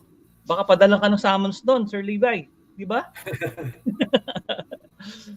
Okay. So, share ko lang, what makes this GRCConPH special is that we're going to make several announcements. This is, love you guys and girls. Yung girls ba para kay, kay Mara yan? Okay, Dana? Okay. Dr. Arnie. Surely para sa atin yun. Bukas pa sila eh. Bukas pa eh. Si Sir Raymond meron. Ayan. Oh, tama. Oh, thank you. Yes. Oh, sinabi namin. Talaga, we really created this event, number one, to celebrate Cybersecurity Month, no? And timely naman kasi nga, ang hirap talaga na pinagdadaanan ngayon ng bansa natin, no? Ang dami talagang hacks. Ramdam na ramdam namin kasi kaibigan natin mga taga Cybersecurity Bureau, sila Kaloy, sila George. Wala silang tulog talaga. Si George ka may sakit na nung Monday, Sir Titus. Kaya, and si Yusek Jeff, kita mo, walang tulog din siya. Kaya mahirap talaga. And our government needs help, especially in these times, no? Talagang ina-atake sila. And of course, we created this really for you. Kasi nga, we knew early on that the NPC is moving towards GRC. So we take this opportunity to share this with you. Kaya sabay-sabay actually tayo nag-aaral, no? Sa GRC. Yan, si Penina, yan, mahaba. Yan, connect and collaborate. Yan. Thank you, ma'am. Maraming salamat. She's watching through YouTube, no? Ito naman sharing of yan. Hey. Inboard. Oh, thank you, Sir Ray. Oo, yan, yun po. Kahapon kasama ko si Rickson ng CSB, and yun nga, I showed to him yung ating several tabletop business simulation that I created with my son Sean. Si Sean po nasa backstage. So search. Balitaan po namin kayo. If you want to bring it to your organization, pwede po natin i-test, no, so that we can actually nasa beta 2 na siya ngayon. Kaya okay. Si Ma'am Pe talaga. Ayan, oh. Ang pangatlo po si Dondi, yun po yung kaming tatlo, yung father, son, and so NADPOP po. Ayan, si Sir Mark na experiencing yung gaming. Yung experience InfoSec and cybersecurity gaming dun sa CyberSecCon.ph sa September. Dadalhin po natin yan. Ma-experience na yung beta 2 version sa year-ender. And may ila-launch tayong bagong tabletop business simulation. Yan. Okay, 3-in-1 to, triad. Okay, so Titos, hindi ko natatagalan sa Simon Pepa lang. Siyempre, excited na kami. I'm waiting for the presentation right now. Ito muna. Bibigyan daw sila ng copy ng presentation mo, Sam. Definitely. Ito Titos, so we announced ngayon PH-CERT Academy. Ayan, binasbasa na ni Ninong Lito, no? Godfather. And itong magandang news, all of you who are attending here right now, you will have CPD points for yung ISEC specialist. Dito ito yung first level, di ba? And then we're developing right now yung second level ng ISEC. Yes. Ano yung na-notice nyo dito sa ating What's different? Napansin nyo ba? It's not just certified anymore. Di ba? Nakalagay verified. No? So yan, magbabago na. We're moving from plain certification to verification, and it has a lot of weight pagka verified ka. It's more than just the exams, no? Some of the certifications will include, as we mentioned before, revalidas.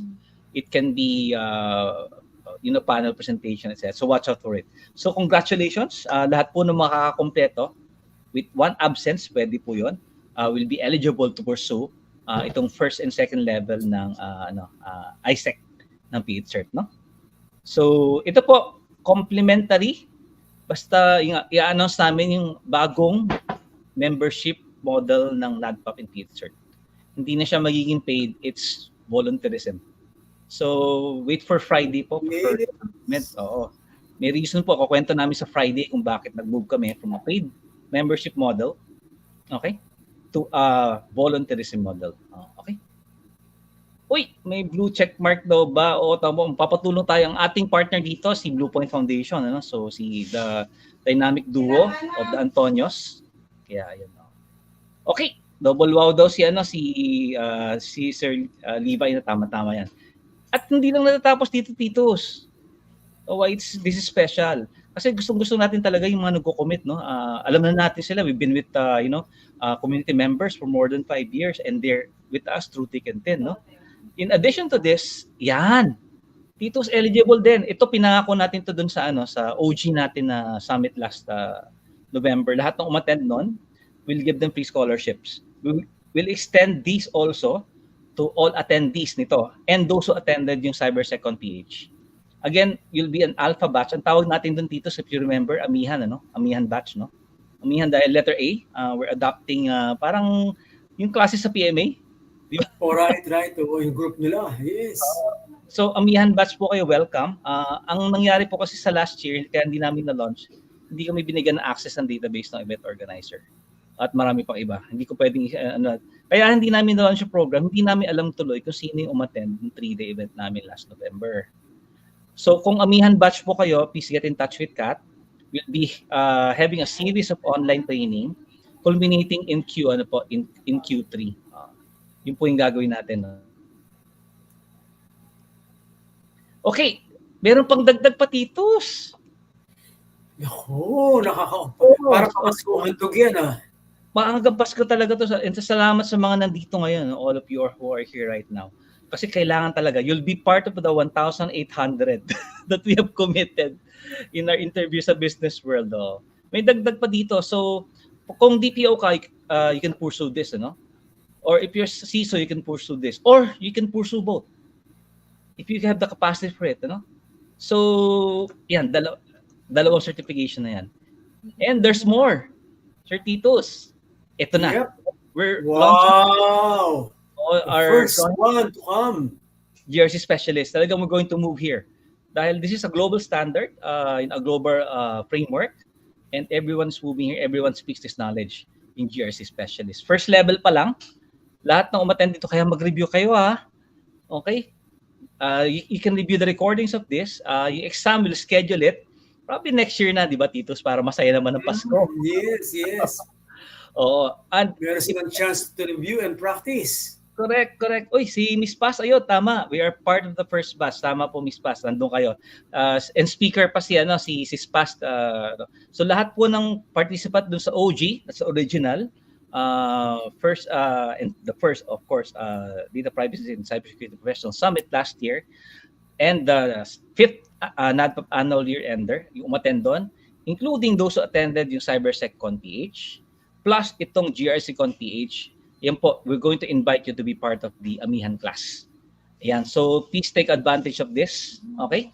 Meron lang pong caveat, may konting background check kasi if we see na, dapat talaga very ethical ang mga volunteers ng NADPOP and PH-CERT. Kasi po, what we do reflects on each other.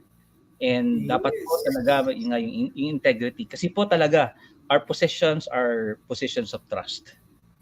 And we should not break that trust po. But we should look out for each other. Ganun po talaga yung community of practice. Talagang binabantayan natin isa't isa, tinutulungan natin ng isa't isa. Okay, more on this po on Friday. I-announce natin na year-ender. But patikim pa lang po yan. Ito po ang advance Christmas gift sa inyo ng NADPOP sa PH-CERT. Sana po you take this, and then at the same time, yung nga po, ang volunteerism model natin, pay it forward. Yan po. Yan, tama sir. Sir Hernan, talaga pioneers po kayo. And Atty. Jory, please take advantage. Ayan, and you're welcome po. Yan, Sir William. Ayan, ako excited na si one of the Isaac, di ba? Si Mr. Nyaka, Ayan, excited. Yan ako si Atty. Jeff ito. Isang ating best practice sa DLG. Sa LG yun. Siyan. And ito. Yan, wow. Ayun pala, tama. Promoted group. Si Spas, thank you for reminding us. Sir Rufino. Yan, maraming salamat po. Okay. Ayan, Sir Romeo. Ayan po. So please, contact us. We'll contact you also. Pagka hindi po kayo na-contact ng NADPOP, baka po minsan kasi nawawala kayo sa mailing list, please do reach out to us. Si Kat po, palaging nandyan. She's our head of secretariat at the same time. Siya na rin ang sa member relations. So please reach out to her kung hindi niyo po ako ma-reach. Ako, madali lang, samat.nadpop.org. Si Titos, inactivate mo na finally, Titos at yes. Sa dami ng aking accounts, finally yun, naayos ko rin. Kasi po, na-flip na ni Titos yung kanyang software development company. Congratulations, ha? So, Thank you. Kaya magsisimula siya ng bago. Okay, on to my presentation now. That's the good news. And last but not the least, Titos, kaya special tong GRCCon.PH is that all of the special people attending right now. Yun talaga. I mean, without you, wala po talagang NADPOP, walang PH-CERT. And maraming salamat po. Ayan, si Shermin naghabol pa. Yan, good news talaga. Ngayon po, yung pong mga kilala nyo dun sa event natin last November na wala dito, please inform them po, sir and ma'am, dahil hindi namin sila talaga ma-reach. Wala kaming database ng November event, kahit sa amin yun. So may clue na kayo kung bakit namin hindi sinuportahan yung or we cut ties with that event events organizer. Alamin niyo na lang po baka may version sila ng kwento or siya, that person. But please. Uy, ICEP. Yes, tama.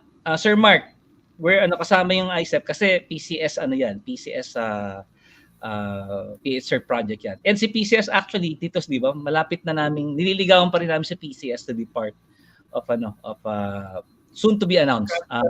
Coming soon. Oo, nandun yan. So madadagdagan pa tayo. In fact, several associations are already talking with us on this, no? Okay. So punta na ako sa aking di ba pala yan. Ayan. Itong aking topic, this is my topic. So kanina nagsimula tayo aligning GRC with the Data Privacy Act. Balik tayo sa 101. Yung titos, nagkaroon ako ng talaga mahirap to do it because the topic is so big, no? But buti na lang meron akong isang site na palagi kong pinupuntahan for cybersecurity learning. And meron sila dong mga speakers that we can tap. Okay. So ito yung presentation ko, pagpaumanhin niyo na may mag-play ako ng video of the following, So ayan, teka muna pala. Sige, papakilala ko muna sarili ko. If you don't know me yet, this is my 3x3. So I spent 20 years in this multinational companies on top, Microsoft, Yahoo, and Intel, in various capacities, no? So ang tawag nga, I was a trained cyber warrior, corporate cyber warrior. And my 3 advocacies currently, NADPOP, PH-CERT, and CSA. Kahapon, Monday, kasama ko si Gons, who's now the president of CSA. I'm one of the co-founders and founding vice chair of the Policy Security Alliance. Happy to note that we're also talking with CSA. Well, I'm putting my CSA hat so that we can collaborate also. So later on, nakikita nyo na yung mga CSA folks. Sila dito sa nagdadala ng CISSP training in the Philippines. May mga pre-review sessions before. And underneath that are the creations that I made. Yung nasa lower right, ito yung tabletop business simulation that we did. Pakilala ko lang, titos, ito yung mga kasama natin. So I have them, si Anna, si Emma. You'll meet them later. They're from the Moses Cybersecurity Institute. We actually reach out to them, titos. They're also a not-for-profit. And ang focus nila actually is female cybersecurity training. No? May mga programs sila with but it doesn't stop us from reaching out with them so we can collaborate. No, they're actually, I think they're based in the US. So let me begin now by introducing one of my co-speakers. I think the video introduction to GRC. Let's all watch this video. Okay. Hi there. My name is Rosie, and I'm one of your cybersecurity instructors. Welcome to MCSI. In this video, you will learn what a GRC framework is. The acronym GRC stands for Governance, Risk, and Compliance. Let's understand these terms one by one. Governance refers to the rules, policies, or processes established by the organization's leadership. These rules govern the way in which an organization operates. The goal of governance is to ensure that an organization's activities align with its business goals. Every organization faces risks to its assets in its day-to-day operations. Risk management is the process of identifying, assessing, and managing the organizational risk. The purpose of risk management is to use cost-effective controls to reduce the identified risks. Almost every organization is subject to specific laws and regulations. Compliance management is the assessment and monitoring of organizational policies, processes, and systems for compliance requirements. These requirements consist of external and internal compliance. External compliance is adhering to government laws, health and safety standards, or data privacy regulations. Internal compliance is adhering to corporate policies. A GRC framework is a model for managing governance and compliance risk. A GRC framework helps organizations achieve business goals, reduce organizational risk, and ensure regulatory compliance. It also ensures that the company's IT infrastructure aligns with its strategic goals. The GRC framework combines governance, risk management, and compliance management into a coordinated model. As a result, it helps the company in making better business decisions and operating more efficiently. If you liked this video, please hit like and share this video on social media. Yan. Okay. Teka, wala si Titus. I'm back, I'm back. magaling ba yung yung co-speaker ko? Oo, very prepared siya. Tsaka talagang relax siya. Alam niya yung ginagawa niya. Actually, Titus, when I first encountered their videos, sabi ko parang AI tong mga to. Correct. One of these days, pwede natin i-simulate sa Makoba. Sa Correct. AI yun. Pero I check it. They're actually real people. Hindi sila AI, but can be right. And ang ganda ng presentation, very simple. And again, if we go back to Attorney Vida's presentation, GRC really is at the heart of data protection and cybersecurity. In fact, sometimes it goes beyond, kasi it includes risk other than cyber. It includes, for example, compliance other than DPA compliance. So, but very, very effective talaga if you and your organization will rally behind the GRC.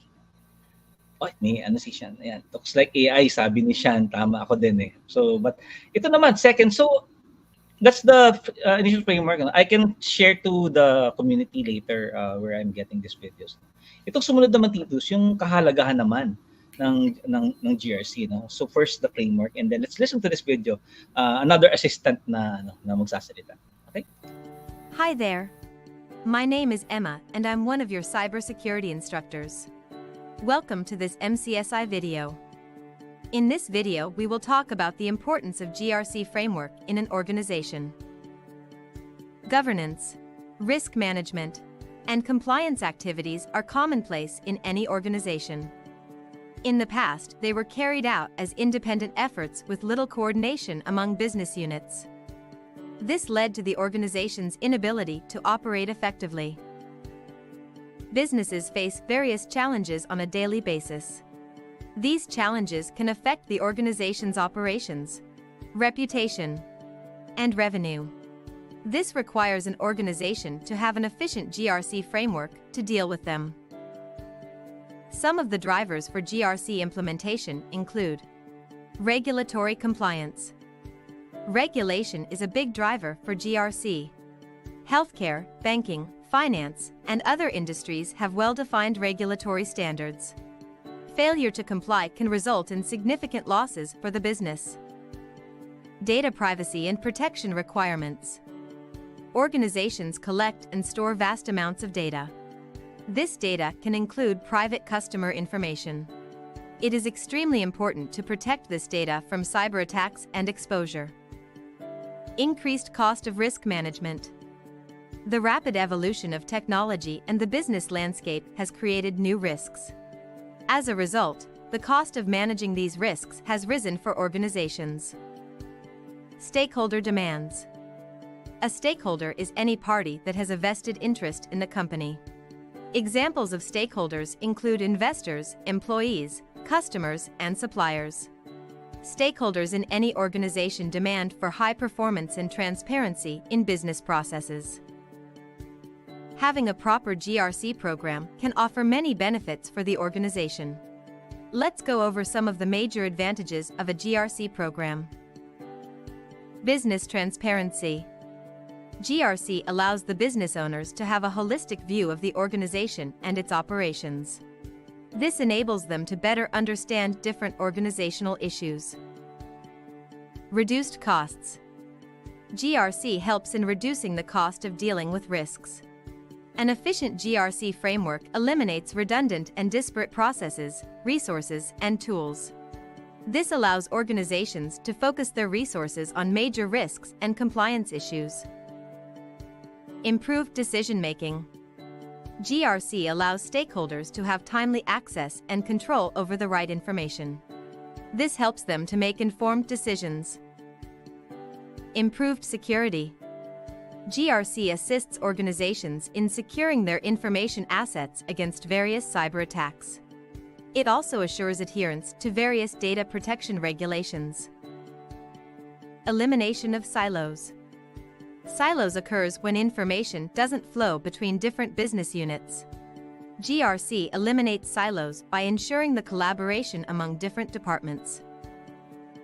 If you liked this video, Please hit like and share this video on social media. Ayan. So, Titos Manuel. Galing, di ba? Oo, very, very, very, ano siya, Oo. compact siya. I'd like to ask Yung relationship niya, no? our community, what resonated with you dun sa, sa presentation na yun, especially the second one, ano? Yung drivers talaga, it's actually, you can use the same reasons, to justify to top management your plans and programs, di ba? Sometimes kasi ang hirap humingi ng investment, no, Titos? Or resources, ang ating mga DPO sa mga CISOs, hirap talaga, di ba? Kasi nakita ko sa presentation, business-oriented siya. Mm-hmm. Nakapokus siya on basic on delivery of services, even yung sa revenue monitoring, pwede nila makover dun eh. Correct. Kasi lagi tayong tinatanong, ano bang ROI ng privacy compliance? Ang hirap sabihin yun eh, no? But this one, it becomes more clear na now it's easy to defend yung issues na yun. Hindi na lang puro gastos. No, cost center nga ang tingin, di ba, sa data protection office. Ways actually that you can turn it around and become a revenue generating unit. Malalaman niyo po yan. Siguro in the future, we can share with you, there are some organizations that have transformed their data protection office into a revenue generating business unit, no? So yung drivers and impact, ang napaka-simple actually and it makes sense. It really appears that GRC can drive business growth, di ba? Drives transparency, increases the business's reputation, no? Lalo na po yung mga companies dito na listed, no, sa mga stock exchanges. Yan po yung may mga demands ng stockholders or shareholders minsan, for accountability. Siyempre, bukod dun sa meeting the revenue goals or targets set, dapat din walang hiccups, no? Like regulatory hiccups, etc. So, yun nga po, post lang kayo ng dyan on what hit you. Maybe you can share with the presentation. So, ganito po yung magiging mode natin. There are several more videos as we go through and we're going to deep dive for the 3 letters, no? Yung governance, risk management, and compliance management. Okay, so there are only 2 videos na dinownload ko for GRC itself. Let's talk about governance naman, so and what it's about. Again, malamang lalabas to rin sa exam, Sir Titus. Kaya more or less narinig na yan before eh. Now, how do you fit it into the privacy compliance ng inyong opisina? Correct. Dati kasi separate siya from the rest of the policy you implement. Now, it's one and the same. Saka maganda if there's no formal GRC team yet, you can start now, Pwede na simulan, and then ito nga, maraming guide na that we can get online. At the same time, we're here. We're actually halos sabay-sabay siguro tayo, except for the big companies na meron na, big organizations na meron ng GRC teams in place. I think most of us, we're still building our GRC. May comment tayo from, ayan, ayan, concise and impactful. Siguro si Spas in the future siya na yung magsasalita, for a localized version ng mga yon, So, okay. Ito naman, let's talk about governance, So, and then let's listen. May bago na naman ako assistant, Titos. Hi there. My name is Anna. In this video, we will talk about the relationship between governance and management. Governance and management are the 2 most important functions in any organization. It is very important to understand how they relate to each other. The purpose of governance is to define a clear set of goals for the organization. Governance helps the organization become stable, productive, and successful. The purpose of management is to get the people to work together to achieve the organizational goals. Management helps in planning, executing, and monitoring the activities for achieving organization's objectives. In an organization, board of directors take on the role of governance. CEOs and other managers are responsible for management. Governance determines the strategic direction of the organization. It in turn governs the operational activities in the organization. Management follows this strategic direction. It translates it into actions that implement this strategy. Governance establishes an accountability framework. Its purpose is to oversee the employees and all aspects of company operations. Managers are responsible for performing the organizational tasks. They have the responsibility of ensuring that the business objectives are fulfilled. Governance is responsible for doing the right thing. It decides what actions need to be performed that are in the best interest of the company. Governance delegates the authority to perform these tasks to the management. Management is responsible for doing the things in the right manner. It determines how the delegated tasks can be best performed. Management then communicates their recommendations to the board for final approval. In a nutshell, governance is all about leadership, direction, and control. On the other hand, management handles the daily operations of the company. A healthy working relationship, and ultimately, the success of an organization depends on the governing body and management having a good relationship. If you liked this video, please hit like and share this video on. Oh, Titos, ang galing ano? Di ba? It becomes more clear. May delineation siya ng trabaho, responsibilities also. We probably have heard the word governance 1,000 times already without realizing we're looking at it in a different way, different manner. Now it becomes more clear. Meron akong natanggap na question dito, Sam. Magbabago na ba yung training program on data privacy, yung foundation seminar? With the integration, that's for sure, no? That's a good question. No? Kasi nga, there's a lot of updates and changes already. So si Atty. Kiko po, ang ating master trainer, for example, he's revamping the exams in the courses. No? So kaya yan kayo ang buena mano sa 2024 course ng NADPOP. Pati din po yung PH-CERT ISEC, no? Binabago rin po ni Ninong Lito sa ni inaanak na Abet, no? We continuously update our courses. Plus, ito pa, Titos, because of the competencies announcement from NPC, malamang po we will adapt some, if not most, of the changes. But good news, not Titos, 2018 pa, may competency framework na tayo di ba? So, it's not new to us. Maaga pa lang in-adapt na natin competency framework through the help of Dr. Boying Laliana, who will be one of our speakers tomorrow, and who's also our senior advisor. Kaya, competencies po, it's not new to us. We've been embracing competencies since day one po ng NADPOP.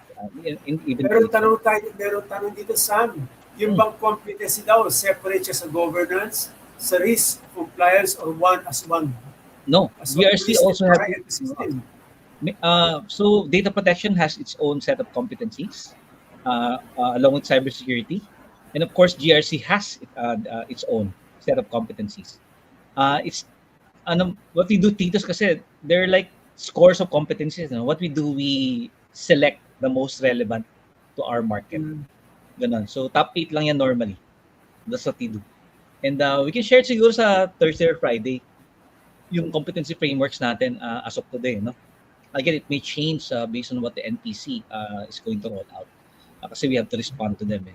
May comment din dito, no? Ayan, si Pinina ba nung nagtanong, no? So where does the DPO's role falls then? Governance or management? Good question, no? Very good question. Wow. Okay. Wow. Mind.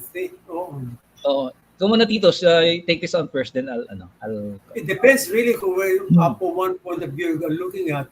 Para sa kasi siyang ecosystem.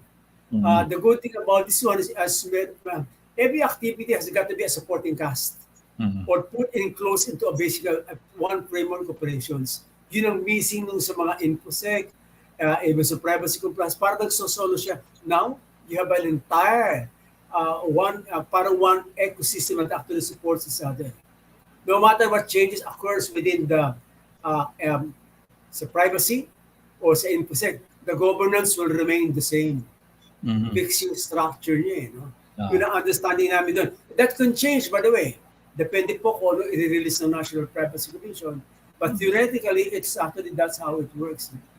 Mahirap intindihin the word ng governance because it can actually be legislative lang siya, or executive siya, or judicial. But this time, we're going to focus on something that you guys need to be able to practice here and become competent on. Sam, back to you, Sam. Ayan, so Pinina, no? So again, the DPO's primary role is it's defined by the NPC already, no? But internally, he can be a consultant on the governance strategy. Diba? The presentation mentioned that it's the board that drives the strategy for the organization, and it's management that implements those strategies.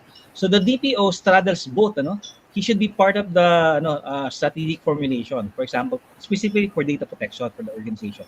And once it's implemented, magiging management naman siya because that's his another role. But he's just one person doing both governance and management roles. Yeah. So that's my view. Again, it depends on the organization. Baka yung sa board, sometimes if the organization is so big, yung chief DPO sometimes just focuses on governance, while the deputy DPOs, they focus on management. So it can be like that. No? Okay, ito. Yeah. Wilfred, may comment daw yan. Yeah, sabi niya, the mandate of data protection resides in the governors, especially considering that the data is actually owned by the individual, not by the organization. Correct. Tell Wilfred, ano ko lang dito what the regulators always look for is negligence. So the negligence can come from the board, or it can also come from management. Yun lang. If you follow that sample board negligence, for example, nag-propose yung management ng investments in cybersecurity, hindi anong board, di ba? For one reason or another, etc. And then yun, nagkaroon ng hit and then it happened. Ganun yung nangyari sa COMELEC, di ba? The chairman vetoed the proposal of the CIO to invest in information security and cybersecurity. Meron tanong dito, Sam. Ano daw ang effect ng GRC sa privacy by design? Malalaman natin bukas yan. Alam nyo, inimbita natin si In advance yung question no? Commissioner Mon Liboro, i-reserve natin yung bukas kasi siya magpe-present niyan. Alignment ng GRC with privacy and security by design. Hindi natin i-preempt yung presentation ni Yes. Ni Tom Mon kasi nakakahiya. Sasagutin yung katanungan nyo. Yes, correct. The comment policy service William, ayan nga. Ayan, correct. Tama po 'yan. Okay. Okay. So, meron pa tayo kasunod dito sa governance din, no? Yes, please. I'll skip ito maganda to. What is corporate governance? Yan. Another Iba na lang ang speaker to. Marami akong speakers dito sa inibite. Saka pro bono. Okay lang. May lalaki din, pero puro pro bono sila. Yes, okay. Okay. Hi there. Welcome to MCSI. My name is Sonia. In this video, we will talk about corporate governance and its core principles. Corporate governance is the structure of rules, policies, and processes that are used to direct and control the organization. It is the driving force for any business. It is important that every organization incorporates good corporate governance principles. There are 4 core principles of corporate governance. These principles are transparency, accountability, responsibility, and fairness. Transparency refers to a company's willingness to provide clear information to its stakeholders and shareholders. This information includes details about organization's operations, its goals for the future, and its risks. Transparency guarantees that stakeholders have confidence in a company's decision-making and management procedures. Accountability is the obligation and responsibility to justify companies' actions. It is vital to provide a sound explanation for companies' decisions. It helps to gain the trust of the organization's shareholders and stakeholders. Responsibility ensures that the board accepts full responsibility of its power and the authority in the organization. The board must therefore take actions that are in the best interest of the company. Fairness refers to the equal consideration of all the shareholders and stakeholders in the organization. Fairness protects their rights and eliminates personal favoritism.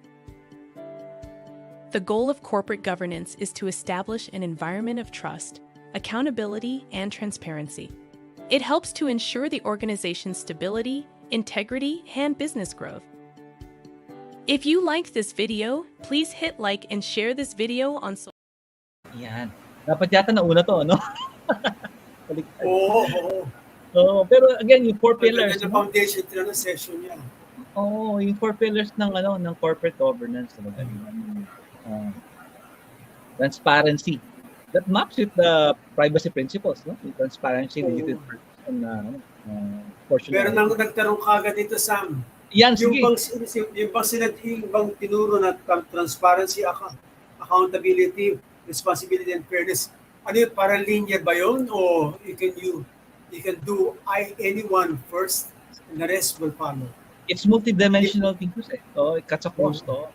Pero if you're going to, for example, how you're going to conduct yourself as an organization, those are it's like your northeast, west, and south. No? Kaya apat siya. Right. So those are your beacons. So yun nga, sa transparency na lang. Buti na lang may DPA that advocated transparency. Some organizations may sila, for example, 2 accounting books, 3 accounting books, for example, di ba? And some of them may not be transparent on how their products are being sourced, di ba? In the past, may mga sweatshops pala na ginagamit yung big brands, no? Because na naglabasan, so they were not transparent that those products that they're selling to the market are the products of hard labor, for example. Accountability naman ito napakahalaga. There are countries, for example, nakita natin yan, pag yung government official nagkasala, nagre-resign. Nagre-resign yan because they're accountable. So again, it works both for the government and private sector. As I said nga, these are like northeast, west, south beacons for organizations to follow and which direction they're taking. May tanong din tayo dito from the session. Yan. Si Viva, yan. Oh, okay. Sige. We're going to go into that enterprise later. Okay. The board of any organization, yan. Correct. Any that's the account of the BOT, board of directors. Tama kayo yan, sir. So Exactly correct. So, I mean, we started that, but again, it's good that all of us know about this. No? As we mentioned earlier, DPO, CISOs, risk professionals should know about the business. And historically, the accountability, we can hold our board, our CXOs accountable. As long as we know these. Ayan. And at the same time, maganda talaga na magkaroon ng governance manual or GRC manual. No? Kaya, yun, that's why. Okay. So, meron pa bang comment yan dito sa'yo? Natanong nabanggit na kanina. Correct. Oh. So, related to that, we're now going to go into IT governance. Pag-usapan natin. Okay, that we would like to see. What is IT governance? Hi there. My name is Jonathan. In this video, we will talk about what is IT governance. Information technology plays a vital role in today's business landscape. Enterprises have become increasingly dependent on IT for their survival. IT has also contributed to tremendous business growth by helping businesses become more productive. Some of the major uses of IT include cloud computing, digital communication, digital marketing, and so much more. IT governance is a formal framework that focuses on the efficient use of IT to achieve the organizational goals. It forms an important part of corporate governance. IT governance deals with the management of IT, its performance, and risk management. IT governance plays a significant role in an enterprise. It governs how IT can be used to support and optimize organizations' needs. IT governance ensures that IT aligns with and supports business goals. IT governance enables enterprises to seek new opportunities for business growth. It therefore increases business value and maximizes return on IT investments. IT governance aids organizations in complying with applicable laws and regulations. IT governance assists organizations in identifying and reducing IT risks. Let's review some of the best practices for IT governance. It is very important to define the business objectives that IT implementation will help to achieve. The needs of the stakeholders must be taken into consideration when creating these objectives. There needs to be a clear definition of the roles and responsibilities for IT management. Every employee of the IT department must understand their responsibilities in achieving organizational goals. The implementation of IT has its own risks. It is important that the organization takes effective measures to manage and reduce those risks. The organization must monitor and review the performance of IT. It will help the enterprise to ascertain if the investment in IT projects is producing the desired results. IT governance aids businesses in translating their mission and goals into IT objectives. This results in a strong alignment between the enterprise and information technology. Effective IT governance can assist organizations in increasing their value, optimizing resources, and lowering risk. In the next video, we will talk about different IT governance standards used by organizations. Stay tuned. If you like this video, please hit like and share. Ayan, Titos, no? Oh, Why very- IT? Oo. Kasi we're in the digital age already, eh. So we cannot ignore, our IT investments, no? So kaya yan. May lalaki naman akong speaker, Titos. Okay, okay. There you go. And ito yung follow I'll play the next one, no? Kasi they're related, no? So IT governance, and these are the frameworks, and then probably we can have a deep dive discussion after. Okay? Let's listen to the part of his talk. Hi there. My name is Rosie. In this video, we will discuss different IT governance frameworks and standards. IT governance frameworks provide best practices and guiding principles for IT governance in an organization. These frameworks assist organizations to implement, manage, and monitor complex IT processes. The use of these standards ensure that IT is aligned with business goals and delivers maximum value to the organization. Let's review some widely used frameworks for IT governance. COBIT stands for Control Objectives for Information and Related Technologies. This framework is developed and maintained by ISACA. COBIT is an IT governance and management framework. It assists the organization in aligning IT with business goals. COBIT consists of 5 key principles for IT governance. These principles are: meeting stakeholder needs, covering the enterprise end-to-end, applying a single integrated framework, enabling a holistic approach, and separating governance from management. ITIL stands for Information Technology Infrastructure Library. This framework is developed and maintained by Axlos. It is an IT service management framework that focuses on service management, delivery, and maintenance. ITIL service lifecycle consists of 5 key stages. Service strategy involves developing the objectives for the IT service. Service design involves designing efficient IT services based on the strategy. Service transition involves transitioning the designed service into a live environment. Service operation involves delivering and managing the IT service. Continual service improvement involves improving the IT service through monitoring mechanisms. The ISO IEC 38500 is an international standard for corporate IT governance. It has been published jointly by International Standards Organization and International Electrotechnical Commission. This standard assists organizations in utilizing IT in a way that contributes to business growth. This standard has 6 guiding principles: defining responsibilities, establishing strategies to support business, assessing IT acquisitions, evaluating the performance of IT, ensuring conformance to laws and regulations, ensuring respect for human behavior. The ISO IEC 20000 is an international standard for IT service management. This standard assists organizations to establish, maintain, and continually improve their service management system. The ISO IEC 27000 series of standards lays out the best practices for managing information security in an organization. This standard assists organizations in implementing an information security management system. The main standard of this series is ISO 27001. It describes the requirements for establishing, maintaining, and continually improving the ISMS.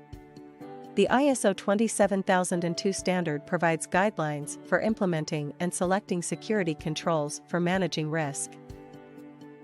I would encourage you to read more about these standards on their official websites. The links are mentioned in the description box below. Yan, Titos, no? So, COBIT, ITIL, and the ISO standards, no? Tinuturo mo to, di ba, Titos? Yes, yes.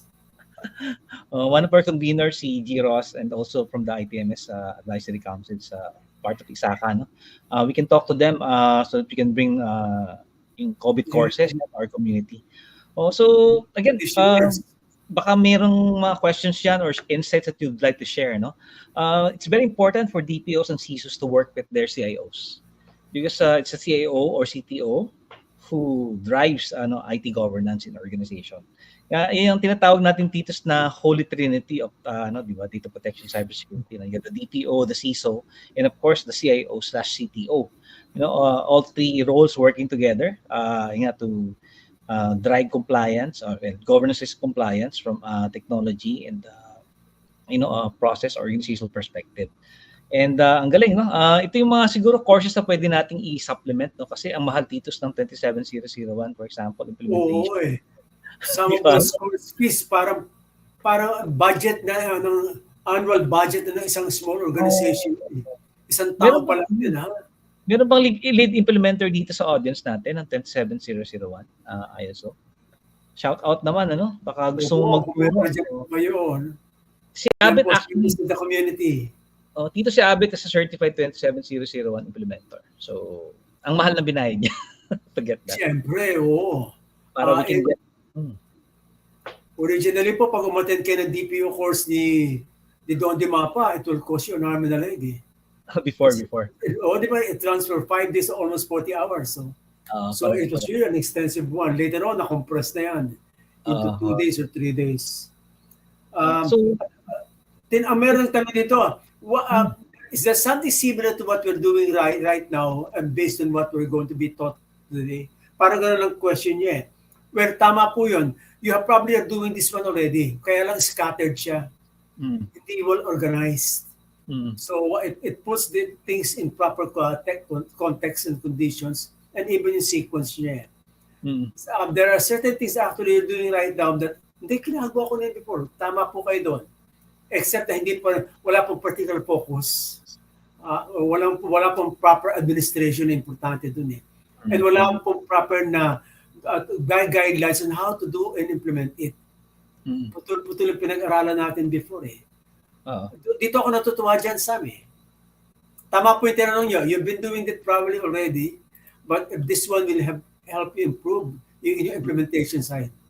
At bottom line, correct. There are frameworks and best practices already available. No? So, but sometimes yung silos kasi in organizations exist because of the culture inside. No? So, yung mga groups, they like to protect their kingdom. Cannot enter my area. Ganun. But GRC cuts across all. No? Lumalabas talaga, di ba? It unifies actually an organization towards governance, risk management, and compliance. So Titos, from IT governance, deep dive tayo ngayon sa information security governance, di ba? Very relevant. Inaabangan nila. Oo, ikaw. Lalo na yung mga CISO natin and of course yung mga DPOs or involved in security. Hi there. My name is Emma. In this video, we will talk about what is information security governance. Information security governance is a framework of rules, policies, and processes that provide strategic guidance for information security. Information security governance forms an important part of corporate governance. It ensures that organization's security strategy aligns with its overall business strategy. The purpose of information security governance is to ensure that the organization's information assets are adequately protected. It also ensures that organization complies with applicable laws and regulations. Information security governance is an important part of IT governance. Organizations collect, store, and process vast amounts of data. Weak security measures can lead to different cyber attacks and data breaches. It also results in operational, financial, and reputational losses for the company. It is therefore very important to incorporate information security in IT governance.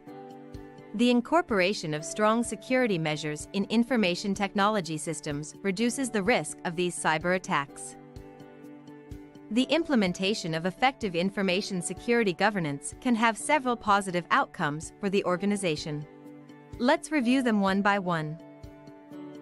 Strategic alignment ensures that information security strategy aligns with the organization's strategic goals.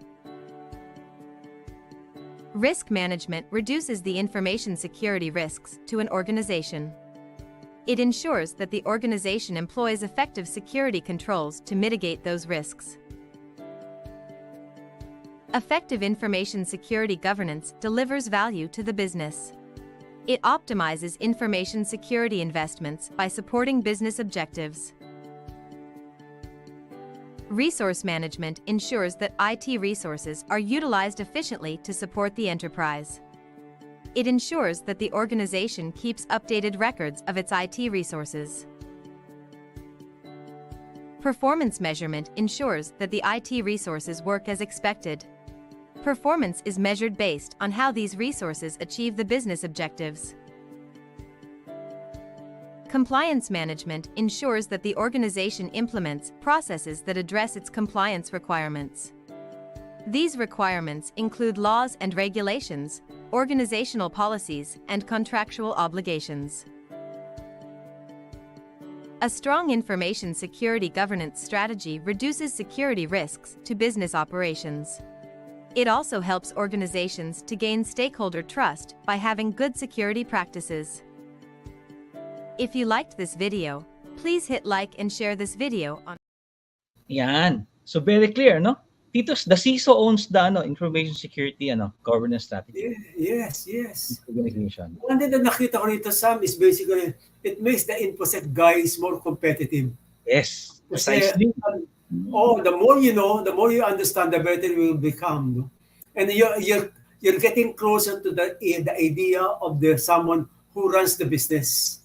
Palapit na. Dati ang laki ng gap dun eh. Kaya madalas mag-away yun. Ang tingin ng isa, gastos. Ang tingin ng isa, protection. Malayo eh. But with this kind of program that we're going to run, it will narrow, pinaliliit natin yung gap. And we also make them more competitive sa amin. No? That means they are more in demand. And more relevant, definitely. Di ba, Titos? Kasi your role is not just a defender. Di ba?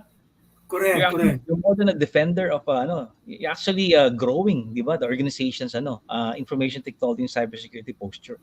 Yun ang maganda, no? Ito masarap tong babaran actually in future courses, Titos. Kasi masarap to yung from IT governance to InfoSec governance or cybersecurity governance. Ang sarap gawin ito, no? Again, in partnership with the DPO kasi correspondingly, you need data protection governance. Yun. Dapat talaga in tandem or ano ba yung tridem ba yan? Triad talaga tatlo. Dapat gumagalaw yung tatlo na yan, yung CIO, CISO, saka yung DPO together, no? Huwag kayong mag-aaway. Kaya sabi ni Attorney Jeff kanina, team players dapat lahat may tanong si Attorney Jeff na napakahirap sagutin. Yan. Si Attorney Jeff, merong comments dito, Sam. What IT governance framework will best fit the government, no? Okay, may ba gustong sumugot? Very good question. It's a tough one. Just remember, mabagal ang policies and procedures compared to the growth and technology. Maski anong gawin mo, hindi yan mag-aabot. But ultimately, it will become the people who will make it closer to the yung magkalapit yung dalawa. Ang napansin ko dito, Sam, as the person matures in the industry o sa office niya, it demands more sophistication. The way you approach yung problems, the way you close the gap between the ROI and the technical compliance mo. So this will help a lot. Napaganda na program na to. Ako, ititis ko lang si Attorney Jeff para umattend siya ng ating year-ender, no, Titos. So kasama ko ang ating kaibigan si Boogie Boy doon, no? 2 days ago. Si Boogie has developed a people-centric framework of governance na isi-share niya sa year-ender natin. Ayan, ano ko na. So, he showed to me in brief yung what he's doing.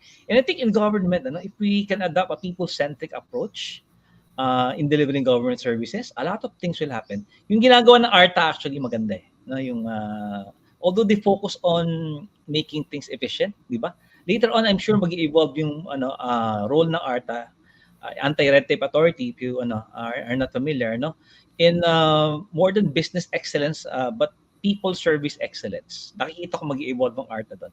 And when government achieves that, a people-centric service organization, that's it. Because we should not forget that we're serving the people first. No?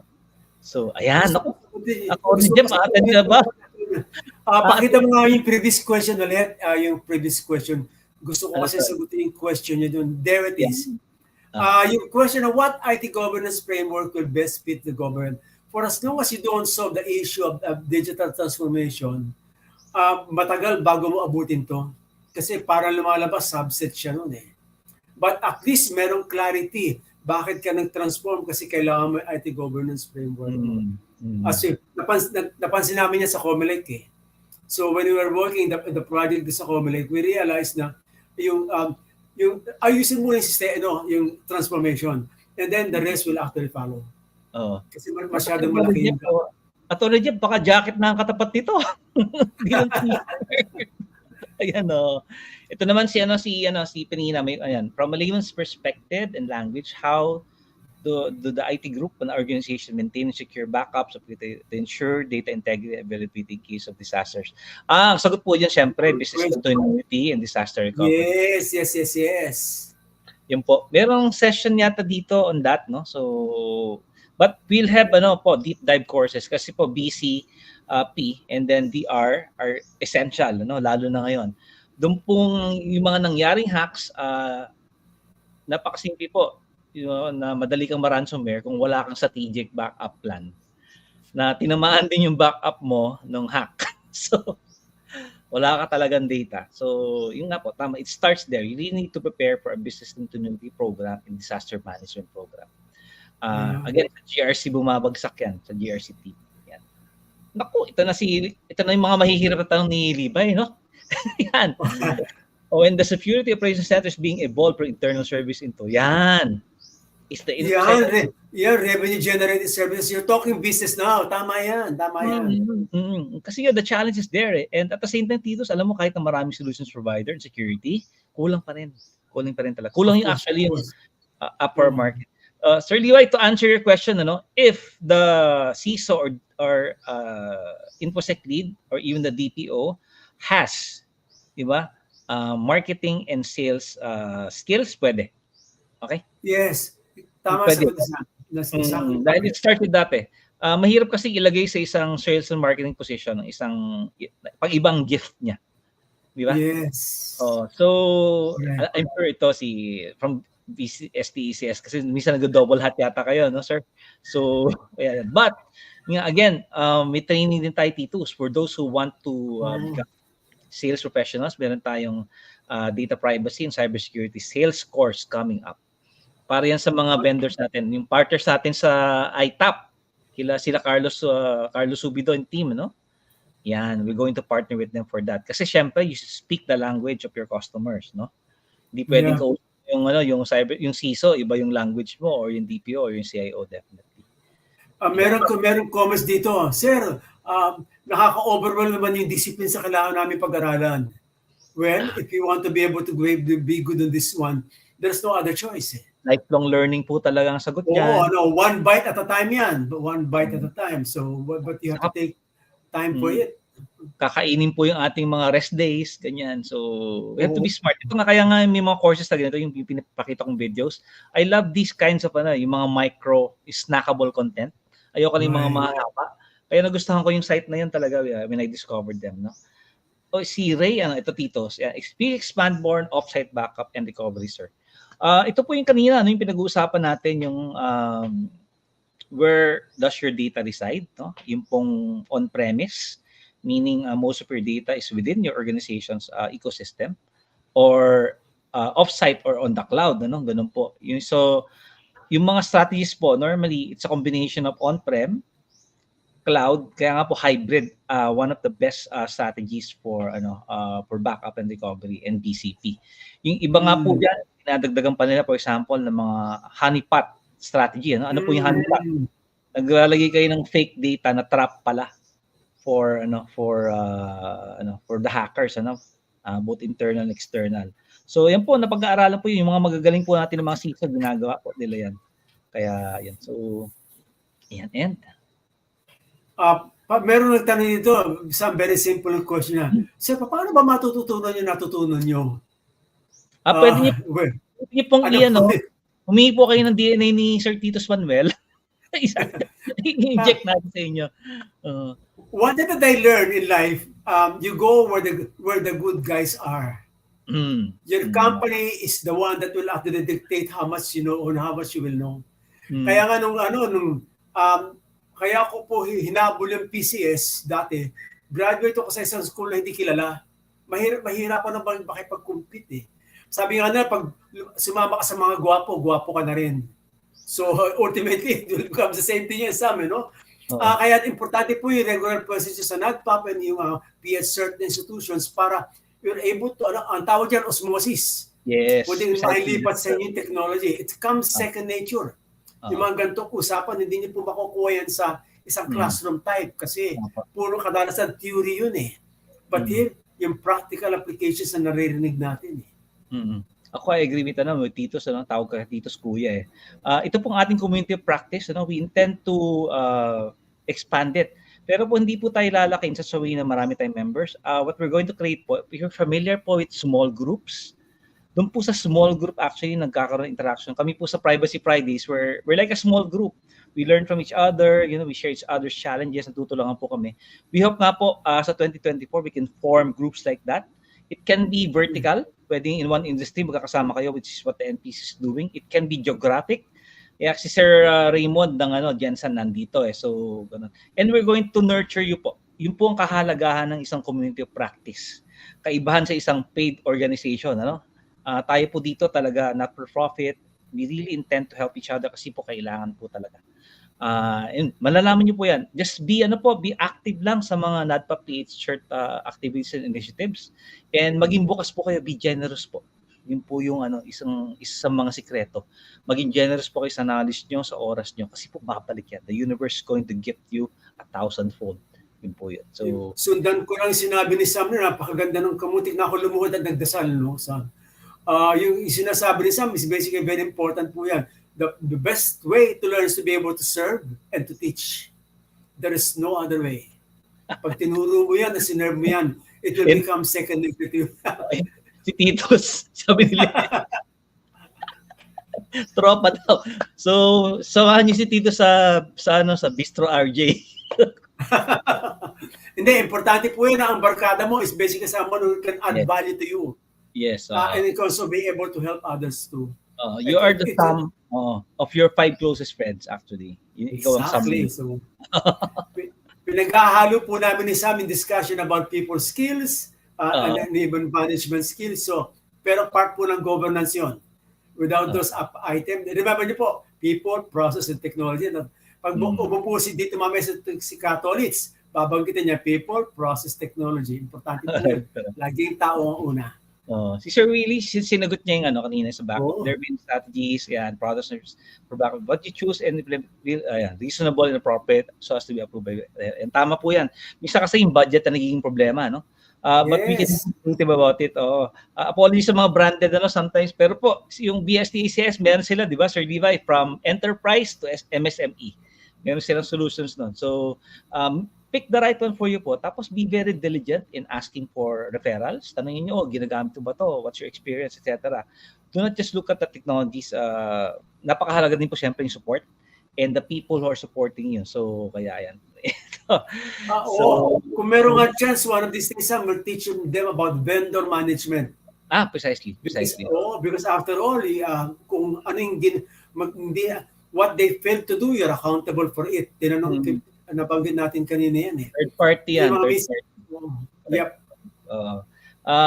Di ba Tito, nung nagsisilbi ka pa sa ITMS, di ba? Marami tayong na-encounter na mga tinatawag na, well, hindi sila shadow IT, Titos eh.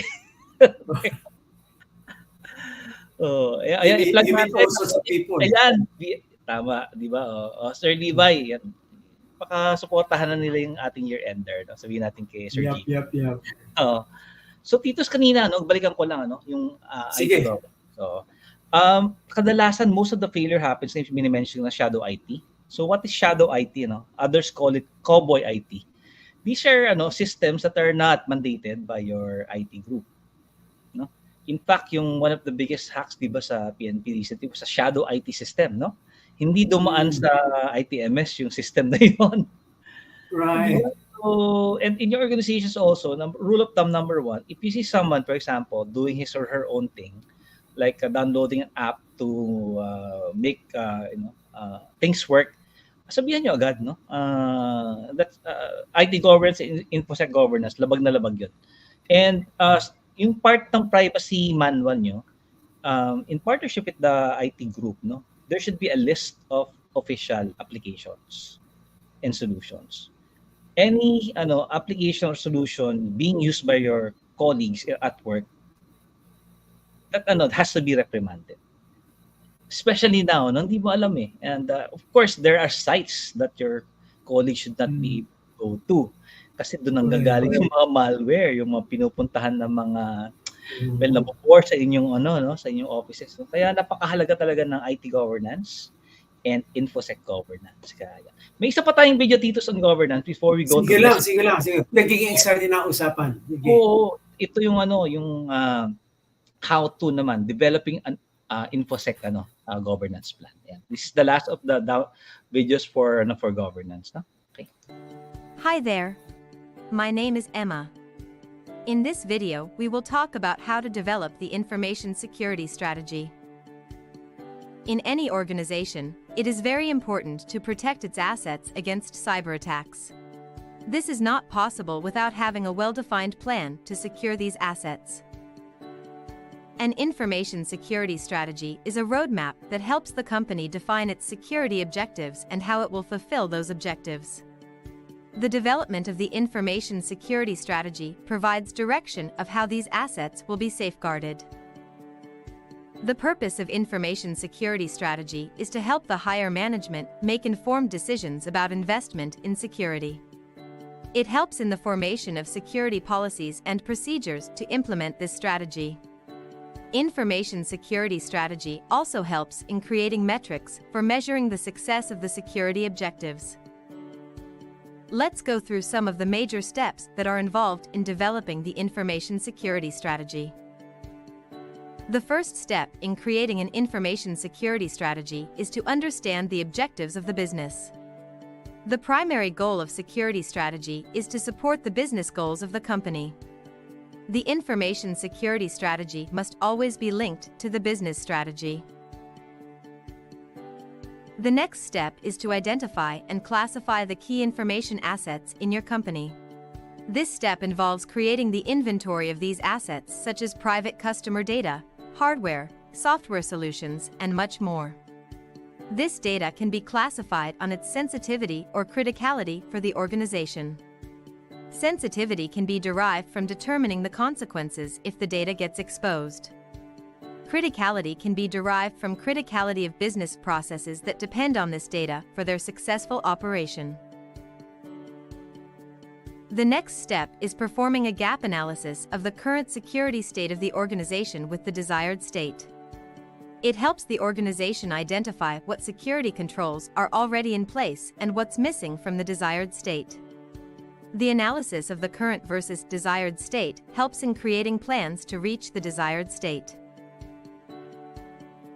In this step, you must define the security objectives and propose solutions.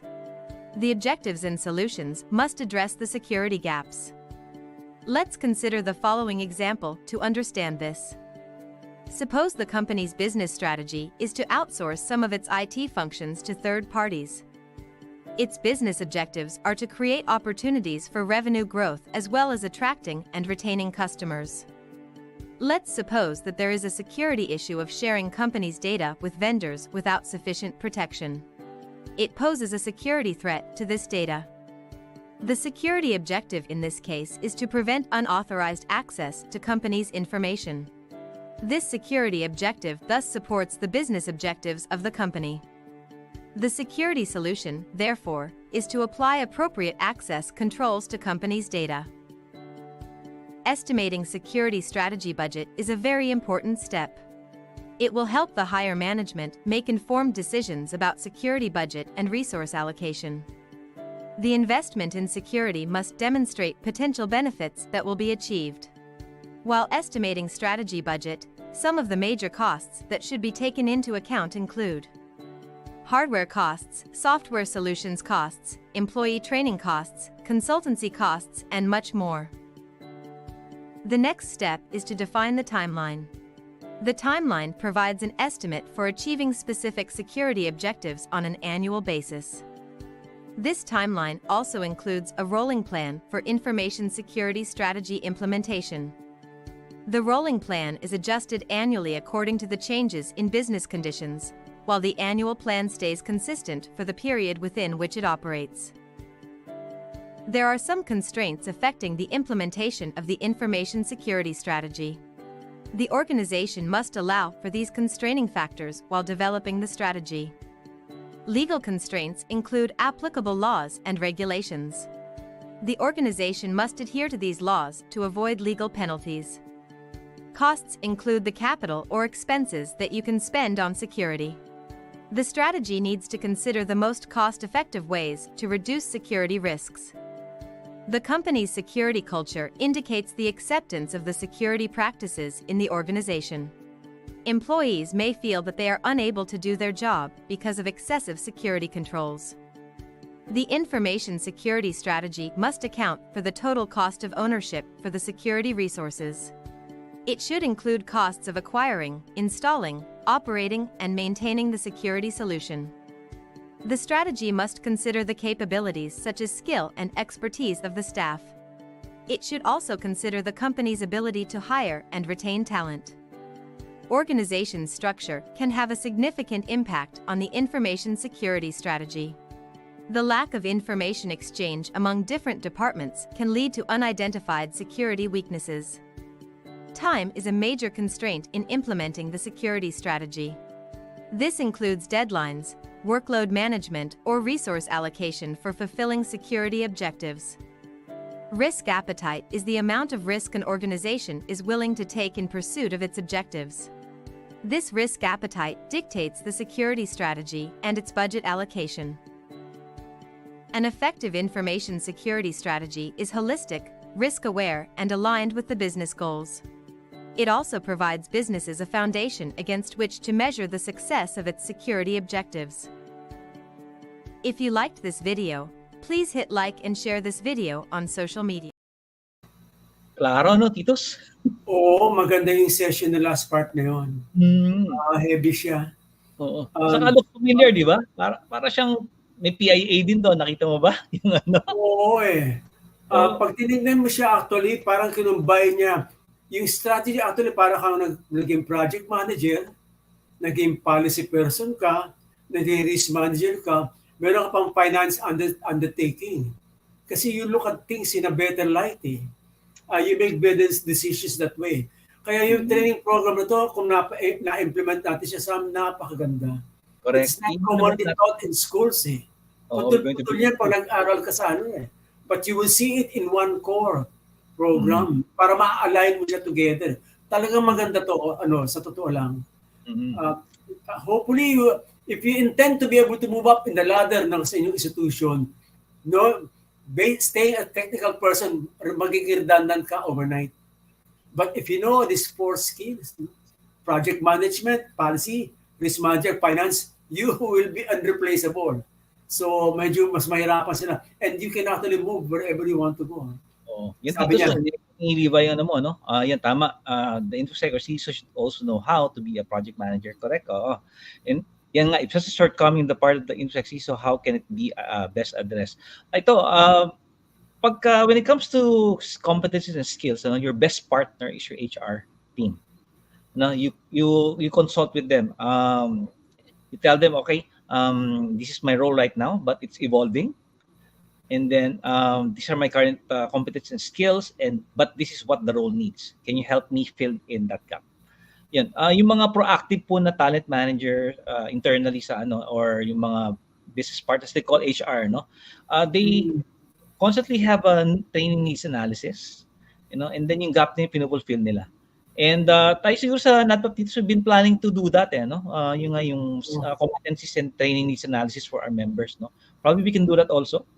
We can partner with an HR organization to help us with the methodology, and how to measure it properly. But tama ka, Levi, most of us are super focused sometimes on tech, no? And we've been in tech since we were like 5 years old. Yung magagaling sa math na nag-evolve into, of course, computer science or computer engineering majors, no? And now they're thrust into this role that requires them, for example, Titus, to think like a board member, think like a CEO, like a manager, no? But ganun talaga eh. That's where growth happens eh. When you're pulled beyond your comfort zone, no? So wag nating hindian pagka hinihila tayo, nga lang talaga nakakatakot. It's a very scary place when you're being pulled out of your comfort zone. Which brings us to the question this morning, ano yung significance ng butterfly or moth? Okay? It's all about transformation. So lahat po tayo, ito pong mga hacks na to, it's forcing all of us to grow. Otherwise po, yung mga data ng mga anak natin saka mga apo natin, nako. Alam niyo na yung mangyayari. So it's forcing us to grow. Grow as citizens, and it's forcing our organizations to grow, to be responsible institutions, and of course, it's forcing the Philippines to grow as a country. Yun po yung significance ng butterfly. Nung nakita ko ngayon, Titus, dun sa Canva, nung use Canva, sabi ko, very significant to. Itong symbolism na to, na we have to transform, all of us. Kaya ito, that's why we have GRC right now, no? Okay? So, ayan, tama si si Sir Ray, ISM planning. Ito po actually, Sir Titus, this encapsulated in the 27001 and the 27701 ng ISO. Mas detailed yon, ISMS, and of course yung privacy controls, ano.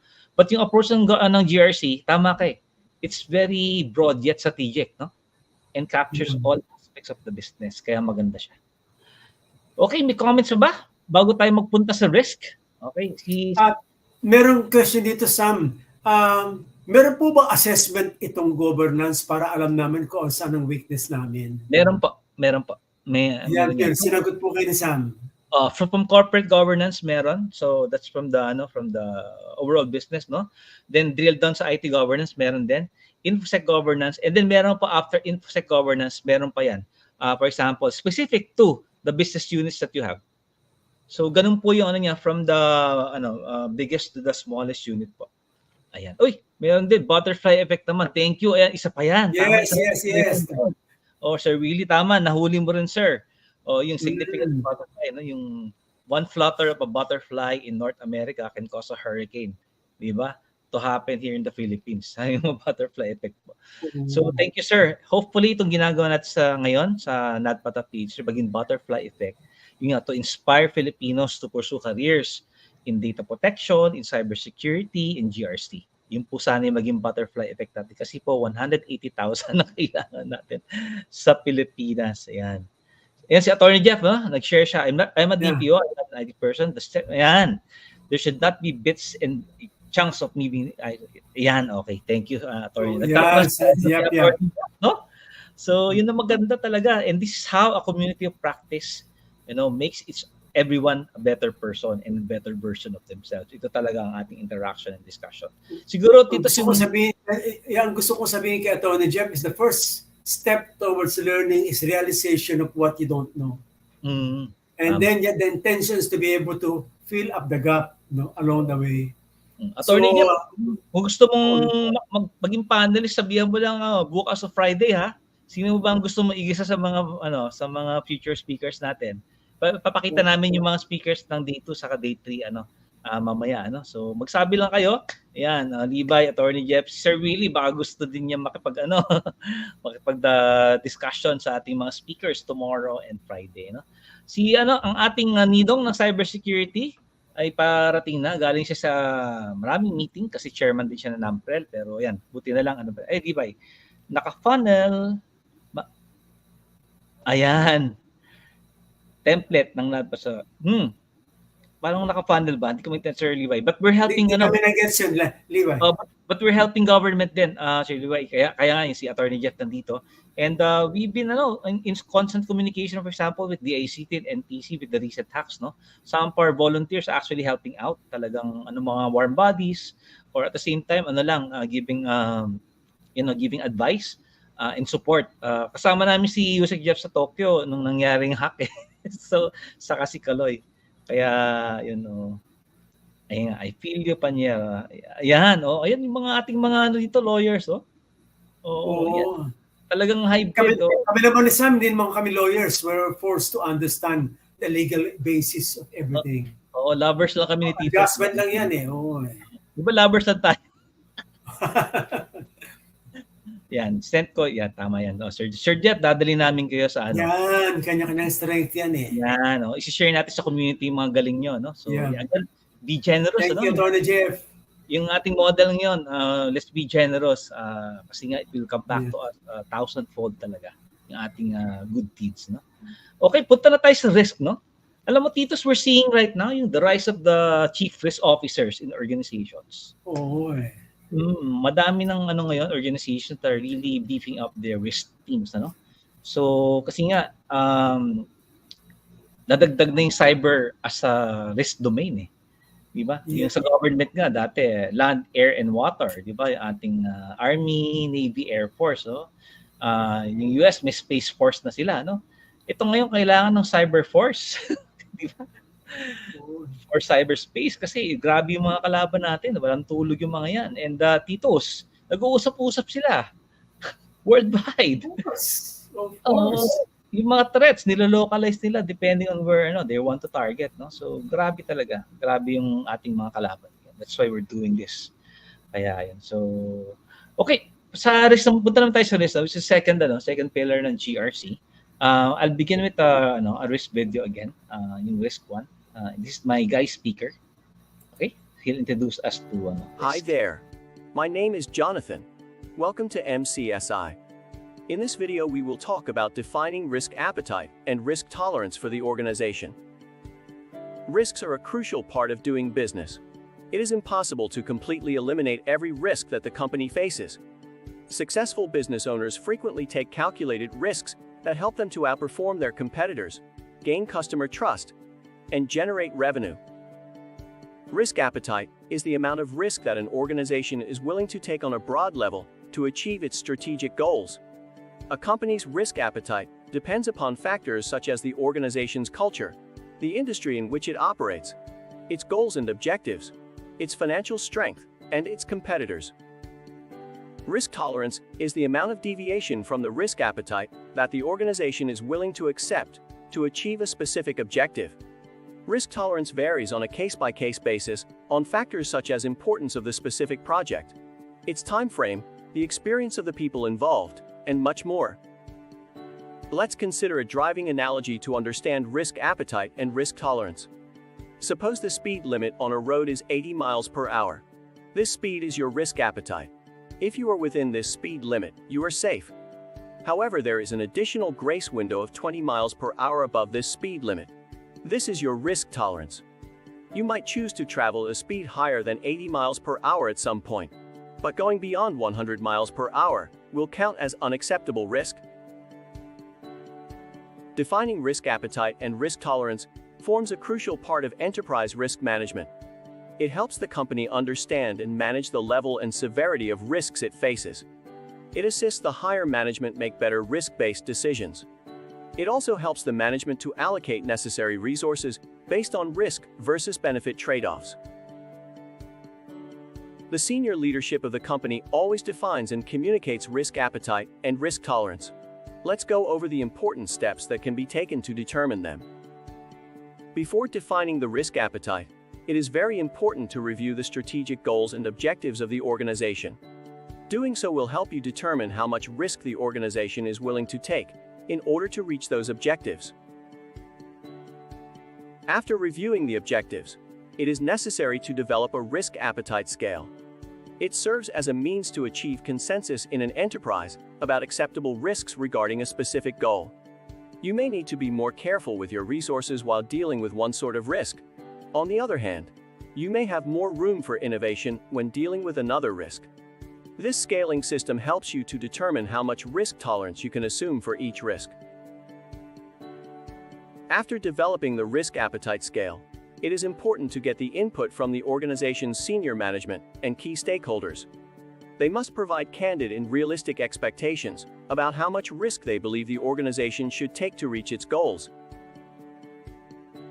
The risk appetite is formulated after collecting and aggregating the feedback from the senior management and stakeholders. It is then translated into standards and policies designed to ensure that the organization's risk level is contained within the boundaries set by the risk appetite. Defining risk appetite and risk tolerance helps companies determine how much risk they can handle for accomplishing their short-term and long-term goals. This results in effective risk management within the organization. If you like this video, please hit like and share this video on social media. Yan, Titos, ano? So, if you remember the PIA template, no? Diba yung heat map? It's Yeah. risk and probability, ano? That's where you put it. Yung scale na, when Dondi was teaching us, yung 16 ang highest, diba? Kasi 4x4 grid yun eh. Yung Correct. Yung sa color yung nagkakatalo eh, no? Correct. Maganda na when you're conducting your privacy impact assessments or cybersecurity impact assessments, bring your risks lead. Kasi yung mga, those guys are trained to look at risk talaga eh, from all angles. Eh, no? Kaya nga yung sinasabi ni Depom Dondi dati, talagang bring all stakeholders, no, in your organization that can help you to come up with that, ano, yung risk heat map, no, for your organization. Oh. May comments dito from, yan. First timer pala si Sir. Welcome po, sir. Welcome. He's watching by YouTube. Ano? Oo. Thank you. Great that you discovered us. Ano, salamat po. And welcome to the community. Oh, ayan. Sino po ba mga first timers dito? Raise your hands naman. We'll consider yung if you include you dito sa ating sa programs, yung upcoming. So that you won't feel left out naman since bago pa lang kayo, no? Titos, mukhang nauna na naman yung isang ito yung mga risk terminology, ito dapat inuna ko, sorry. So that's okay. Mag-aapon din yan. Hi there. Welcome to this MCSI video. My name is Anna and I'm one of your cybersecurity instructors. In this video, we will discuss the basic terminology regarding risk. You may have a general understanding of risk up to this point. However, there are other aspects that must be considered while calculating risk, like asset value, threats, likelihood, etc. Let's understand these concepts and how they relate to each other.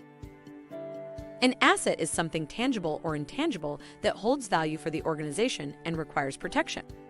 Examples of assets include people, infrastructure, finances, and reputation. A threat is the potential cause of an unwanted incident. In other words, a threat is something that can harm the asset. Some examples of threats include human errors, theft, malware, natural disasters, and much more. A vulnerability is a weakness in a system that allows a threat to compromise its security. It can be a software, hardware, procedural, or human weakness that can be exploited. Some examples of vulnerabilities include weak passwords, using unpatched software, an open port on a firewall, and much more. A risk is the likelihood of a threat exploiting a vulnerability and causing a corresponding business impact. Risk ties the vulnerability, threat, and likelihood of exploitation to the resulting business impact. The likelihood is the probability of the occurrence of threat. The impact is the magnitude of harm that can be expected to result if the risk materializes. An exposure is an instance of being exposed to losses. A vulnerability exposes an organization to possible damages. For example, if password policies are not properly enforced in a company, it can lead to users' passwords being compromised and used in an unauthorized manner. Let us understand how these terms relate to each other. A threat exploits the vulnerability, which then leads to risk. If this risk materializes, it can damage the asset and causes an exposure. For example, if a company has anti-malware software but does not keep the signatures up to date, this is a vulnerability. This vulnerability can be exploited by a threat, such as a virus showing up in the company's network. The risk is the likelihood of a virus infiltration and the resulting exposure to the company's assets, such as disclosure of private customer data. I hope you now have a good understanding of these risk management related terms. In the next video, we will discuss the risk identification process. Stay tuned. Yan. Yun ang dapat na una. So, di ba yung likelihood of the risk and then impact. Yun. Alam mo, Tito, kung naisip ko kanina, yung sinabi ng PhilHealth, nung una nilang statement na kaya nag-expire yung antivirus nila at di na renew dahil sa procurement, no? I don't know if you've read that, but it's in there, one of their statements, no? na yun ang binigyan na reason. One of the reasons initially, early on in the hack, no? Sabi ko, why blame procurement, ano, with that, diba? So, susunod natin ngayon yung risk identification process. But let's see. Ayan, sila Barbara, first timer din pala si Barbara sa si Jonathan, ano? Welcome ang ating first timers to the community, Barbara Dizon and Jonathan Santiago. Jonathan Santiago. They raised their hands. Maraming salamat. And yan, maganda na experience nyo ang community of practice, no? Or communities of practice sa NADPOP at PH-CERT. Tuloy na natin kasi Sige, tuloy natin siya. Tapos gustong-gusto ko to. So, di ba, naalala mo yung movie na Risky Business ni Tom Cruise? Yes. Parang yun. Tingnan natin ang risk identification process. Ayan. Hi there. My name is Rima. Welcome to MCSI.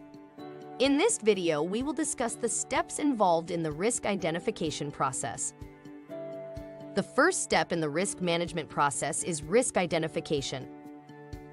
Risk identification is the process of detecting and listing all potential risks to the organization's assets and critical business processes. The goal of risk identification process is to identify all risks that can impact its performance, operations, or reputation. The risk identification process consists of 5 major steps. Let's review these steps one by one. The risk identification process begins with identifying the company's information assets and their value to the organization. Assets may be tangible, such as computers, facilities, and supplies, or intangible, such as reputation, data, and intellectual property. Value of the asset can be based on its sensitivity or criticality for the organization. Determining asset value is the first step to understanding what security controls are required and the funds that should go towards protecting it. The next step is to determine the potential threats to those assets and the source of the threats. There are 3 main threat sources. Internal threats include threats such as human error or negligence, using technologies that introduce security issues, employees disclosing proprietary information, and much more. External threats include threats such as espionage, criminal hacking, fire, floods, power failures, supply chain interruption, and much more. Emerging threats are those threats that are new or newly introduced to the operating environment. The indicators of emerging threats include unusual activity on system, repeated alarms, slow system or network performance. Vulnerability identification helps you to identify security weaknesses in company systems, infrastructure, applications, and support systems. The techniques used for identifying vulnerabilities include automated vulnerability scanning, penetration testing, conducting security audits, performing code reviews, and much more.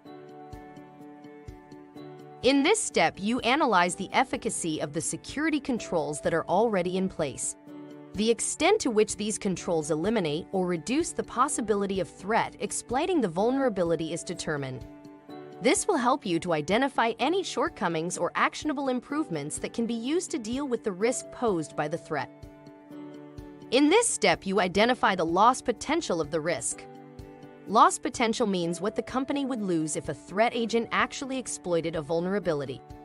The loss may be corrupted data, destruction of systems or the facility, unauthorized disclosure of confidential information, a reduction in employee productivity, and so on. Some factors that should be considered while determining the consequences include the type of vulnerability, the capability and motivation of the threat source, and the effectiveness of security controls. Risk can be identified using different techniques. Historical or evidence-based method involves reviewing the past issues or security events to identify risks. In a systematic approach, a designated risk team examines business processes to identify potential points of failure. Using inductive method, the risk team examines a specific business process to determine the possible point of attack or compromise.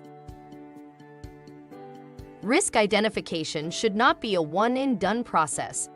It is because risks evolve and new risks appear over time. Instead, this process should be ongoing throughout the project, program, or organization being assessed for risk. If you like this video, please hit like and share this video on social media. Yan. Very systematic, no, titos, di ba? Oo, parang revisiting the times that we actually started sa risk management sessions, no? And it When applies times have both changed.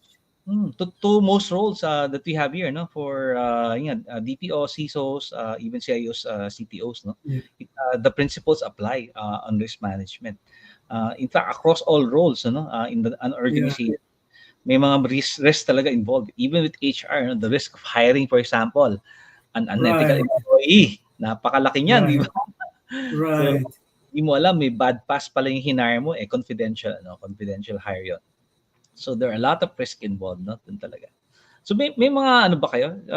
Friends in the studio or yun sa Facebook, LinkedIn or YouTube, yan. Maybe you can share with us your thoughts on the video presented. Ayan. So si Levi, sipag talaga, oh. Yan, tama din siya yan. Tama. It's register, tama yan. Oo, yan. Yes. Oh, yan. Ino-audit, that's good, tama. Ano yan ano talaga, institutionalized sa 27001. Correct, okay? What, ayan. Ang improvements naman, again, Sir Levi, no? Yung how to approach an ISO talaga, it's really meant as not as a one size fits all. You still have to localize some of the content ng 27001 and even the 27701 depending on the type of business that you have. May mga similarities syempre in businesses, and for example, the regulations are actually uniform but it varies. For example, iba yung risk ng nasa financial services industry, iba yung risk ng nasa healthcare industry. And at the same time may mga specialized yan. Minention kanina ni Atty. Vida, di ba, Titus, yung sa healthcare ng di ba? Sa US, no? That's for the healthcare market. But the fundamentals are the same. Yung GRC actually mirrors the best practices of the 27001. And even yung sa COVID IT yung minention kanina. That's why they were mentioned these actually share. Minsan lang yan, siguro mga 20% difference lang. Yan. Uy, tama. Congratulations, certified. Ayan, okay. Yan, good. 27701 siguro susunod mo, di ba, no? Yan. Part and parcel ng risk management is to be able to understand operations. Know thy enemy and know your thy friends. So yun ang very, very basic siya for you to be able to apply the proper principles that actually have learned to the schools and even in practice. Ultimately, as you progress along the way, marami pang nadadagdag dyan, the way you actually see it from a different perspective. Because nagiging more complex ngayon ang mga risk involved, especially with the advent of IA or AI. So emerging, di ba? Kanina lumalabas. Lumalabas yun Some of the things we have to learn before may not be applicable after we've really truly understood the impact ng AI to the operations ng organization. But we will take it one step at a time. Sometimes the only time we have to learn is when we make mistakes. Pero level ka pa, nagka-breach ka. Ito sabi ni Sir Benjamin nga, yan tama, it's included in the PA. But the PA is to be continuously reviewed, especially when there's new processes. Yung PPP, MST, program process, projects, etc. Look at that. Every time there's a new element, even without a new element, baka hindi nakita na nagbago yun You need to revisit your PAAs, CAAs, etc. In your risk assessment processes, Kaya yan. So, sarap pag-usapan ng risk, Titus. We can spend actually the whole day talking risk. Inabutan ko kasi yan before as finance Kasi doon nag-start yan bago napunta sa technology. So, ultimately, nag-evolve siya and becomes a little more sophisticated. Correct. The guys who would like to be able to get involved with this one, wala kayong choice except to understand what risk management is. Pag nasa IT ngayon, there's no other choice. Correct. Dapat maging risk experts ang mga yung CISO, CIOs, and DPOs. Tingnan naman natin yan dito sa enterprise risk management. There it is. Sige, tingnan natin siya. Okay. Hi there. My name is Laura. Welcome to MCSI.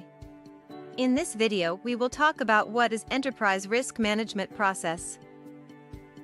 Organizations face various risks on a daily basis. Some of the major examples include data breach, operational disruptions, natural disasters, and much more. Necessary steps should be taken to manage these risks. This ensures that business continues to operate effectively in a crisis.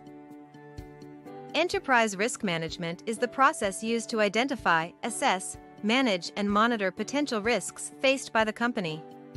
The goal of risk management process is to reduce the major risks to the level accepted by the organization. Risk management process enables the organization to proactively identify risks. This early identification allows them to manage risks before they have a chance to harm the business. Having a proper risk management program enables the company to utilize its resources effectively for managing risks. Risk management provides visibility into organizational risks. This helps business leaders make informed decisions to manage them efficiently. An effective risk management process can help the company achieve and retain customer trust. This leads to increased business reputation and its long-term success. Let's review major steps involved in the risk management process. Risk identification involves identifying major risks. Risk assessment involves assessing risk for its likelihood and impact. Risk evaluation involves determining the severity of each risk and prioritizing them for risk treatment process. Risk treatment involves selecting security controls to avoid, resolve, or mitigate the identified risks. Risk monitoring involves monitoring organizational risks on an ongoing basis. An effective risk management program helps in identifying key risks and their impact on the company's strategic goals. As a result, it improves the organization's resilience and productivity. If you liked this video, please hit like and share this video on social media. Yan, galing.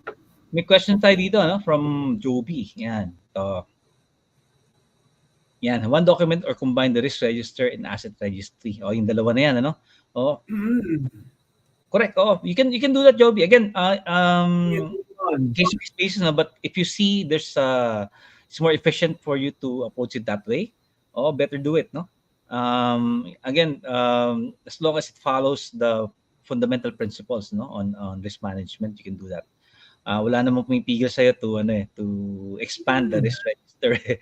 So, may session tayo actually after this. Meron isang video that will address that. Titus, ipi-play ko na how to identify assets and threats. Maganda to. Ito siguro yung sagot ko. Hi there. Welcome to this MCSI video. My name is Emma. In this video, we will talk about how to identify assets, threats, and vulnerabilities. A risk assessment can be asset-based or scenario-based. In an asset-based risk assessment, it is very important to identify the assets, threats, and vulnerabilities before you evaluate and analyze risk. An asset's valuation is the determination of the worth, utility, or importance of an asset. Determining the value of an asset is very important as it helps the company understand the business impact of the risk, perform cost versus benefit analysis, and select appropriate security controls required to protect them.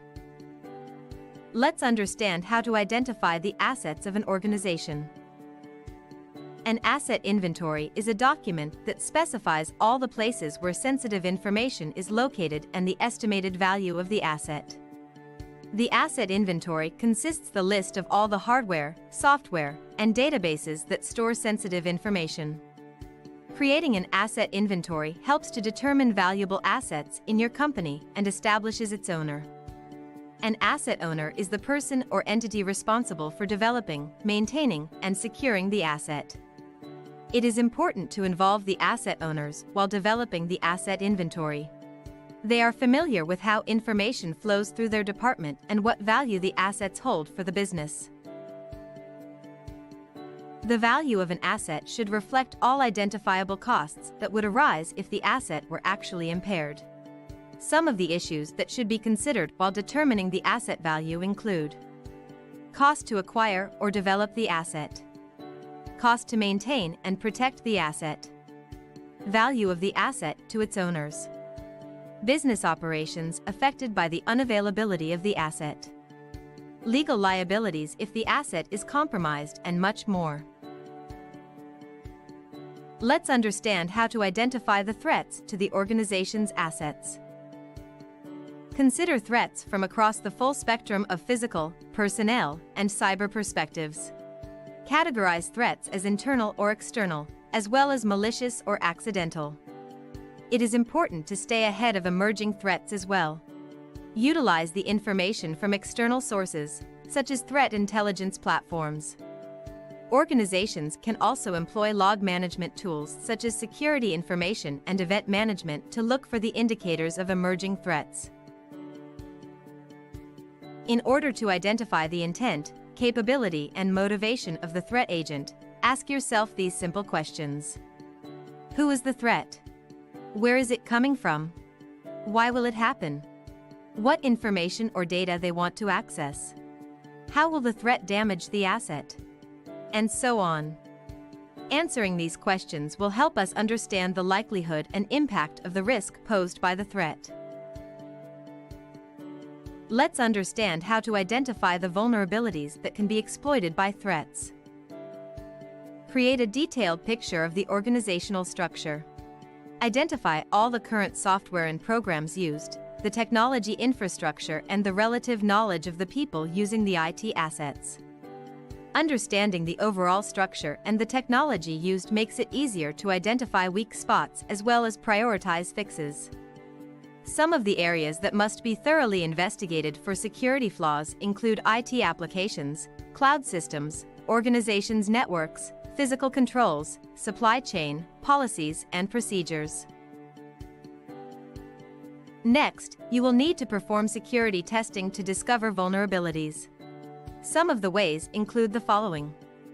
Vulnerability scanning, which scans a system or network assets, such as servers, routers, and endpoints, to find security flaws. Penetration testing, which attempts to find and exploit potential vulnerabilities in the system. Its goal is to determine the level of risk posed by them. A physical penetration test assesses all physical security controls, including locks, fences, security guards, cameras, and other security measures. A security audit is an in-depth look at the information security defenses of an organization.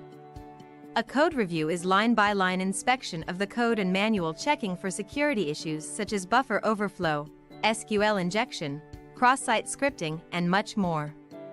Network security testing aims to test organizations' network security controls. Its goal is to identify and demonstrate vulnerabilities and determine risks.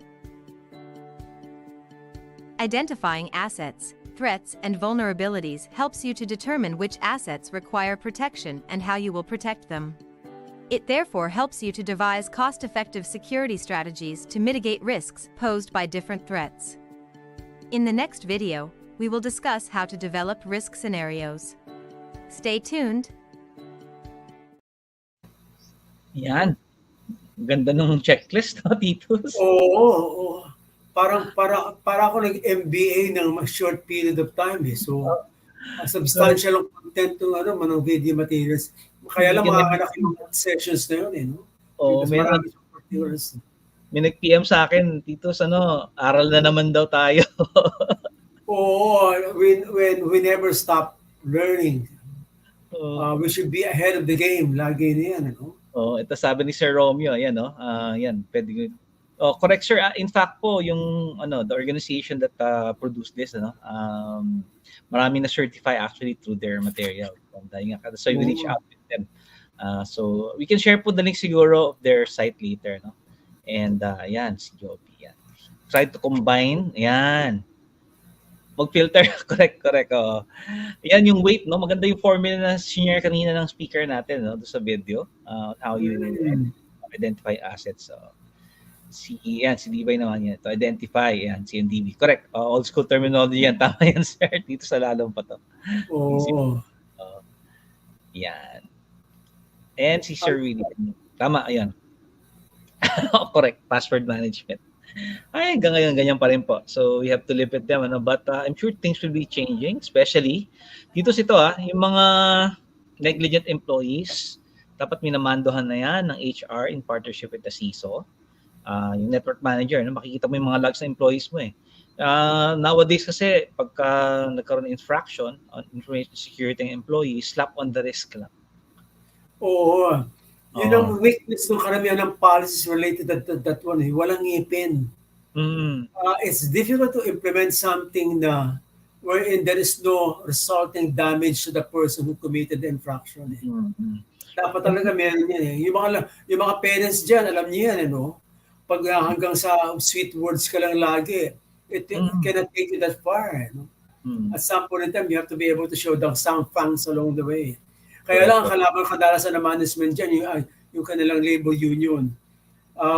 Yung mga ginawa namin policy for the privacy for some institutions, it holds na stuck someplace eh. Kasi lumalaban yung mga empleyado na, ba't naman napaka-equit naman yan? Well, when it comes to practice, hindi nila ma-implement.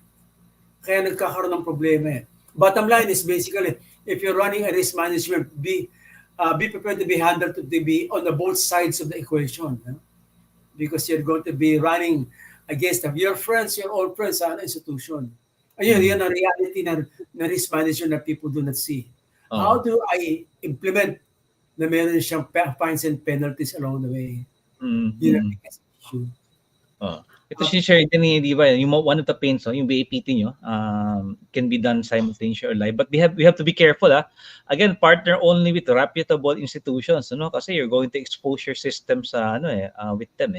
Dapat matindi yung inyong NDA/DSA/SLA providers ng BAPT services. That's why. Dito share ko lang, isa sa mga best practices yung tinatawag natin, lalo na sa mga pasaway na colleagues nyo. Yung alam naman ng mga DPO, CISOs and CS, dapat very diligent tayo sa documentation, di ba? Correct. But we should also be proactive. May tinatawag na strategy yung management by memos. Okay? Meaning na if for example, you're calling for a PIA review, di ba, and yung marketing team ang may-ari ng program or project na yan, dinidribble nila kayo minsan, di ba? And then magugulat na lang kayo, nilaunch na yung project ng marketing team without you even looking at their PIAs. In fact, minsan wala pang PIAs, and then suddenly SHIT hits the fan, and then sabi ng marketing, itong si DPO dinireview, itong si CISO hindi ako tinuro. That didn't happen. Document it. Okay? So invite them for that. Sabihin nyo, policy natin, no PPP MST gets launched without the sign-off of the DPO and the CISO. So dapat ganun yung approach nyo. So document it. Tapos memohan nyo yan. Twice nyo na inimbitahan, di umaten, padala nyo ng hi, we've invited you, etc. So that if SHIT hits the fan, hindi kayo yung nga lang, syempre, yung relationship management, importante rin, napakahalaga din yan. You have to balance it. But yung mga pasaway talaga, hello, they're putting your organizations at risk. Kaya yan. Isang bagay na, ikaw practitioner kasama ng privacy by design, there's also such a thing as risk management by design.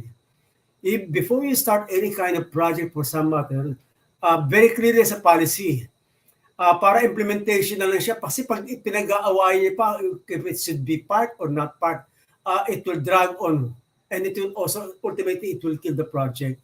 Again, going back to that issue na, yung sinasabi naman ni Sam is what you call as a risk transfer. The moment you put something on paper at pinasa mo yan doon sa counterpart mo and they see it, hindi ka na pwedeng putukan. Kasi naisabi mo na sa kanila what can actually happen if they do not implement it. Ang lagi namin sinasabi niya, huwag kang makipag-away. Ang importante lang is klaro doon sa kausap mo, ito yung possible niyan na pwede mangyari if that's not going to be implemented. Now, sinabi na namin sa inyo yung mga aming recommendations. If we decide not to pursue with it, then the risk is now yours, no longer mine.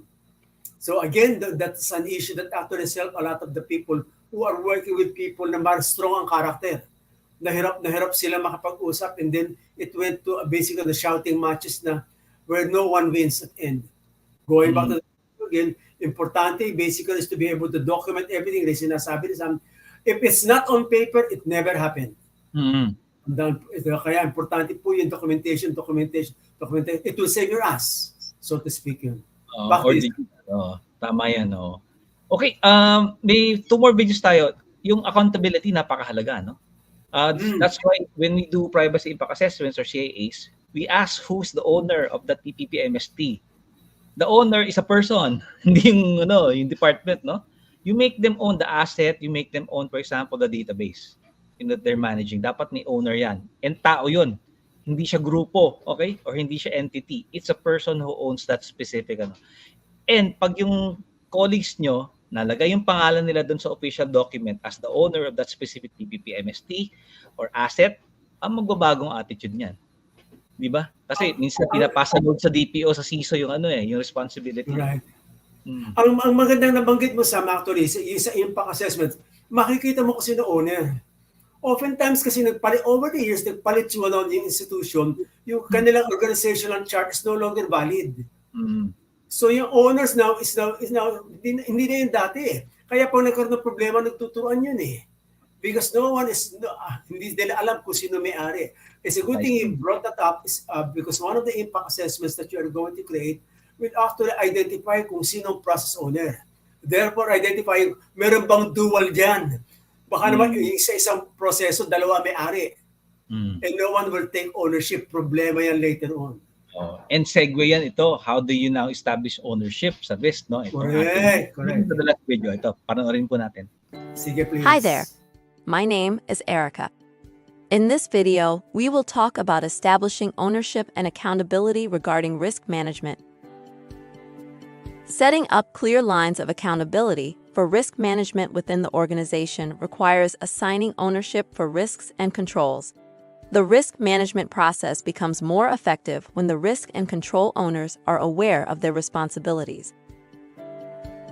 A risk owner is an individual at the senior leadership level who is ultimately accountable for ensuring that the risk is mitigated and managed properly in the organization. The risk owner must be accountable for the acceptable risk regarding companies' assets such as business processes, people, technology, and organization's data. To ensure accountability, the ownership of a risk must always be assigned to an individual, not a department or the organization as a whole. A control owner is an individual or entity responsible for making sure the control activity is implemented and functioning properly. Most of the time, control owners are only in charge of overseeing the control to ensure its efficacy, rather than applying the control. The responsibilities of the risk owner include the following: the proper identification, assessment, mitigation, and monitoring of risk, determining the appropriate risk response strategy, the determination of appropriate levels of risk appetite and risk tolerance, clearly articulating risks and risk statements for stakeholders, assigning the responsibility of various sub-risks to internal stakeholders, ensuring risk management is integrated into organizations' operational activities, reporting the status of risk and mitigation efforts to the concerned stakeholders, monitoring and identifying the emerging threats to the business.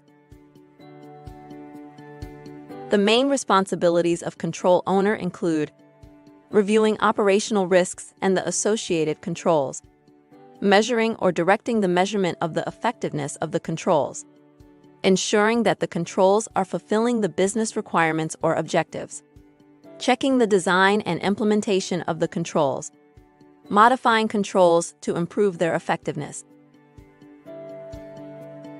It is extremely important to establish risk and control ownership for specific risks.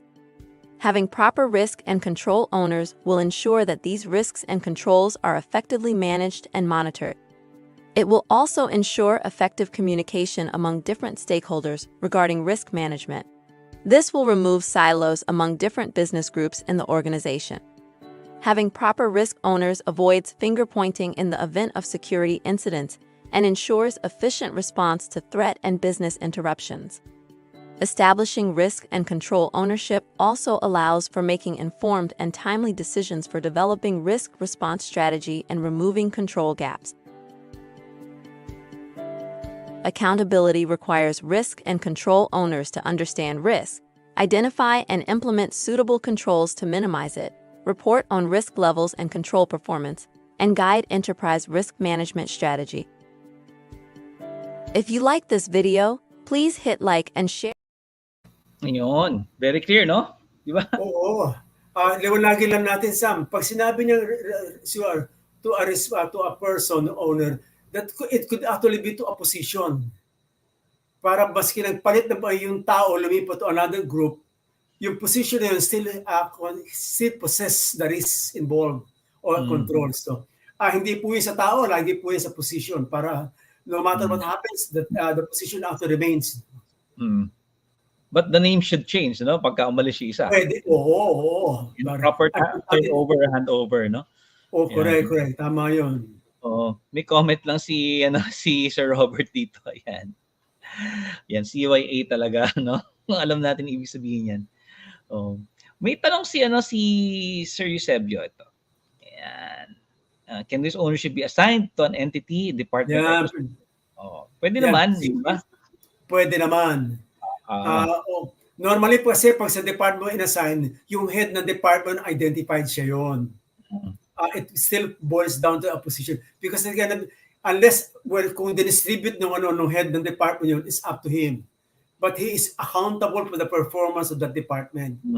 Ay sa pong clarity po dyan, dapat po, coming from the HR position, yung job description niya fits to the risk involved. Yung mga KRA, KPI, magkatapat din yun. So that igagawin niya everything that is to be done to be able to preserve yung sanctity ng whatever comes his way. Babalikan natin, department ba yan, position? Pwede sa department, pero head ng department ang owner. Ito yung sinabi ni Ma'am Elizabeth, no? Yan. Can we put position instead of name and include the GT? Tama naman po yan. Tama yan. Si Titus po, kung di nyo natatanong, is an HR practitioner. No? So, kaya po, ayan, alam na alam niya yung dynamics ng people management. Titus, you mentioned actually the theme of our last video sa REST, no? Yung developing KRIs. So let's listen to it. Hi there. Yes, please. My name is Anna.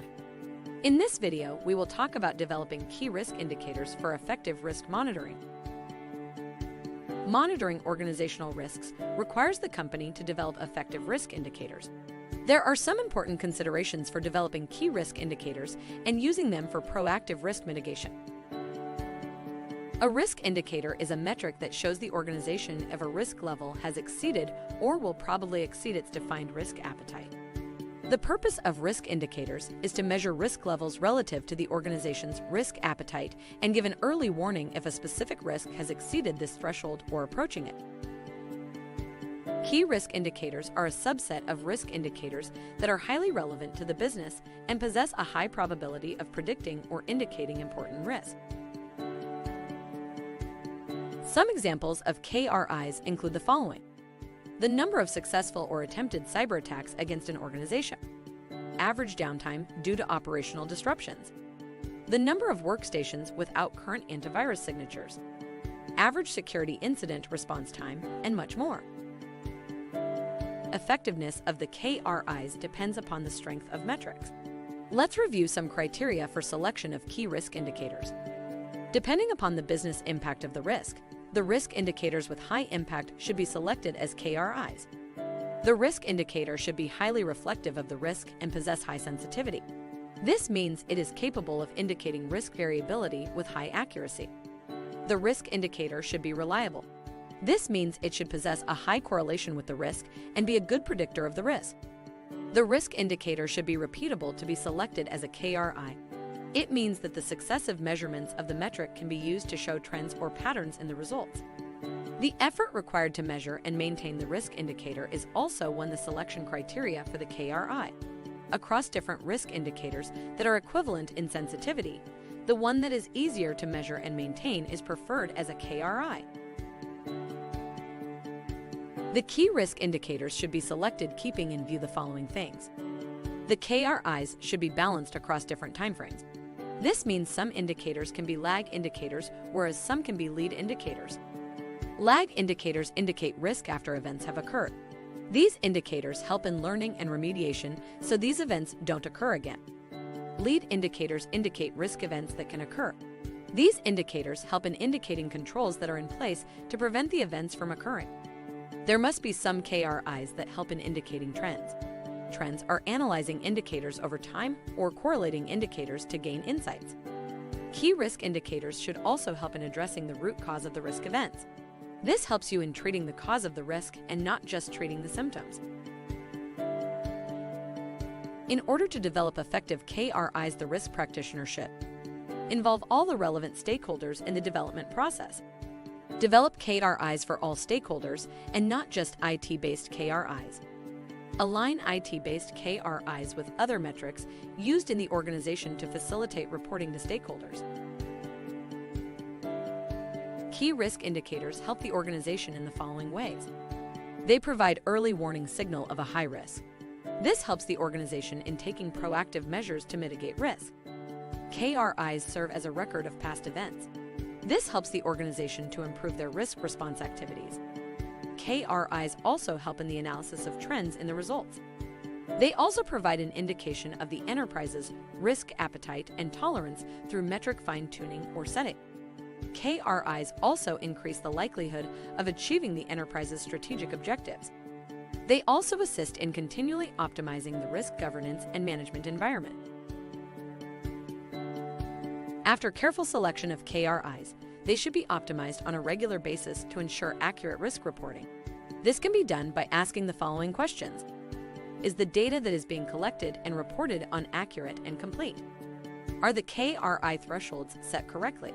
KRI thresholds are warning levels or points associated with risk that alert the organization of a high risk at the correct time. The criteria that can be adjusted to ensure that KRIs are more precise, relevant, or accurate include the following. Sensitivity refers to tuning the metric to report on specific events. The timing of the KRI refers to tuning the time period for collecting the metric.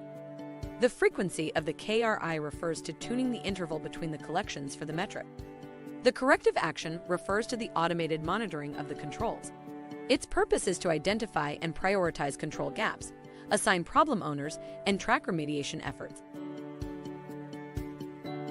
By developing effective KRIs and optimizing them, organizations can ensure that they are able to monitor risks effectively and take proactive steps to manage them, ultimately improving their overall performance and resilience. If you liked this video, please hit like and share this video on social media. Yan. Oh, maganda na naman yung session na yun. Paganda na paganda, masama. Oo, sarap talagang bugbugin itong Oo, risk.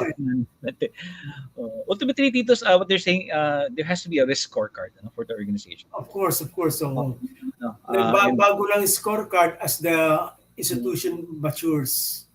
at tapos yung approach to each risk is different. So dapat iba yung measurement, iba yung timing, etc. Yeah. Talagang yung fine-tuning, in the word of fine-tuning, sabi ko, para tong gitara, di ba? I mean, you're a musician also. Okay. Fine-tune mo so that everything will be in harmony. So yun ang, that's what we're trying to learn now. How do you harmonize? For example, the DPO role and the CISO role, and the CIO, CEO role into yung GRC framework. That's what we're trying to do. We're trying to look at the balance. Again, it's like a symphony. Di ba? Iba tog, So, yung isa bass, isa drums, but everyone has to follow the conductor. And normally, dapat ang conductor is the CEO of the organization. Correct. Pag yung CEO, iba yung compass. Yeah. Ang nabanggit mo sa na maganda is yung measurement. Pag hindi mo ma-measure, mag-ituloy.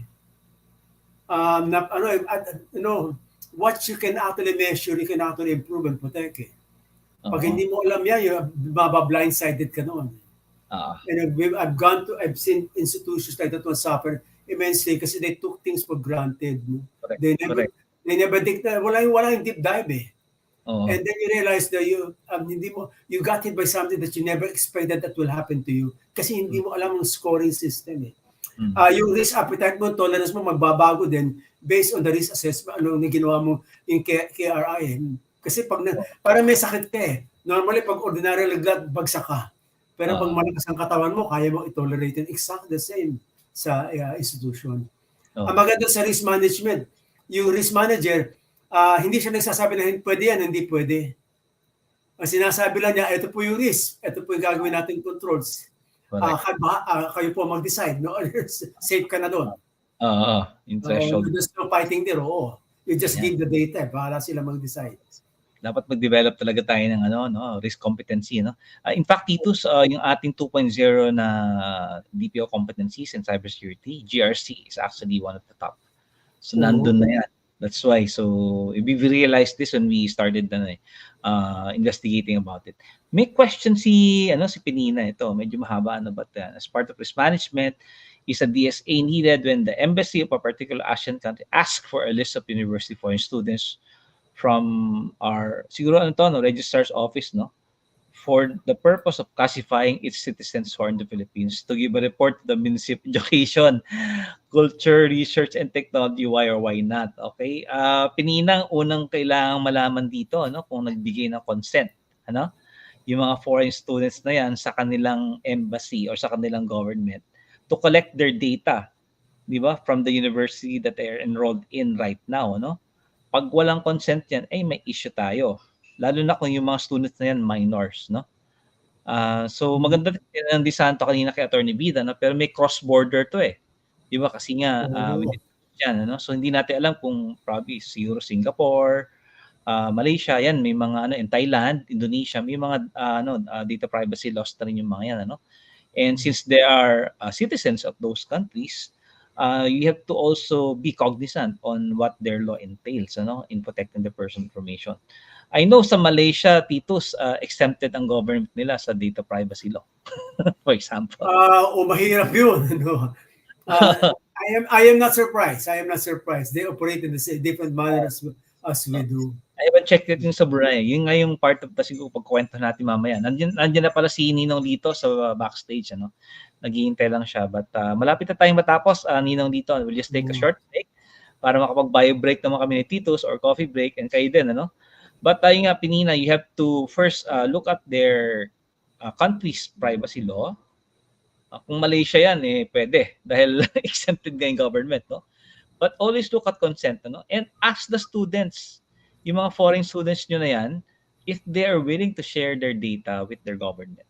I think that's the proper approach, Yung data sharing agreement is only valuable if the contents are clear. Again, don't just be, di pwede sabi, may DSA yan. Pero hindi maliwanag yung laman nun, problema yan. Saka ito, a cross-border DSA agreement between foreign nation, and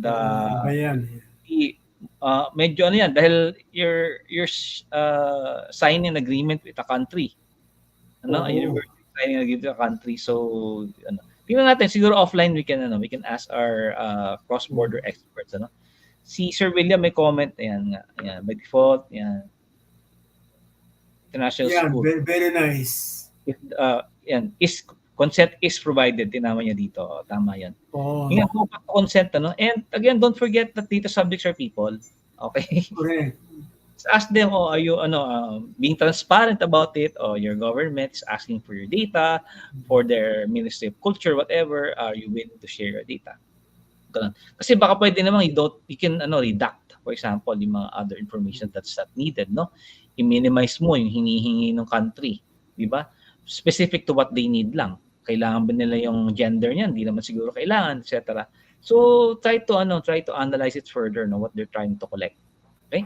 So apply mo lang din yung transparency, legitimate purpose, and proportionality, and you'll find an answer to it. Baka naman yung information na kailangan ng country nila available na yun without going to the names and yung the parties involved. Kasi yung data mas madali-dali ipapasa kasi walang pangalan yun Correct. But at least meron kang certain provision for safety. Ngayon pag pangalan yung tao bibigay mo, risky yun. Very risky. Okay. Nandito tayo sa third, yung compliance management or compliance. So, Titos, ito, pakinggan natin ang ating dalawang video lang naman to. But ito explanation on what is compliance management. Hi there. My name is Sonia.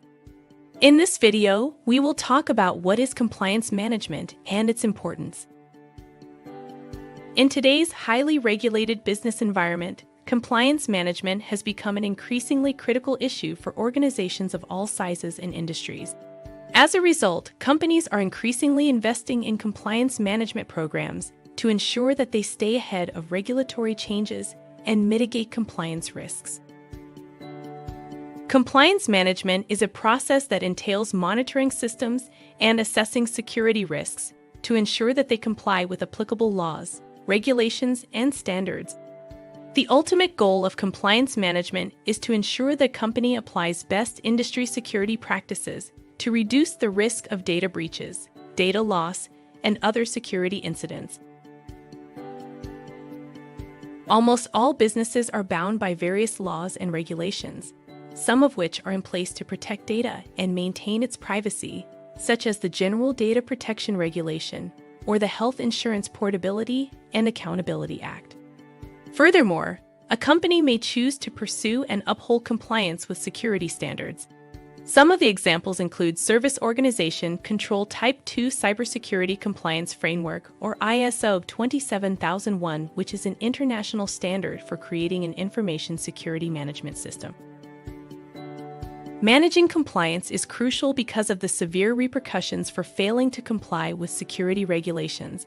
Financial institutions and healthcare organizations are subject to strict regulatory compliance policies due to the extremely sensitive nature of the customer data they hold. The penalty for non-compliance with HIPAA ranges from $100 to $50,000 per individual violation.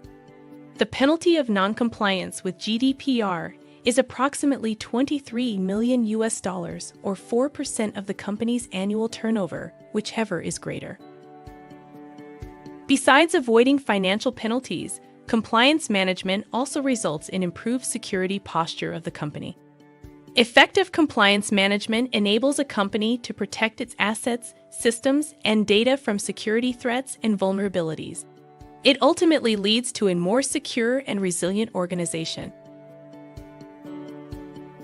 Effective security compliance management can help protect a company's reputation. It assures the customers, stakeholders, and regulatory bodies that the company is taking appropriate measures to safeguard its assets and sensitive information. By adhering to security regulations and standards, a company can establish a culture of trust and transparency, which can enhance its reputation and brand image. Furthermore, compliance management can help prevent data breaches and other security incidents that can result in significant financial and reputational damage. Compliance management helps overcome compliance challenges by providing a framework for identifying, assessing, and addressing compliance risks. It helps organizations to stay ahead of regulatory changes, identify potential risks and areas of non-compliance, and take corrective action to mitigate those risks. Compliance management also results in effective data management within the organization. An example of this is the use of the GDPR compliance framework that assists companies in identifying the location and nature of their customer data. This framework provides guidelines for organizations to ensure that personal data is collected, processed, and stored securely. Effective compliance management involves implementing policies and procedures to mitigate compliance risks, monitor compliance performance, and taking corrective action when necessary. By ensuring compliance with legal and regulatory standards, organizations can maintain their reputation, avoid penalties, and demonstrate their commitment to responsible business practices. If you liked this video, Yan. Alam natin yan, di ba? So, Oo. Matindi yan sa policy. Because that's management side already yan. So, lahat doon you will only execute what is in the policy approved by the board yan. oh. So, klaro yung distribution ng responsibility, tapos ano yung mga line na sumusunod siya. So, meron mga templates siya, pero wag po kayo basta mag-download and implement it. Kasi it may not be properly yung bagay sa inyo. Kasi madalas tayo makakita sa na-download online eh. And then ini-implement sa office without actually going to the process of identifying, kaya ba natin to? Eto ba tayo? And then later on, nagkakaroon ng problema. Yung nakalagay sa policy, hindi nila kaya implement kasi it's not them. So yun, maliwanag po yun. Yung some of our DPOs are double hatting as compliance officers dito. So Lalo yung mga lawyers natin. So, kasi it's the nature, parang first the nature of the work. the legal team. So, that's why, tama si Titos, hintay po kayo, magkakaroon po tayo ng workshops ng GRC. Napaka-straightforward naman niya, but maganda na it's a team effort, so that we can check each other's work. We're also going to apply this sa mga network natin, di ba, Titos? Correct. Which leads us to our last video, yung how to perform compliance. Ito, malapit na tayo matapos. Actually, kalahati lang ito ng mga video na na-consume ko sa site na yan, Titos. But very, very helpful talaga siya. Okay, last video. Hi there. My name is Rima. In this video, we will talk about how to perform compliance management in an organization. As highlighted in the previous video, compliance management is crucial for preventing security incidents, penalties, and other forms of harm to your business. By diligently monitoring and adhering to legal and regulatory obligations, companies can minimize business disruptions and evade potential financial and reputational losses.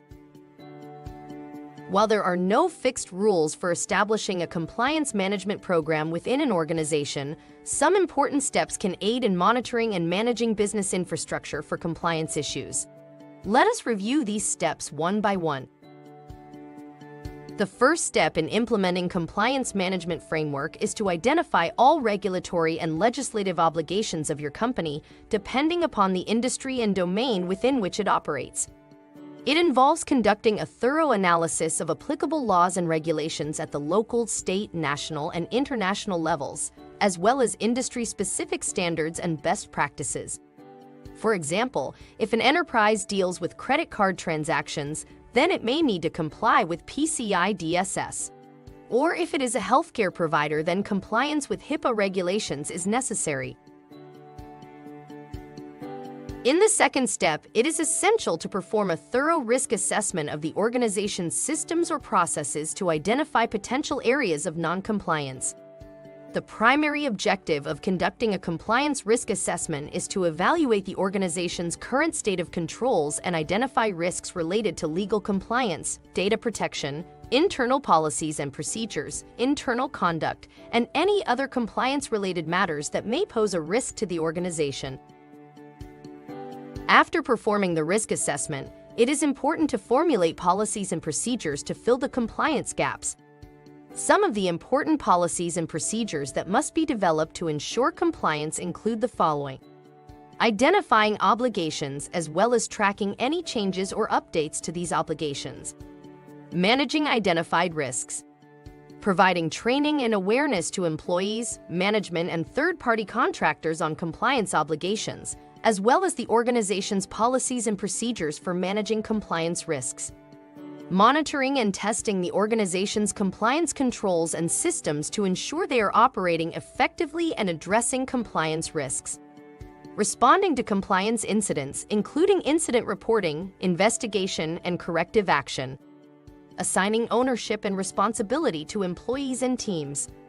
Maintaining accurate and complete records to support compliance as well as internal or external audits. Creating customized reports on your compliance history, progress, and future obligations. Lastly, it is very important to monitor your business environment on a regular basis to ensure that compliance controls and processes are operating effectively and identify compliance risks. This may involve reviewing information from different sources and compliance reports, as well as conducting audits. Any potential compliance issues identified through ongoing monitoring should be promptly escalated to the appropriate level of management for resolution. It is also vital to conduct periodic reporting to provide senior management and other stakeholders with an overview of the organization's compliance status. Reports may include information on compliance monitoring activities, identified compliance issues, and corrective actions taken. Implementing a compliance management program is crucial for any organization that wants to operate in a responsible and sustainable manner. A well-designed compliance management program not only helps to protect the organization from legal and reputational harm, but also promotes a culture of ethical behavior and accountability throughout the organization. With the right commitment and resources, implementing a compliance management program can be a valuable investment that pays off in the long term. If you like this video, please Ayan, Titos, no? That's our last video, Like no? So, Oo. ang sarap din itong compliance, Titos. Kaya lang, super OC ka dapat dito if you're going to lead this. Oo. A whole new world yan talagang Oo. well, And that, medyo we start paranoid from ka ng konti. Di ba? Medyo paranoid ka ng konti. Oh. So, that's the end of the, yung, kung may further questions and discussions, so you can post it sa comments. Andiyan na po ang ating Godfather Cybersecurity dito, Aberia. But we'll take a quick 14-minute break, 4:30, let's resume. Para po makapag-buy break or you can get your second coffee or third coffee for the day, But again, dito kinompress natin yung 101. This is supposed to be a two-day Oo. But kailangan balikan yan. No one understand that one in one sitting. So correct. Marami kang details na tituloy yun. But napakaganda ng mga video materials. And Very educational. kino-confirm ko pa rin kung AI yung mga speakers natin, kasi Possible hindi nagbabago yung gumagalaw yung mukha Correct. So everyone, we'll take a quick break. We'll resume at 4:30 for the last talk for the day. Talagang we really only have 3 talks but 3 panel discussions per day. Talagang ganun para we can breathe. Wag niyo pong hintayin po natin ang ating kasama si Rita Aberia for the final session for the day. Ito, GRC and the upcoming maganda National Cybersecurity Plan. Akala nyo hindi kayo maapektuhan nun, you'll all be affected once that becomes an EO.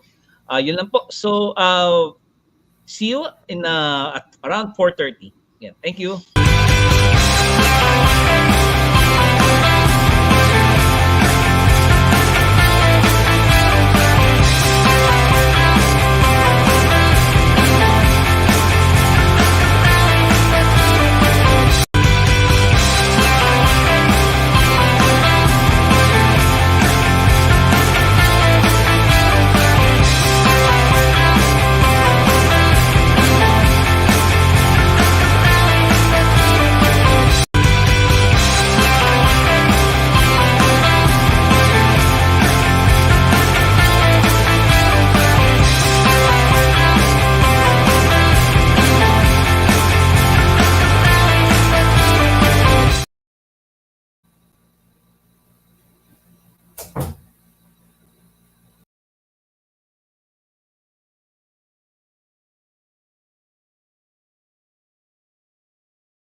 Titos, are you back? Yan, hello everyone, no? So, we're down to our Yes, last we are back. for the day, you know? Lapit tayo matapos, di ba? Akala ko may sila yung free talk, no? So, I apologize, nakinain ko ng konting oras ng ating next speaker, no? But this guy, again, needs no introduction. Kilala natin siya lahat, ano? So, and just like me, Titos, pareho kaming nangarag ng ating next speaker kasi nga hindi available na yung ating dalawang speakers from DICT, ano. So i-welcome na natin on stage. Ayan, ang ating kasama ang Ninong, Godfather of Cybersecurity. Ayan. Tito, open mo naman yung camera mo.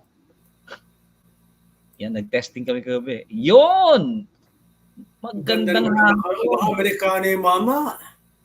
Oo, hindi ko ma-unmute yung mic mo. Magandang hapon sa inyo. Nandito ako ngayon sa office, nagpapanggap. Ayan, sabi na nga ba.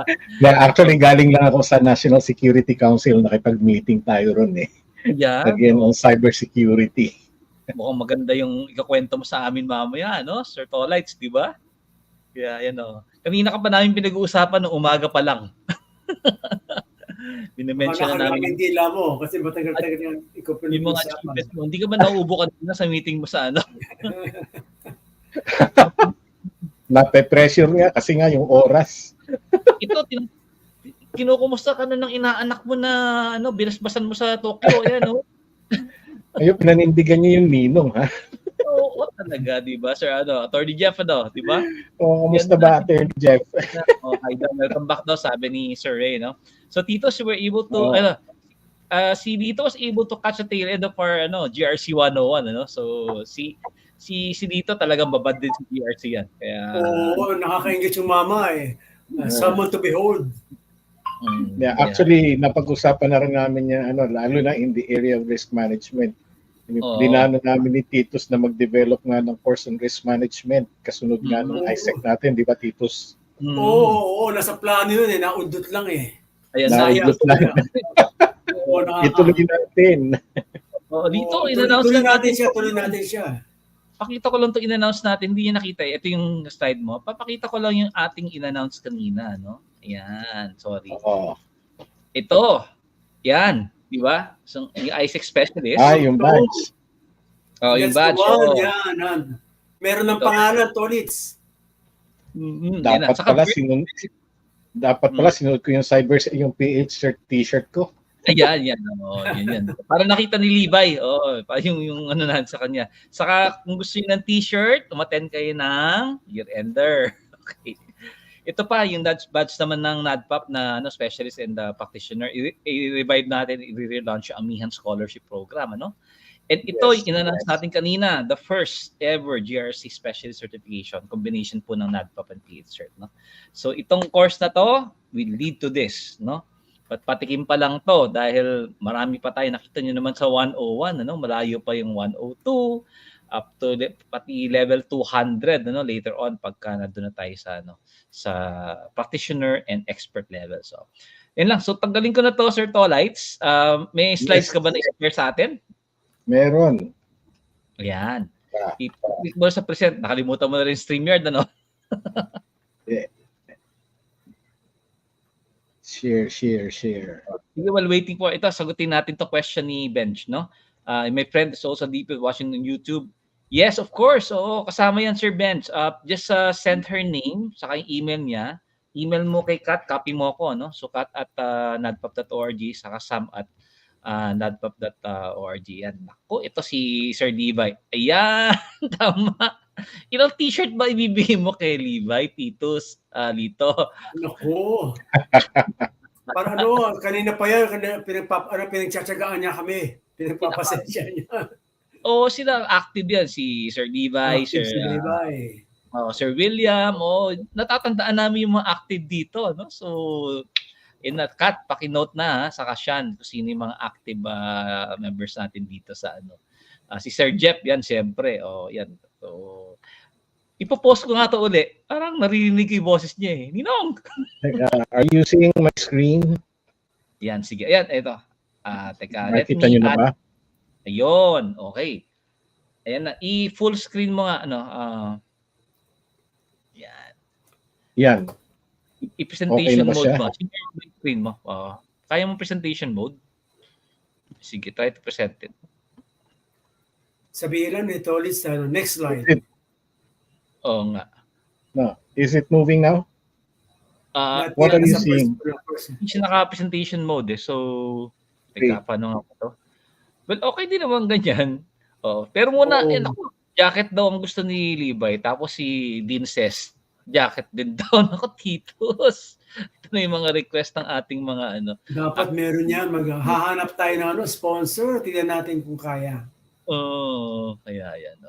Mangyayari yan, mangyayari. Do you think it would be good for me to just send it to Sian? Or PDF mo presentation? siya. Save as PDF mo muna, Tolites. Baka mas madali. PDF natin. Okay. I-save PDF mo. Ganun yung ginagawa ng iba eh. So, yan. Mas delete yung file. So habang inaayos si Titos yung dito yung file na Titos, share ko lang yung a portion of what happened sa Tokyo 2 weeks ago. No? So ang ating ninong dito signed a memorandum of understanding with 7 other ASEAN states pati yung country of Japan for to develop nga and nurture ASEAN-Japan cybersecurity community of practice, no? So maraming mangyayari doon based on that agreement, and we'd like the Philippines of course to contribute a lot, no, doon sa community na yan kasi naturally we're very sociable, and at the same time yung ating English language proficiency siyempre pa rin on par with the best of the world, no? Kaya expect a lot of initiatives to happen there. And yung mga pinapropose namin, di ba, minang dito, no? For example, yung certs of each country will be collaborating. Yung mga example na yan. Pwede rin magkaroon ng cross-country training. Among the 10 ASEAN states, 2 lang ang hindi nakapadala ng community representative, yung Laos and Myanmar, no? Kasi wala pa sila dong community of practice for cybersecurity. But we're happy na we're able to be part of the initial ASEAN-Japan security community. Ang next year's international conference baka sa Bali mangyari. So mag-save na po kayo ng pamasahe doon. Pwede naman tayo mag-Airbnb siguro para matipid, no? And yung mga piece of fare na si Atty. Kiko magaling sa piece of fare yan. Maybe we can do that. So Tolay, sa padala mo na or na-convert mo na? Yes, converted. Who do I send it to and how? I-present mo na lang tapos file as a file. Doon ka sa slides and then lalabas yan yung PDF. Supported ng ng platform PDF eh. Okay. Parang last night, di ba?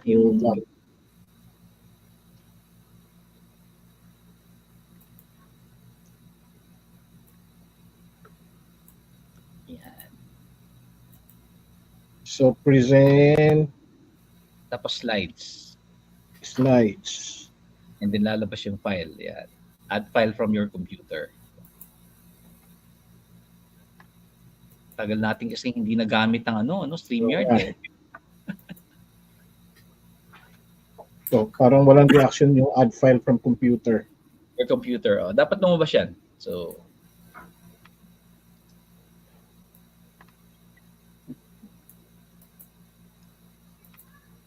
or you can post your PDF. Ayan na, lumabas na. Wait. Slide sharing tips. Upload file. Ayun.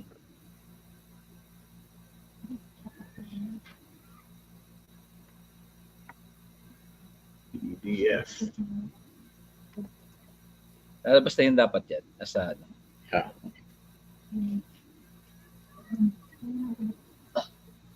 It's processing. Ayan, hihintay. Nilalagay sa yung StreamYard dyan, sa cache niya eh. So, parang so bilis sa mamaya. Present ito. Yun. Yep. Yan, lumabas na. Okay, so, ninong dito, labas muna kami ni Titus, no? Wait. How do I control this? I can, just sabihin mo sa akin na. No. I saw it. Okay. The next sige, slide. sige. Okay. Palakpakan Sige. Dito. Yan, everyone. Thank you. Okay, sa ating mga tagapanood at tagapakinig. So, naatasan ako to present GRC and the National Cybersecurity Plan. Uy, ba't mas malaki ako dun sa presentation dito sa view ko? There you go. So let's just rewind a bit in history. So back in 2001, no, the president then issued Memorandum Order Number 37, Series of 2001, which was signed in October 2001, which provides for the pillars of policy and action of the government against terrorism. Background dito ng itong memorandum order na to is the 911 incident where two jetliners were crashed into the Twin Towers, World Trade Towers in New York. So with this as basis, we were invited to join the task force on the security of critical infrastructure. Okay?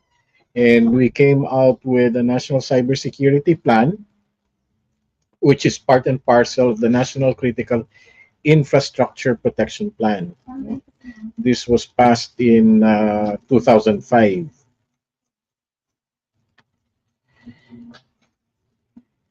The next one on basis, the next action was the RA 10175, or the Cybercrime Prevention Act of 2012, where the law created the body called the Cybercrime Investigation Coordinating Center, no, which is under the Office of the President and was tasked to formulate the National Cybersecurity Plan.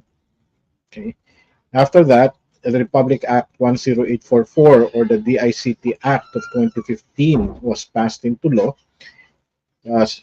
which effectively amended RA 10175, because the CICC was transferred as an attached agency to the DICT, and still mandated the CICC to formulate the National Cybersecurity Plan. So this is the legal basis for the formulation of the cybersecurity plan. So the DICT then in 2017 formulated the National Cybersecurity Plan of 2022, which covers the period 2017 to 2022. At the time, the National Cybersecurity Strategy Framework adopted and implemented information security governance, no, and risk management approaches. So nandun na yung GR. No? However, in terms of compliance, no, because it remained as a plan, it was not institutionalized into a law or an executive order, there was perhaps low compliance to the National Cybersecurity Plan of 2022. And this is coming out again, you know, compliance to the National Cybersecurity Plan of 2022 is, or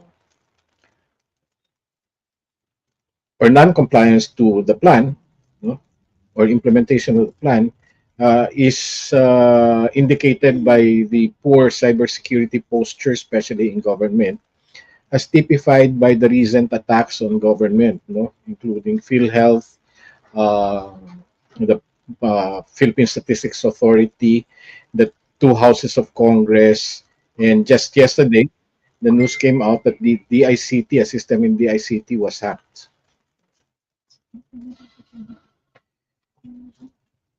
Okay. And now, still on the basis of RA 10844, no, the DICT is forging ahead and has drafted the National Cybersecurity Plan 2023 to 2028. And in this plan, it's expanded definition of cybersecurity beyond the CIA triad, or the triad of confidentiality, integrity, and availability, okay, of systems and data. It includes now non-repudiation and authentication, as well as privacy and security. Kaya Siana-PS na siya.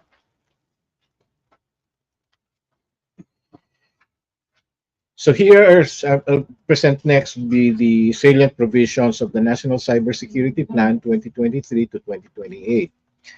The NCSP 2023-2028 is regarded as a sub-plan of the Philippine Development Plan 2023 to 2028, which provides, among others, the strengthening of cybersecurity legal framework through the passage of a cybersecurity and critical information infrastructure protection laws.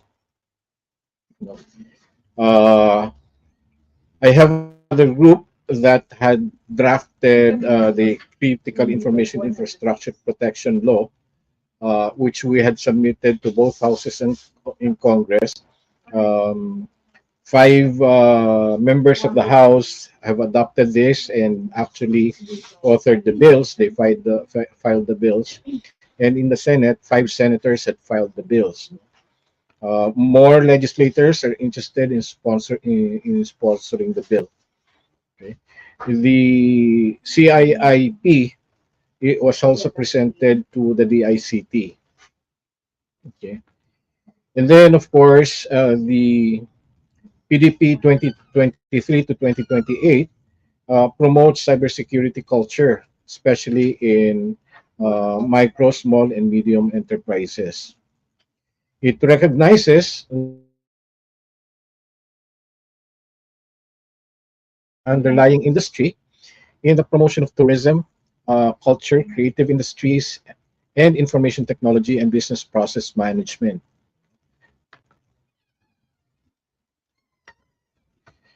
It also, oops, I skipped that. The PDP also recognizes the need to strengthen collaboration between private and public sectors in mentoring programs and in initiatives that aim to develop cybersecurity literacy. Hindi lang siguro cybersecurity literacy, but skills. No? And it underscores the importance of cybersecurity and access to broadband internet and digital technologies. Again, to enhance consumer choice and facilitate digitalization and innovation among micro, small, and medium enterprises.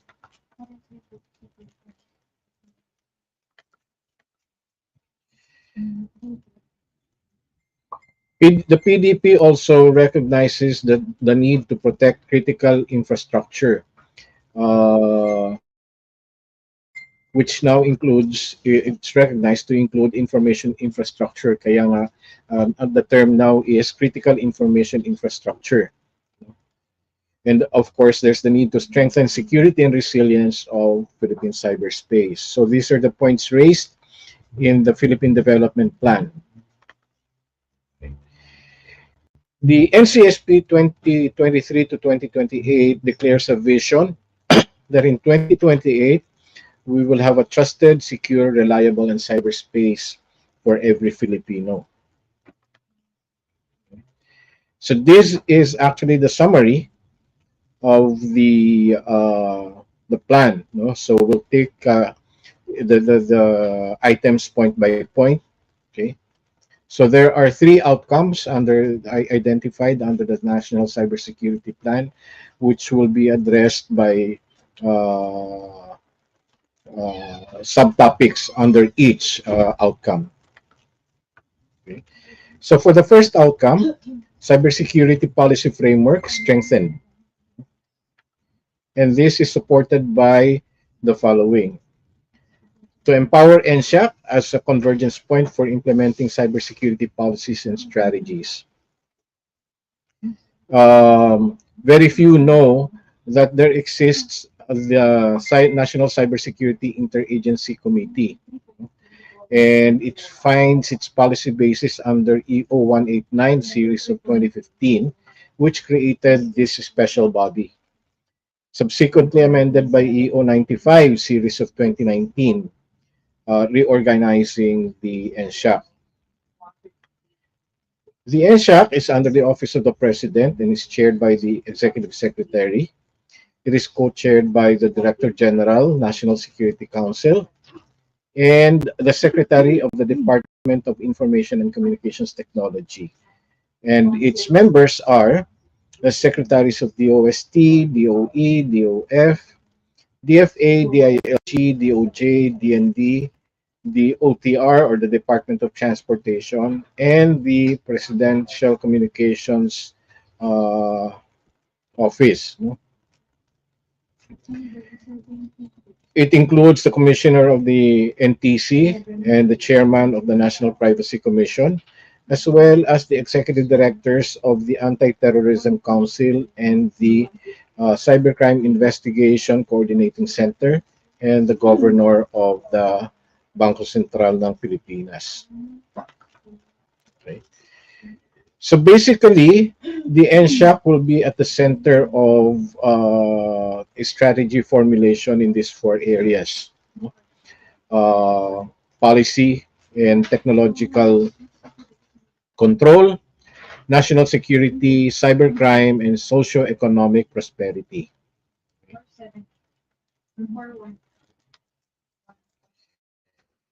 The second item under the first outcome is the enhancement or to enhance the implementation of existing cybersecurity, data privacy, and cybercrime laws, rules, and regulations.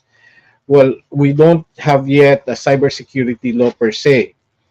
The whatever provision on cybersecurity law is embodied in the cybercrime law and the law that created the DICT. But the NCSP aims to mandate monthly reporting of cybercrime, privacy, and cybersecurity incidents. And the DICT will regularly publish cybersecurity and cybercrime trends, and it seeks to capacitate judges, prosecutors, and law enforcement individuals or agencies on the proper handling of cybercrime and digital evidence. No? I used to be a lecturer for the Philippine Judicial Academy, conducted training programs for judges, and then also, of course, through the Department of Justice, the training programs for the prosecutors, and of course, for law enforcement. However, in cases where I have been called as an expert witness in cybercrime cases, I found a lot of weakness, in even the handling of digital evidence or even the conduct of cybercrime investigation. So this is we can all work on this if you're interested. So next is the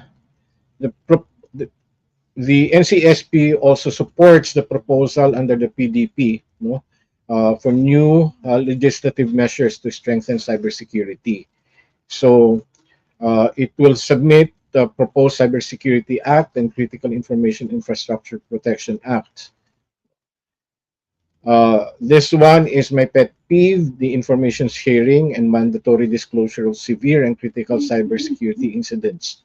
What is important for cybersecurity practitioners to support the government is information sharing and exchange. I've always said that I don't need the identity of the party or even the organization in order to look into cybercrime or cybersecurity incidents. All I need is the technical information so that we will learn and can share with our colleagues, not only within the country, but within the region and I guess the rest of the world.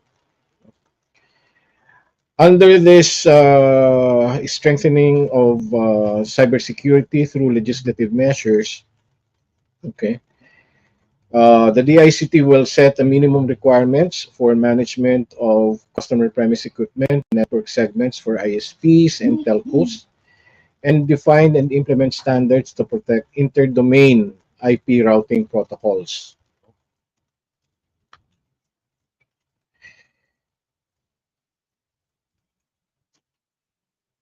The DICT seeks to create a safe environment for security researchers to responsibly disclose cybersecurity incidents.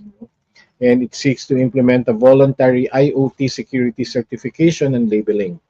So one of the challenges that we're facing in the years ahead is the growing use of IoT devices, and IoT devices can be a vector for cybersecurity attacks and data breaches. The second outcome, and there are about 6 items under this outcome, is that the state and its people in cyberspace are proactively protected and secured. So the first action is to secure and protect critical information infrastructure. We all know that critical infrastructure such as utilities, telcos, banking and finance, and others, including health services, are now operated and managed with the use of information and communication technologies and operational technologies. Okay. So in identifying CII, the DICT through the NCSP seeks to use risk-based approaches in the identification of CII. Earlier, like I mentioned earlier, I met with the National Security Council, and among the criteria for identification of the CII is its operations, geographic scope of its operations. So there are about 10 that we were identified CIIs that covers NCR. CIIs largely operate in Metro Manila or the NCR, and then of course Cebu City and Davao City, as well as Cagayan de Oro, are up and coming mega cities. The second criteria is the number of people affected. If critical information infrastructure goes down, and its operation is disrupted, so another criteria that we will use is the number of people to be affected. And then of course the third criteria is the impact, whether because of the disruption of CII, it will cause injury or death. And then, of course, under this item, securing critical information infrastructure, is the monitoring of compliance of CII institutions to cybersecurity risk reduction regulations. Okay? And also, under the NCSP, is the proposal to establish CII computer emergency response teams. Okay. Second item, under this outcome is to institutionalize a well-defined network of computer emergency response teams. There are different CERTs. They have different functions or objectives, although a lot are in common. So there are organizations CERTs. This would be either an organization CERT within a private sector organization or within a government agency. Okay. And then there's the National Coordinating CERT, and it's the ICT that is operating NCERT. It was created in 2017 under the Cybersecurity Bureau, and it coordinates, or it seeks to coordinate with CERTs in government and CII organizations. And then, of course, there's the Defense CERT, which will be run under the AFP. And the 3 branches of the AFP, including the Marines, are encouraged to set up their own CERTs. And then there's, of course, the Sector Coordinating CERT. This refers to industry sectors. It is the sectors are enjoined to create their own sectoral CERT. Okay. So this here illustrates the nationwide CERT and SOC or Security Operations Center model. So there's a unified CERT or SOC. And then, of course, there's a national SOC, SOC, as well as the defense SOC under the defense CERT. And then, of course, there's the National Cybersecurity Training and Research Center, which I will discuss later.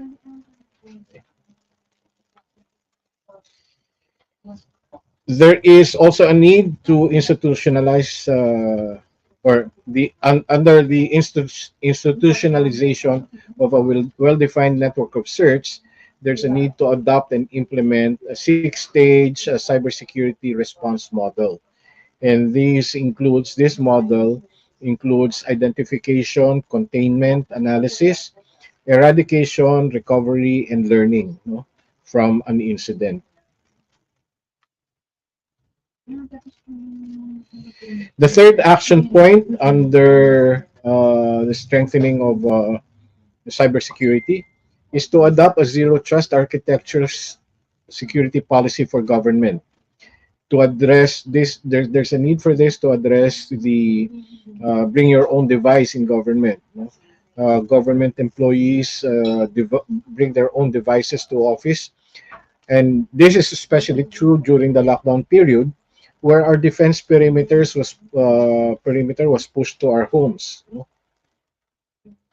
And at the time, especially at the start of the lockdown period, devices were not properly vetted. But the practice of BYOD continues. Under this action point, the ICT is supposed to issue policy guidelines on the use of end-user devices. Again, it addresses BYOD. And then to focus on end-user device authentication and end-user devices information monitoring and defense. Sorry for the typographical error there. Okay. The fourth action item is to standardize cybersecurity processes and controls for all government instrumentalities, including LGUs. Actually, the LGU can go ahead because of the LGUs enjoy autonomy from the national government. But the points under this action point are there's a need to standardize in data classification. Okay. And then, of course, need to address supply chain security. And there's a need to implement a secure software development lifecycle and adopt a national security and privacy by design framework so that the different government instrumentalities, including the LGUs, will be properly guided.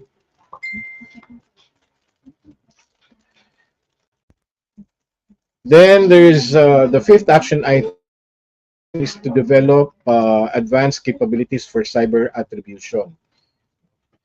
Again, addressing my pet peeve in information sharing, the DICT through the NCSP seeks to create an information sharing platform and mechanism among all government units mandated to combat cybercrime.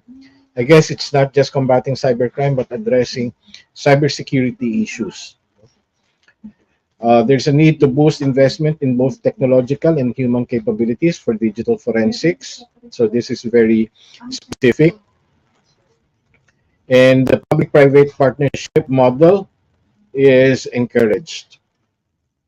There is a need to coordinate with the academy and industries to develop formal training tracks for cybercrime, digital forensics, cybercrime intelligence, capability, and other similar training programs. This is just an illustration of the cyber attack attribution model. There's a technical, or there's a high probability or high certainty of identifying the perpetrator. And then, of course, there's the use of analytics and, of course, human intelligence.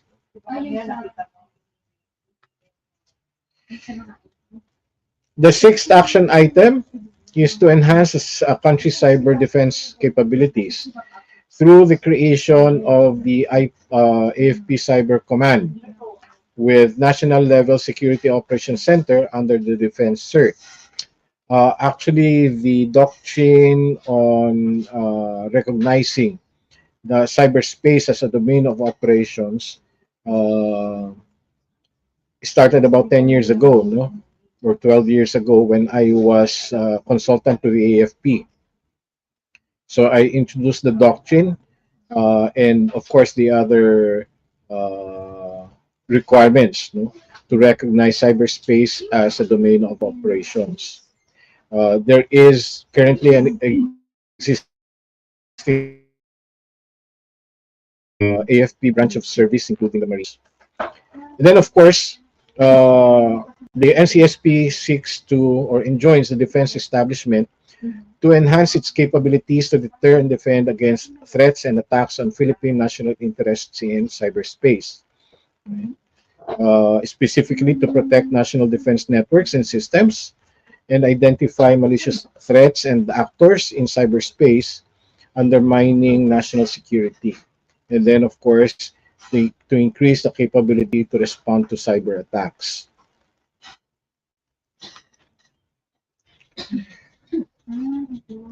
The sixth action item, again, further to the sixth action item, is that the DICT seeks to recalibrate the national broadband plan to include design, build, maintenance, and optimization of secure internetwork for all government agencies.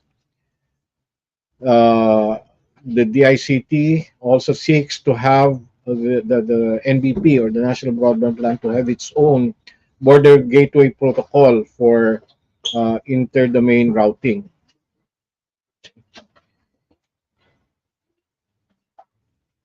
The NCP seeks to develop capability to maintain and supervise government autonomous system numbers as well. No? The agency that has this ASN is the DOST, no? And they manage the ASNs. The NCSP further seeks to operate a unified wide area network for government and to develop comprehensive perimeter cybersecurity defense systems along with the DOST, the National Telecommunications Commission, and other agencies. Further, the DICT through the NCSP seeks to recalibrate the National Government Data Center project to build a secure national government cloud platform to store highly classified government data that follows international standards in information security and that is secure by design. And well, it does not deter or does not prevent any agency in government to use commercial public clouds, but it should be subject to appropriate technological and legal controls to ensure confidentiality, integrity, and availability of data. Seventh item under outcome 2 is to partner with digital online platforms to battle online harms and disinformation by forging partnerships with digital online and social media platforms to create mutually acceptable protocols for reporting, correcting, and mitigating misinformation and online harms. We know that social media platforms have their own respective policies in addressing misinformation or abuse, no, of social media accounts. So the DICT just seeks to formalize these protocols by social media platform operators. And the DICT through the NCERT shall promptly report concerns or issues for immediate resolution to ease the process of reporting and facilitate resolution of hacking incidents of government social media accounts. Eighth is to expand multilateral and bilateral international cooperation in cybersecurity by pursuing confidence-building measures to avoid conflicts in cyberspace. And the DICT seeks to expand existing agreements with the Interpol, the United Nations, and the ASEAN. The DICT further seeks to enhance bilateral agreements with allies for cybersecurity capacity building, information sharing, and technical assistance. In ASEAN, the ICT seeks to increase participation in these bodies, including the ASEAN Foreign Ministers Meeting, the ASEAN Digital Ministers Meeting, the ASEAN Regional Forum, the ASEAN Defense Ministers Meeting Plus, the ASEAN Ministerial Meeting on Transnational Crime, and the ASEAN Cybersecurity Coordinating Committee. I have personally dealt with these groups. The third outcome under the NCSP is seeking to develop cybersecurity workforce capabilities by improving the cybersecurity culture in the country. So DICT seeks to coordinate with the Department of Education to include basic cyber hygiene orientation in regular training seminars for students, teachers, and parents. And the goal is to educate the children how to avoid dangers in communicating via the internet. The DICT actually has an existing cyber hygiene for kids training program, which is managed by its ICT Literacy and Competency Development Bureau. The DICT seeks to further develop courses or multi-mode information campaign for kids, such as by way of comic books and cartoons. Oops, I skipped the slide.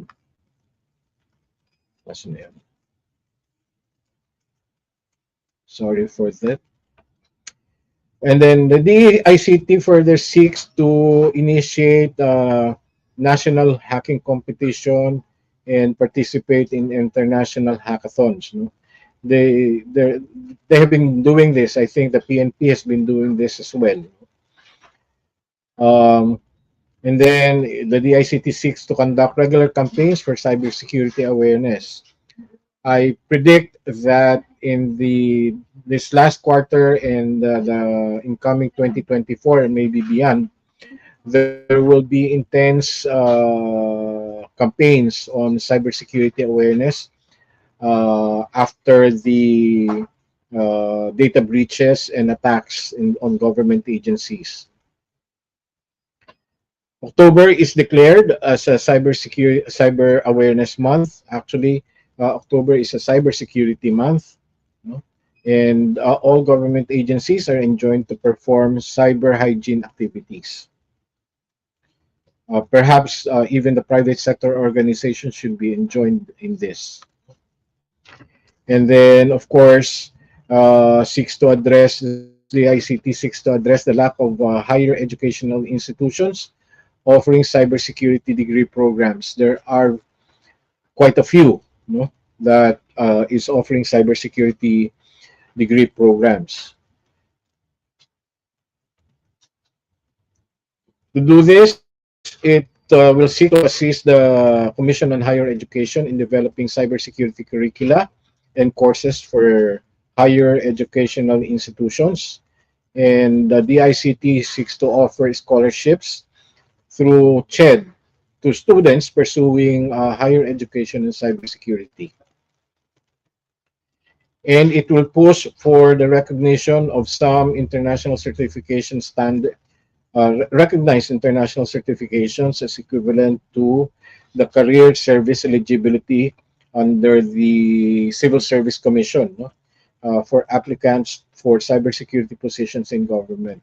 Again, earlier in the meeting that I had with the National Security Council, we discussed that there's a need for the CSC, no, to define ICT positions and well, specifically cybersecurity roles, no, in government.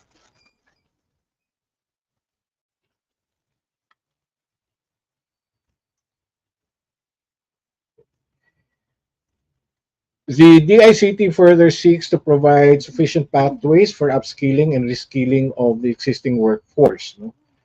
And then, of course, TESDA is currently developing a national certification for security operations center analysts. So this national certification is very targeted to SOC analysts. Of course, we would like other certification programs. In partnership with the Philippine Computer Society, we launched the Information Security Essential Certification, which is we sought to develop a local certification patterned after CISSP, no? Which we hope would be a platform for the review of those interested in getting certification for international certification. International certification is very expensive, so we're providing a platform for review courses together with the Philippine Computer Society. The DICT seeks to develop short courses on upskilling and reskilling of the workforce and seeks to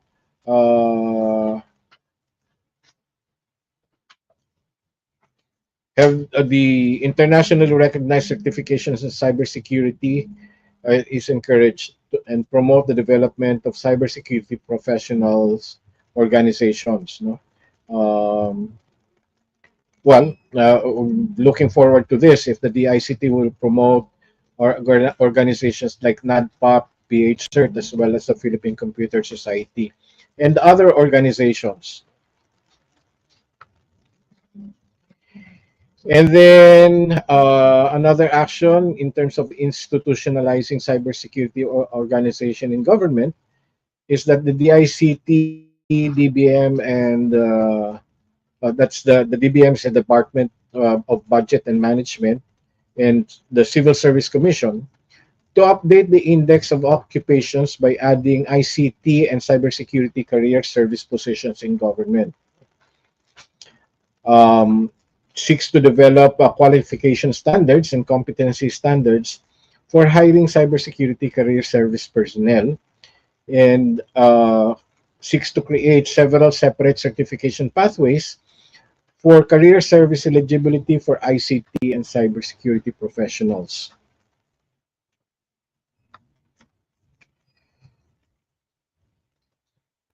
Further, the DICT seeks to work with the DBM to develop a plan to include cybersecurity divisions in each national level government agencies. Again, based on earlier discussions, the positions, ICT and cybersecurity related positions in government are not plantilla positions.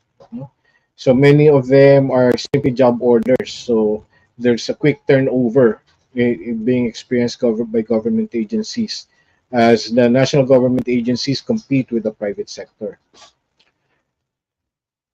So further, the AFP and PNP are enjoined to create career paths for cybersecurity positions. Finally, under this outcome, is the action to establish a national cybersecurity training and research center with a goal to get this NCRTC to be fully operationalized as an academic center within SUCs by 2027. Recognizing that cybersecurity is a multidisciplinary career or profession, the National Cybersecurity Training and Research Center should enjoin faculty and researchers from various fields, including that of social sciences and psychology.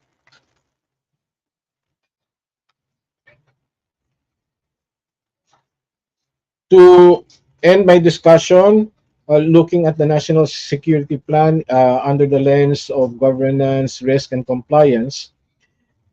Under governance, the NCSP is formulated as mandated by RA 10844, which amended, of course, the RA 10175, which mandates the CICC, or the Cybercrime Investigation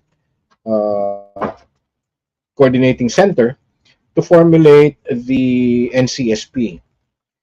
And the NCSP is pushing for a cybersecurity legal framework as it proposes to the passage of a cybersecurity law and the critical information infrastructure protection law. And as under the risk umbrella, the NCSP adopts a risk management approach to cybersecurity, and for compliance, the NCP enjoins all government agencies, offices, bureaus, and instrumentalities, including local government units, to implement the NCSP. I think this is my final slide. Thank you very much at maraming salamat po. Thank you, Sir Tolites, no? Palakpakan naman natin. Nandiyo pa ba kayo? Ayan, marami pa nag-stay on, ano? Titus Manuel, what do you think of our yan, very no, concise and precise na yung presentation yan. Oh, this really requires another a second look, no, beyond that one, no, because it takes a lot of effort to be able to put that together. Yung the details, it will be easy, pero yung talagang when it comes to the brass tacks, ibang usapan yun, no. So, alam nila yun. Implementation will be a challenge. Correct. So basing it on previous experience, implementation has always been a challenge. The direction of the DICT is to get the NCSP 2023 to 2028 promulgated under an executive order to ensure compliance by government agencies, at least government agencies under the executive branch. Pero dito, is it the NSHAC that will be the governing body in terms of governance? Under NCSP, yun nga, no, the NSHAC will serve as a convergence point for policies, no. Ngayon siguro sa magkakaroon naman ng parang similar to an IRR yan, pagka what's the status na? Do you know, when I was at DICT last Monday, still at the office of the president pa raw yung so yung NCSP? Oo. Wala pa, no? Wala pa. Yes, it's still well, whenever you suggest an EO, okay, all government agencies, in particular the departments, get involved, in the review of the executive order. The NCSP is about 60 or 70 pages long. So the review of that particular document will definitely take long, no? And then, of course, the different agencies will provide their inputs, if any. Okay, so it's going to take a lot of time to get the NCSP as currently drafted, to integrate any comments, to be submitted by the government agencies. Wala time frame yan, Tolits, wala pang pinag-usapan na time. Wala. Experience ko sa EO drafting, no. We actually have drafted an EO, an executive order for the equivalent of the CII protection, act, and it has already taken us 2 years, and we've consulted different government agencies, okay, and the last iteration that we have is as of October 19, incorporating changes to the EO. We have passed the EO through the Private Sector Advisory Council so that it can be presented again to the President.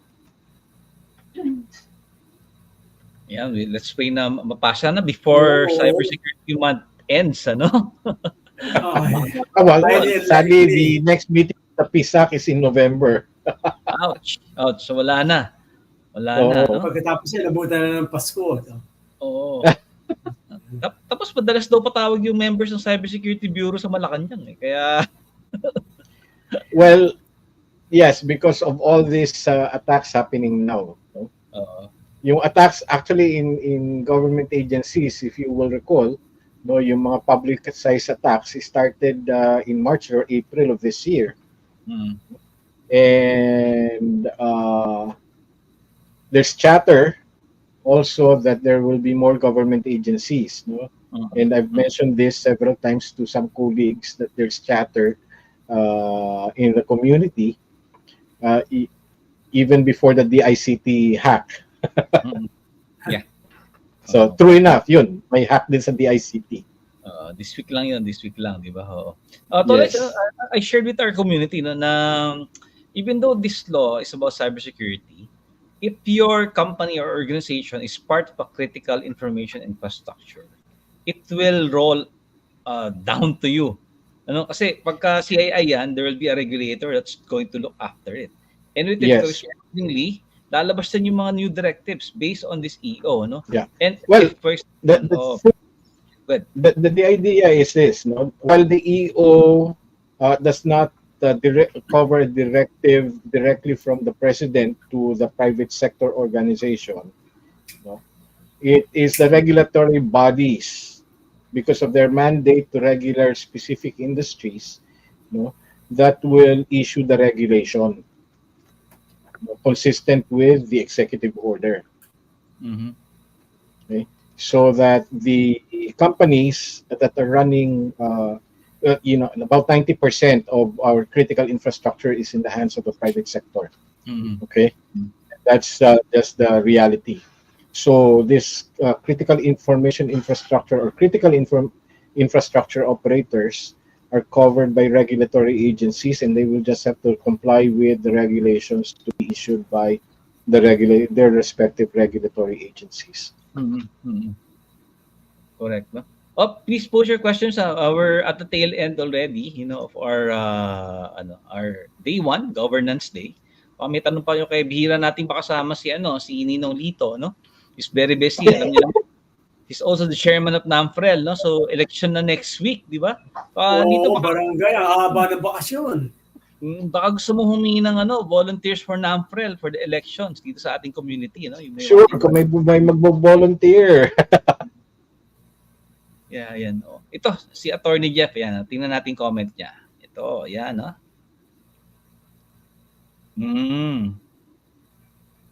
Tama. Oo. Sana nga Attorney Jeff ma-approve agad ni ni presidente yung ating NCSP, ano. And sana bumilis din yung sa the low version naman sa upper and lower Senate and the lower house, no?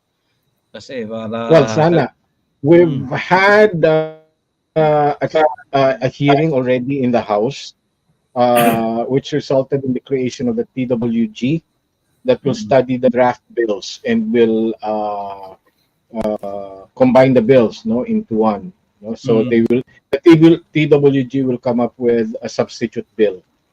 There are 4 versions or 4 draft bills now filed in Congress, and may 4 na congressmen who are supporting their own versions of the bill. May question si Levi. Is the NCSP the equivalent to the US Fed Gov's NASP? Yan ang tanong niya. Tolites. Is it? What is it? Yung NCSP, I think ang equivalent to is yung NASP. No, NCSP is a plan. Correct. It's not a government agency. NIST is the National Institute for Science and Technology, which is a government, U.S. government agency, which comes out with standards. Standards and framework. Hope that clarifies. Okay, dito may tanong ko ba kay Tolites? Dahil it's about marami ang problema sa mga tanong natin, mga anak yan eh. Pagod na rin ang ating mga because you just came from another meeting, so talagang everybody's correct. So yun nga, we're again, thank you very much for those who stayed. Actually meron pa nga akong minomonitor eh. May isa pa. Yung hearing sa Senate. ongoing yun, sa Science and Technology Committee ng Senate, So even as I was meeting with the National Security Council, I was monitoring the Science and Technology Committee hearing. Ito lang, batiin lang natin. This morning, Titos, hindi natin nabati si Colonel Gold, no? So, nandun siya pala kanina. Nice to see you here. Ito na si Ray Rosa with his team sa OBPI, with his Mind IT BPO team. Nagtanong din si Barbara, this one is Privacy Fridays open to everyone. Again, nasa social media platforms po ang Privacy Fridays, kaya open talaga to everyone yan. And then yung attendance, tinatanong ni Romiana, we're monitoring this naka-casto sa Facebook, LinkedIn, and YouTube. Doon namin titignan yung attendance nyo. Kaya kung nag-post kayo dito, most probably mati-check ang attendance nyo sa yan. So, and also in addition to these comments, marami nagpapasalamat sa iyo doon dito. Ayan, si Robert. Salamat daw. Oo. Salamat daw, yes. Yan si Maylene. Yan, thank you Anytime, it's a pleasure. Si Nina rin, maraming salamat. Lito, we're all over the Philippines ang ating mga community members, Yes, So, yes, I realize that. Carlo, etc. You were monitoring kanina, di ba? Yan, Nino. Oo. Yan. Si Jorich, nandito pa siya. Nandito ko ba, Tori Jorich? Yan, saka si Dran Rep. Yan, mga active yan Si Jeanette. Bernard. Ayan. And ito nga, yung inaanak na si Attorney Jeff. Talagang, talaga. Kapit-bahay ko lang yan dito sa Mandaluyong. Nandito ako sa office. Sa Mandaluyong. So yan. Thanks for the Day 1 seminar. And ito rin si Haraya. Okay, housekeeping lang. For tomorrow, hindi pa namin nagagawa yung link for tomorrow's and that third day session kasi nga hindi ako makalabas dito Titos Dahil pag lumabas ako, baka putol yung stream. And we'll be sending to you by email yung link for tomorrow's registration. Pati na rin yung sa third day. At the same time, let me go through lang. This is end of day 1. But let me go through yung speakers natin bukas. So ayan, opening the keynote, former Commissioner Mon Liboro. Ito na yung request nyo. Diba? GRC and Privacy and Security by Design. So hihimayin po yan ni former Chairman Mon. Kung na-miss nyo siya, huwag kayong malilate bukas Pero handaan nyo na yung mga matitindi yung tanong. Okay? So, yan. After po ito yung morning session natin, he'll be followed by an equally brilliant person, si Dr. Boying Iliana, former CICT Commissioner. Ito na, tatalakay ni Doc Boying yung risk and opportunities of AI in privacy. And, so magandang session. Don't miss it tomorrow. And Doc Boying will be followed by another brilliant Filipino, si Wilson Chua. Ito. Anticipating and managing internal and external threat actors through GRC. Nakita ko po yung presentation ni Sir Wilson. Si Sir Wilson po, he's not just a techie, he's also a data scientist. He's based in Singapore now, pero he's still a Filipino definitely, And glad to know si Wilson po is one of our new volunteers and senior advisors ng NADPOP and PH-CERT. Makikita niyo po si Wilson, tumutulong po kami ngayon sa ibang government agencies pro bono, abono, di ba? So, don't miss po yung talks na yun ng tatlo, And on Friday, eto na, tingnan po natin to. Ayan, ang ating former DEPCOM, Don Dimapa, and of course, NADPOP Senior Advisor, will be presenting opening keynote. Ito na, global perspective na on compliance. Kasi compliance day and day 3. Wag po nyo rin po i-miss yung talk ni Don D, So, sa lalo na yung mga na-train niya dito, sana po wag niyo pong i-miss ang talk ni Don D. Ito meron tayo another foreigner in the afternoon, si Trond Lambert, So he's going to talk about GRC global best practices. And titos and dito si Trond, yung company niya was able to develop standard security that met the European Union's criteria. So ipapakita niya yung bukas sa atin, And yun nga, meron din siya ditong presence sa Philippines, madalas siya bumibisita rito. And to close, yung De La Cruz, yung first godson of cybersecurity. Dito, ang una mong inaanak, ayan, finally, si Abet po kasi MIA for the past few months, He's actually very, very busy kasi nga siya na yung bagong season ng security back. Ano yung bago? Mga more than a year na. But pinaundakan niyo po tayo is going to share with you on how to grow your maturity model, your data privacy and cybersecurity maturity model through GRC. So don't miss po yung next 2 days natin. Again, isang absent lang, sayang ang CPD points nyo. Di ba? Pwede naman kayo mag-make-up, mag-appeal kayo sa committee, but please don't miss po yung ating next 2 days. So this is the end again of ang ating governance day. Oo, day one. And maraming salamat that you accompanied us. And again, let's thank our third keynote speaker, the godfather of cybersecurity, Lito Averia. Maraming salamat doon, Lito, at pinaunlakan mo uli, despite your busy schedule. At ipagdasal po natin ng pag-vision ng NAMPREL sa election next week, for NAMPREL. Salamat marami. Safe, dahil alam mo naman, election sa Pilipinas, talagang parang piyesta yan minsan, o parang action movie, Okay, so again, thank you also sa back-end support natin, si Sean at si Kat. They're actually at the backstage. And our first speaker, si Attorney Vida. And looking forward sana si naka-arrive safely si Com John from Bermuda, And sana makapagpadala siya ng video greeting man lang kung may oras siya. So that's it. Once again, on behalf of NADPOP and PH-CERT, and of course, ang mga kuya at ninong natin, Kuya Titus, Ninong Lito, maraming salamat po, and we'll see you again tomorrow. Mabuhay po kayong lahat. Salamat po.